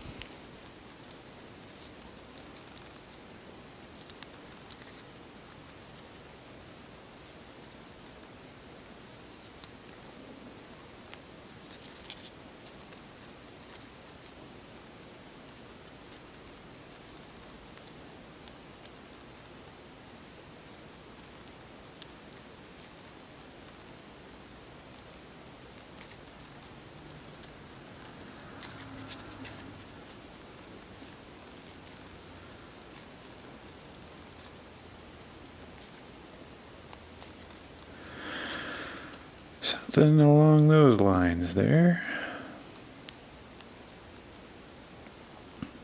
Yeah, that's looking pretty good. And then the tail, we want to wrap up the rest of it here as well. But as far as this part goes, it just needs to be kind of, you know, like almost straight down, and then kind of make it bend at the same angle that the ankles are bending at, so that everything is on the same level, and then set it upright to make sure that that's balanced well. Then he has a good stance, and just sort of tweak it around a little bit until he's got the right posture. Make sure his feet are turned the right way that you want. If they're kicked in, it kind of looks a little weird, so you know, just move things around until it looks dragon-like stance. There's a lot of different ways you can shape Smaug.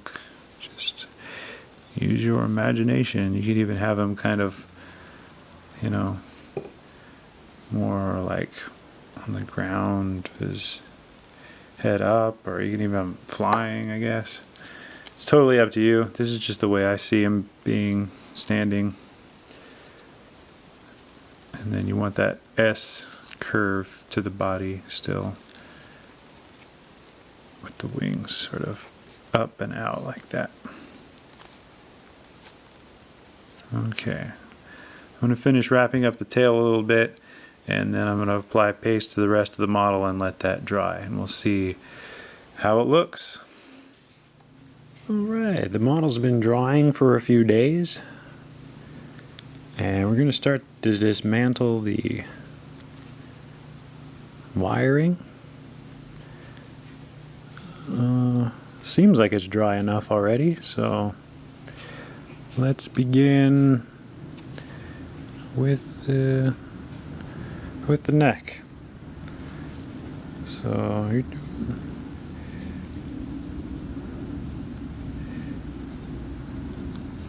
when you take all this wiring off, just make sure you've given the model a day or two to dry. It might seem like it's done, but it can shift around quite a bit. A good way to tell, if you can't just outright tell that it's still damp, the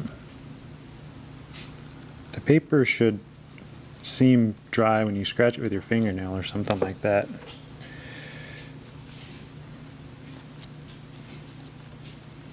Don't want to get too off topic, but in the background here we have Jabberwocky and Ridley. There is a tutorial for this model here, as I'm sure you're well aware if you've been following my work, my channel. Well, that's looking pretty nice. I like the way the neck turned out. It's looking pretty good so far. Where am I going with this? The the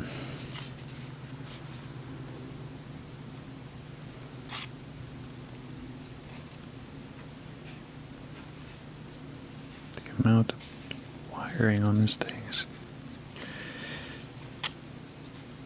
jeez, it just kind of goes on. Yeah.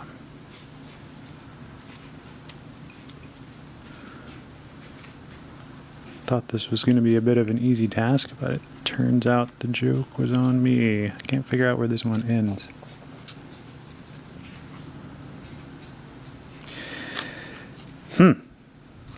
Might have to edit this down a bit. Let's start from another direction.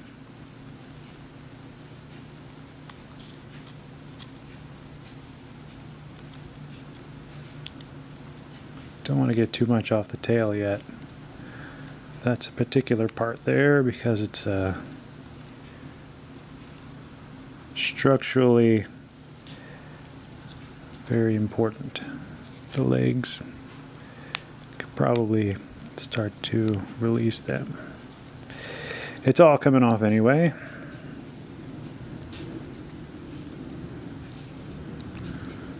Just be careful here because you've got some of the wire, those inner parts of the model. There's a chunk. Okay.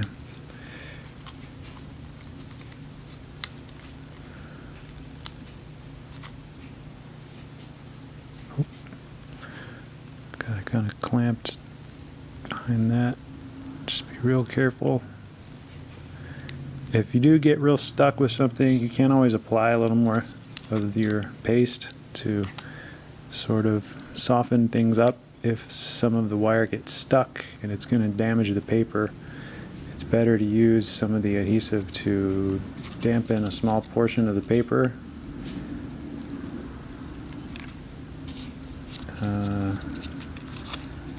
And someone was asking me earlier if it's okay to use just regular wire, and you can see maybe some of the problems with that.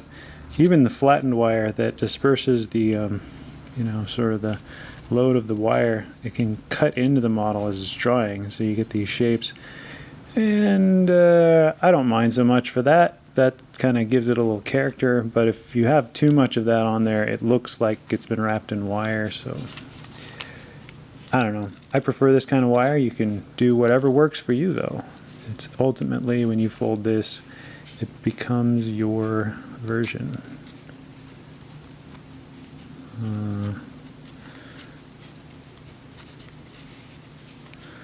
You're the one that has to look at it. So whatever you feel, really. I see I made kind of a knot somehow. I don't know exactly how I did that. Jeez. Just want to knock over my camera.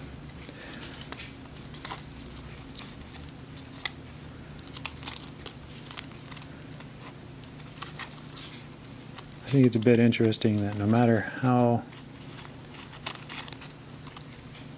a tutorial is put together, every time the model's folded, even if it's the same person folding it, it turns out completely different.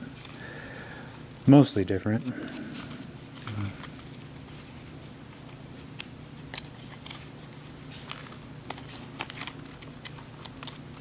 And that way it kind of makes them all a little more alive.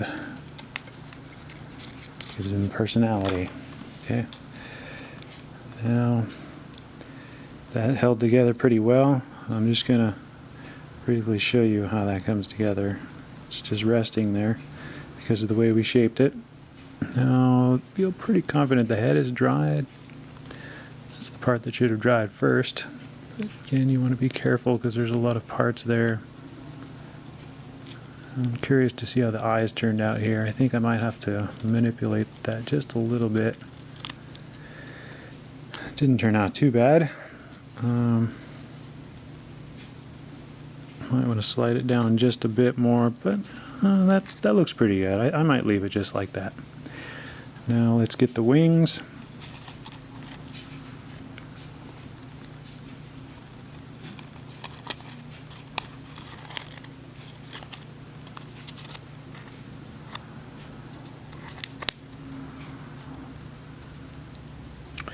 You can sharpen the fingers, the digits, if you want to. I personally prefer leaving them kind of blunt like that. It gives it more of the appeal of actually looking like some origami, to make parts of the model a little less realistic looking. It reminds the observer that, oh yes, I am just looking at a folded piece of paper.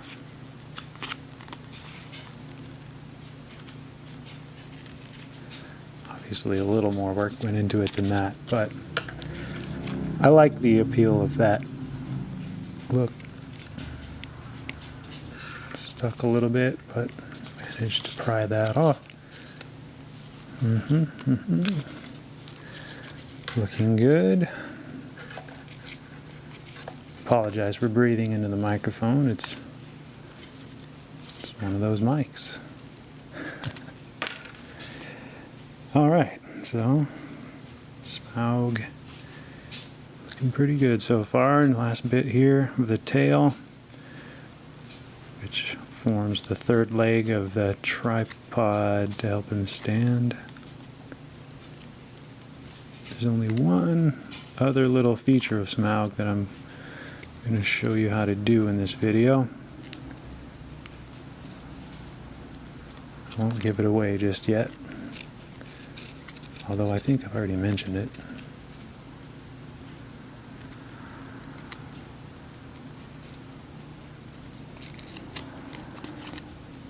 I can hear some of you in the comments saying, well, you spent 20 minutes taking the wire off of the model, but you only spent about half a second on each of the details.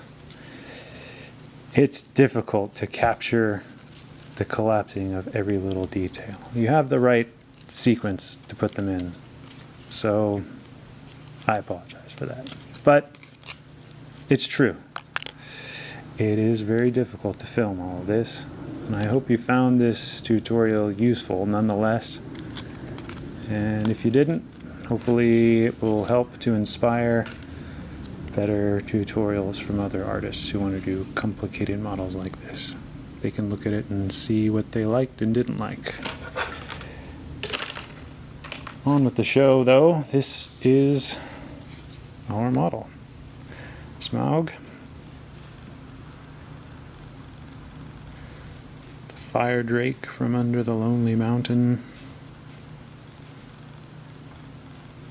Looking like a pretty fearsome critter there.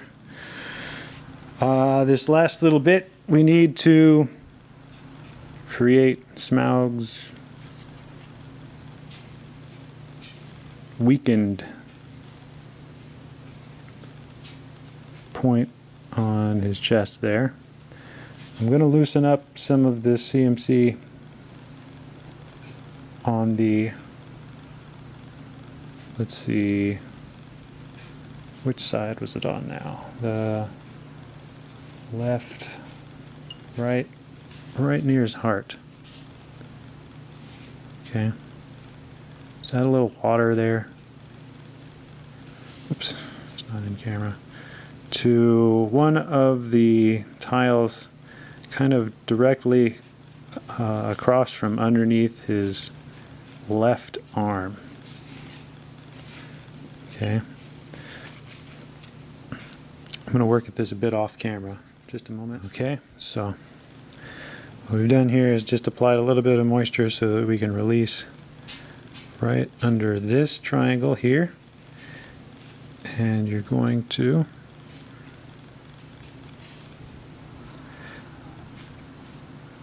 bisect that so it makes that triangle disappear with the structural color change. And fold it over pretty carefully so that you don't see any of that